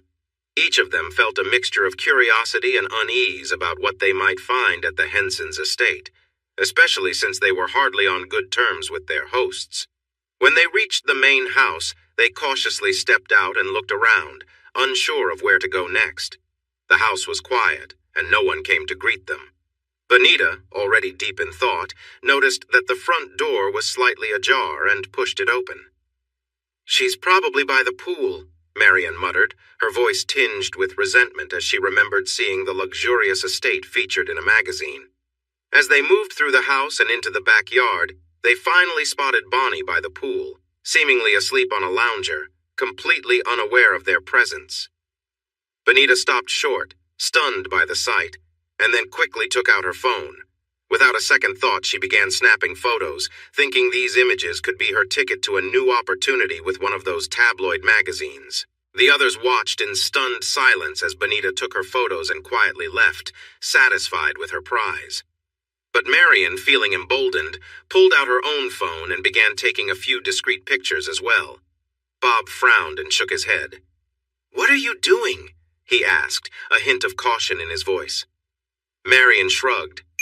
"Just gathering some leverage. With these photos, we might be able to persuade Benny to keep his accounts with our bank.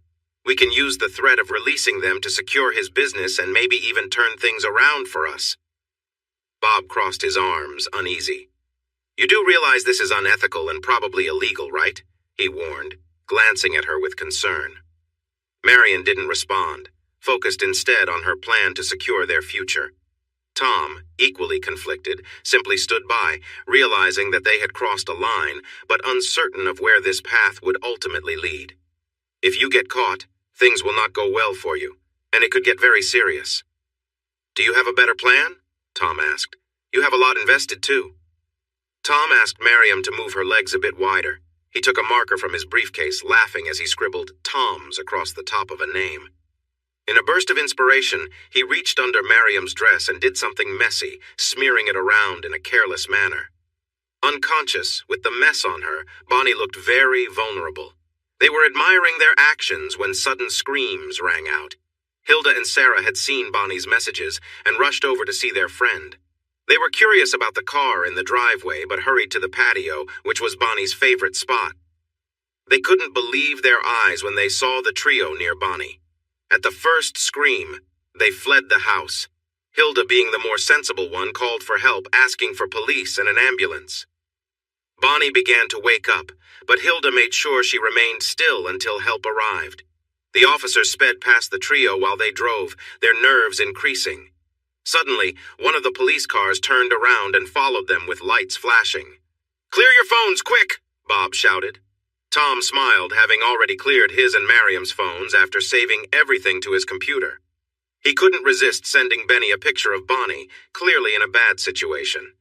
The message read, "Another win for me." They pulled over, and the officer approached to ask for ID. Once that was done, he began his questions. "Were you at the Henson house a few minutes ago?" Bob did all the talking. "Yes, officer, we were there to handle some paperwork." He held up an envelope they had brought. "But when we arrived, Mrs. Henson was unavailable, so we decided to leave. Is there a problem?" Officer Graham looked at him, struggling with his feelings.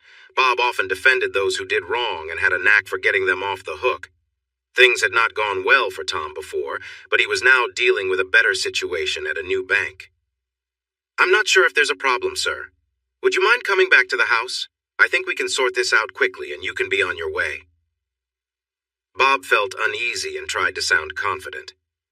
"We're important members of the community, with meetings and commitments. We don't have time for this." Officer Graham cut him off. "I suggest you make time, sir. If you don't come with me willingly, I will call for backup and will ensure you return. Please cooperate and follow me. Your choice." Complaining about legal actions, they turned back.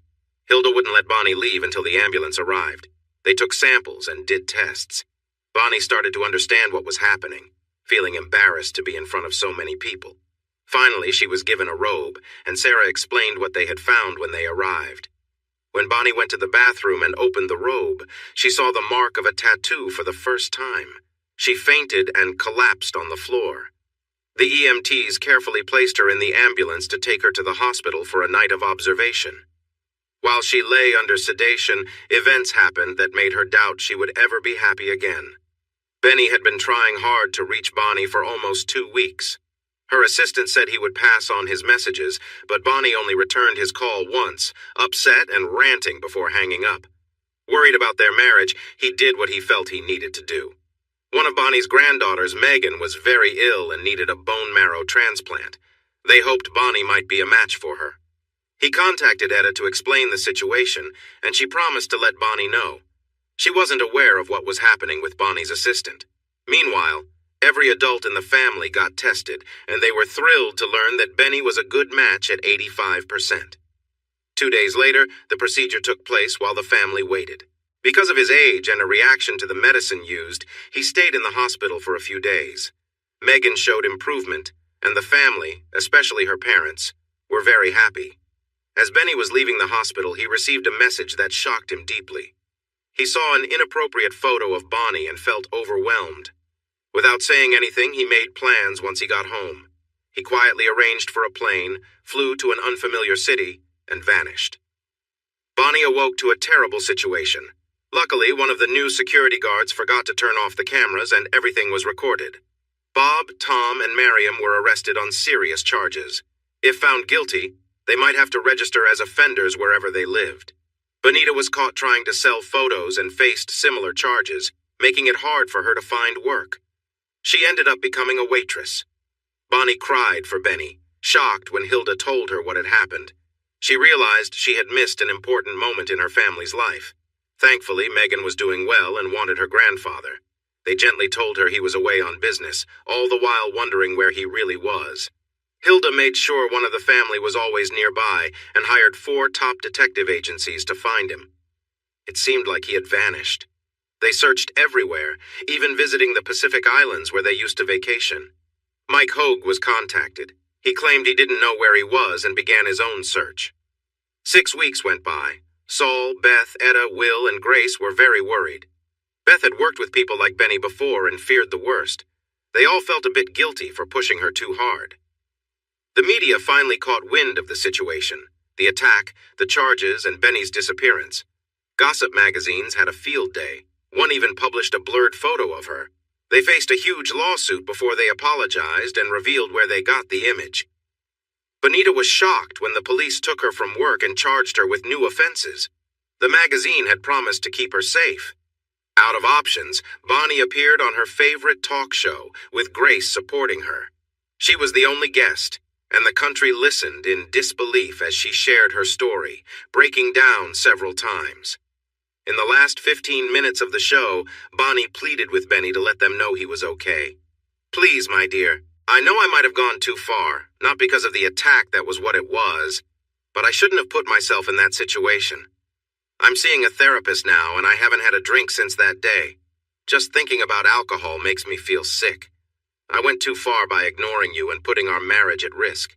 It didn't matter that you warned me or that you tried to make time for me as you became famous. I feel deeply ashamed for neglecting my family when one of them was very sick." She paused to cry, and Grace gently rubbed her shoulders. Then she looked directly into the camera. "Benny, being the caring person you are, helped save the day. You donated bone marrow so your step-granddaughter could have a healthy life. You always loved your grandchildren, no matter what. Benny, if you're out there, know this. I will love you for the rest of my life, even if we never meet again. There will never be another man for me. I love you, and I will always love you." Bonnie broke down again, and the show came to an end. It made headlines on every news channel, increasing the search for Benny. 4 days later, Megan ran out of the house trying to pull Bonnie inside. "It's Poppy! He's on television! Come on!" She, Hilda, and Megan's mom rushed in. Bonnie looked at the screen, disappointed.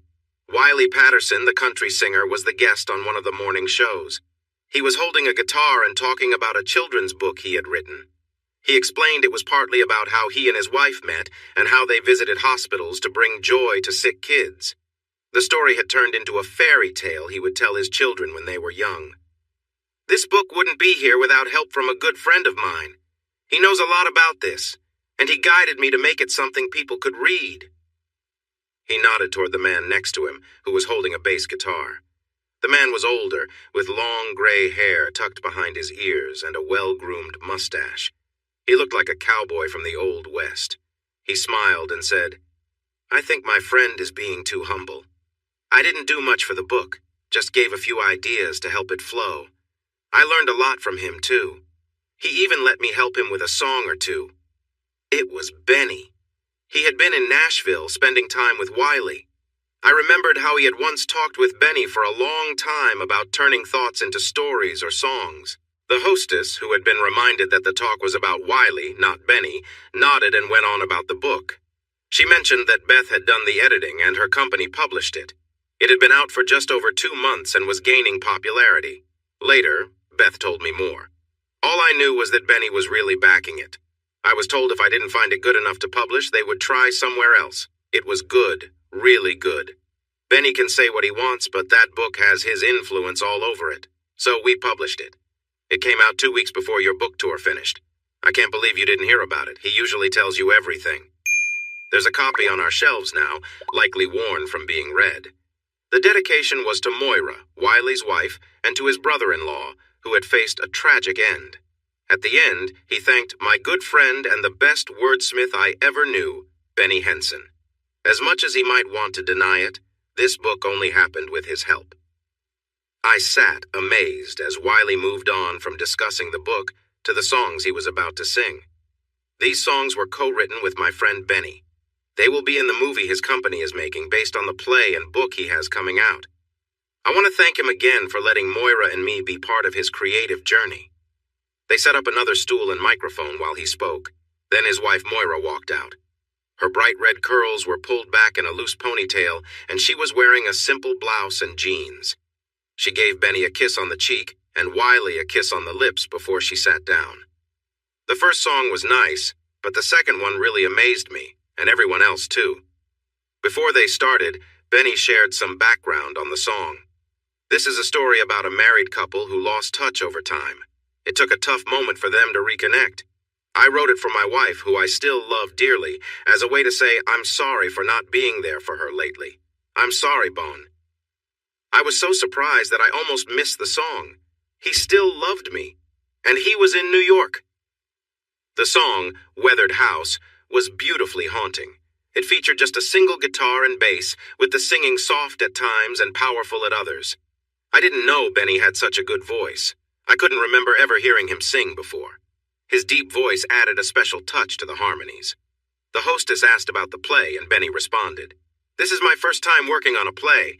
I met a producer named Derek Brooks when I first came to New York, and he gave us free tickets to one of his shows, but only if I let him look at my play first. I sent it to him a month ago, and he is really excited. He has one of the best playwrights in the country reviewing it and making adjustments for the stage. I will be in New York for at least 6 months to be part of the process." While looking at the camera, he smiled. "I want to talk about the rumors of my disappearance. I don't understand why everyone thought such wild things. I still had the same email and phone number. I just turned everything off for 2 weeks to focus. I wanted to think, especially about my wife. Did she still love me? Did I love her? Of course I did. Bonnie, if you still love me, you know where to find me."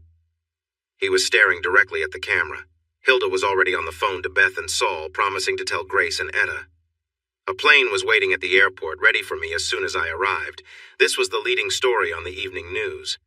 Benny Henson was safe and sound in New York City. Beth picked me up, and we drove in tense silence for a while. Then I took her hand and told her I was sorry for how I had acted.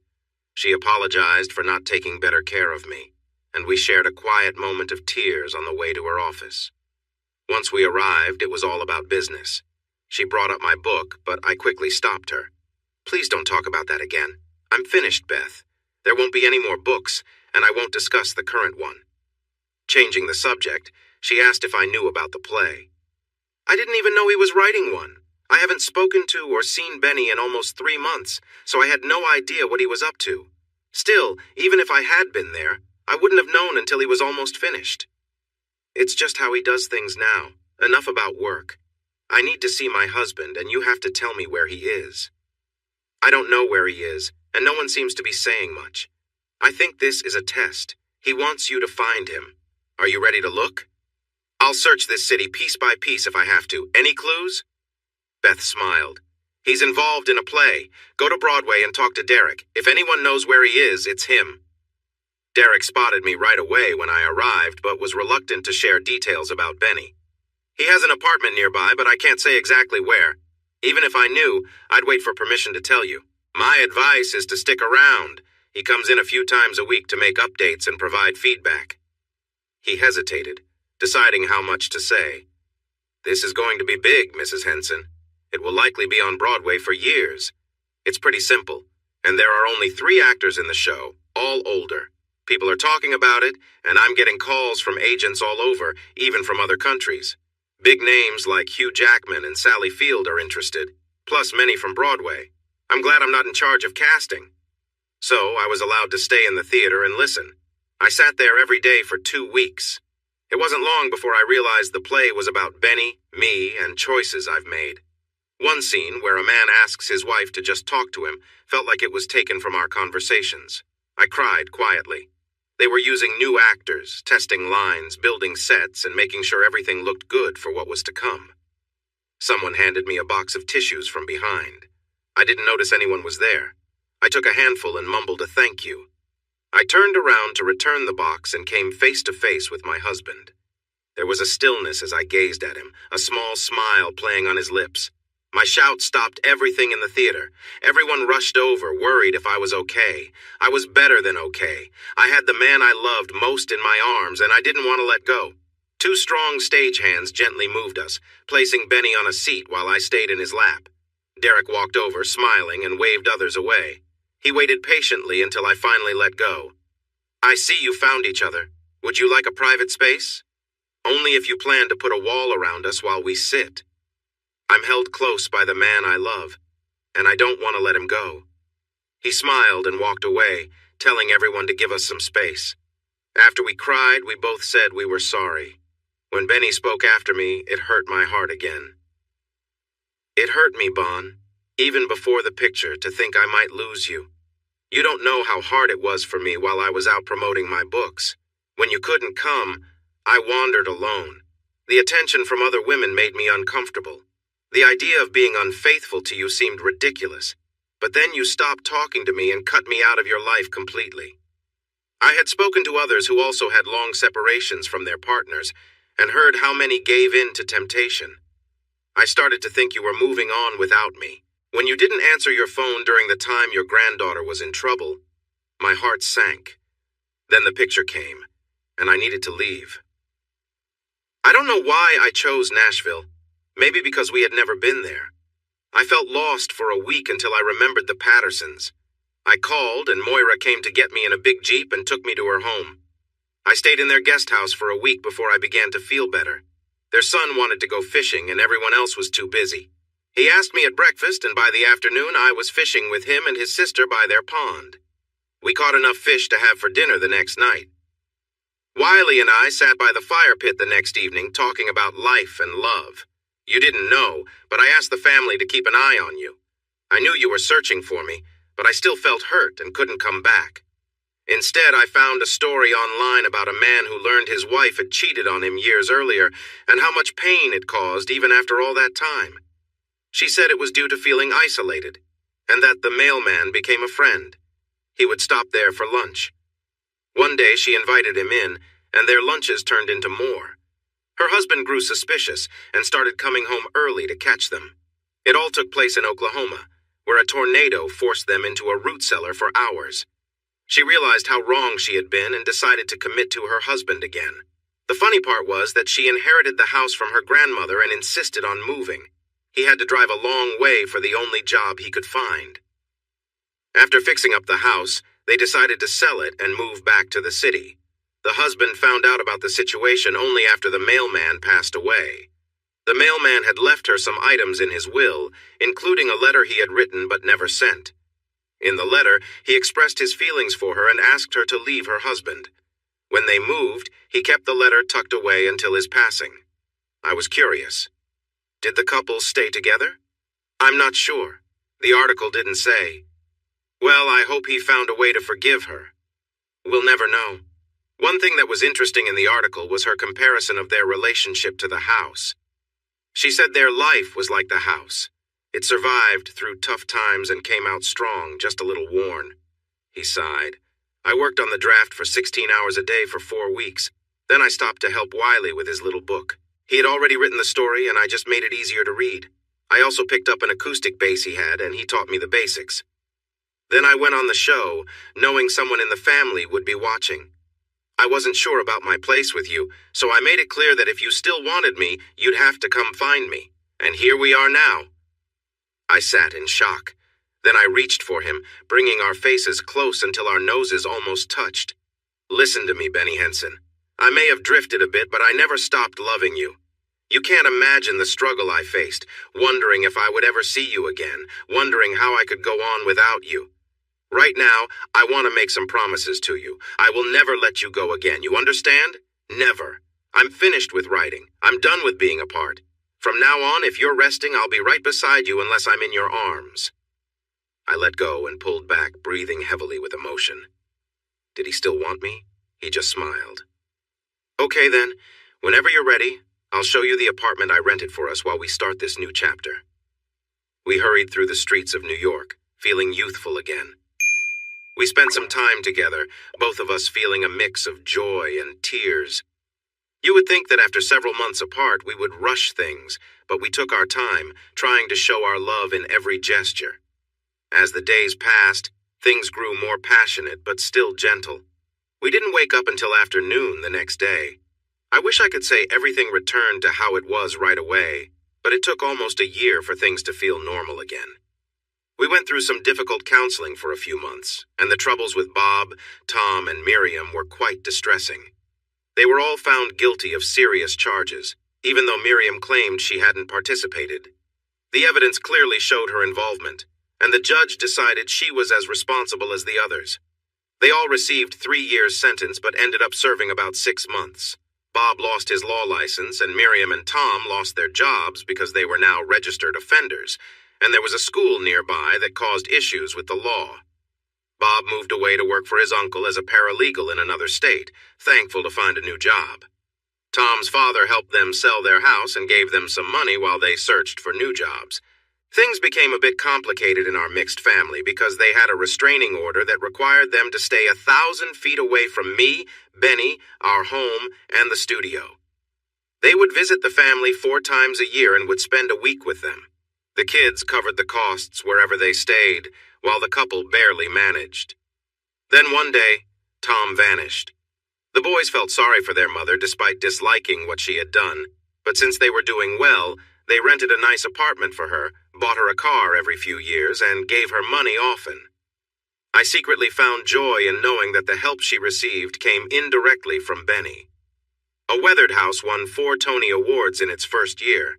The book became very popular, and the movie was almost as successful as Union of Souls. We visited New York 6 months after the book was published for a meeting with Beth and Saul, where we announced Benny's retirement.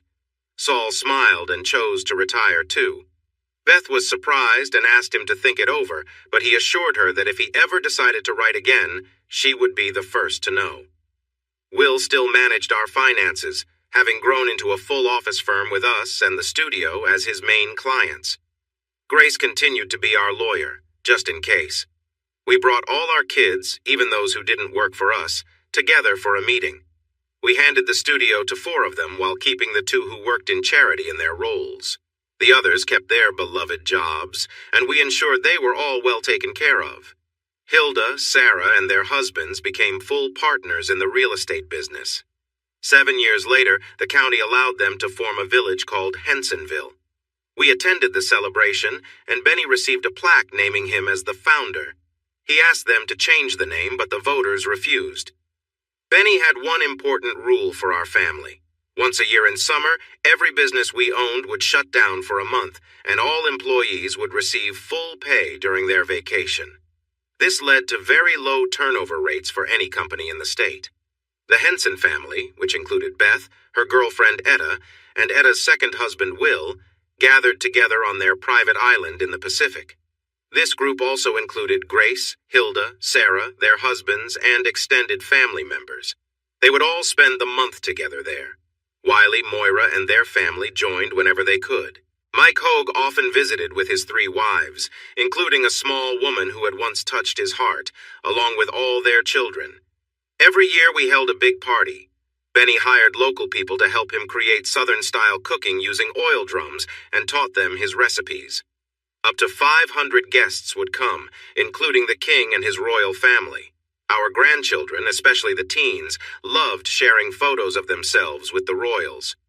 One of the princes, who was the 3rd son of the king's 2nd wife, connected well with one of my grandkids. She even asked to go to the new National University, dreaming of becoming a real princess. At home, we often took our little motor home with the small SUV behind it for trips. In the summer or during holidays, we usually had 3 or 4 kids with us. We enjoyed visiting every natural wonder and amusement park in the country. I would sit in a chair, listening to Benny playing with the kids in the pool. Sometimes, I found myself feeling very happy and emotional. In the 9 years since we retired, Benny felt inspired to write only a few times, each after hearing interesting stories at campgrounds while enjoying some drinks. He turned those stories into short tales and published them online under a different name, earning good reviews every time. When we turned 60, we faced a loss in the family. One day, while looking at myself in the bathroom mirror, I noticed the changes in my appearance. I suddenly heard a soft voice, my old friend Plum. "We had a pretty good run, didn't we?" she said. The thought of losing her troubled me. "Nonsense! We are just managing our energy better now." Plum's voice sighed in my thoughts. "No, Bonnie, I'm ready to go. You all don't need me now, and it's not good to linger. Think of me fondly as time goes on. We shared many wonderful moments. I just wish we had met Benny sooner. We could have had even more fun." I could picture her laughing in my mind. "Even starting late, we did well, didn't we?" She didn't reply, and my heart sank a little. I cried on Benny's shoulder and shared my feelings. Benny, being so kind, knew how to lift my spirits. He lit the fire pit and gathered logs, then opened a trunk from the closet that we had almost forgotten about. It held all the toys we had gathered for Plum. Slowly, one by one, we threw them into the fire, recalling memories with each item. I stopped him just before he tossed the last toy in. "Let's keep it, dear. We can take it to bed with us tonight and say goodbye in a special way."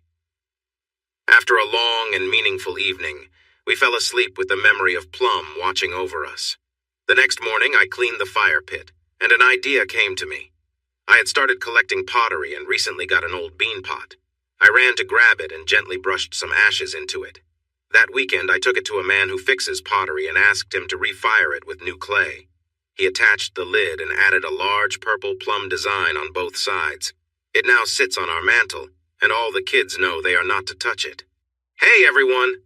Thanks for watching. Don't forget to subscribe and turn on notifications so you won't miss any of the exciting stories we have coming up. What do you think about the characters in this story? Let us know in the comments. We'd love to hear from you.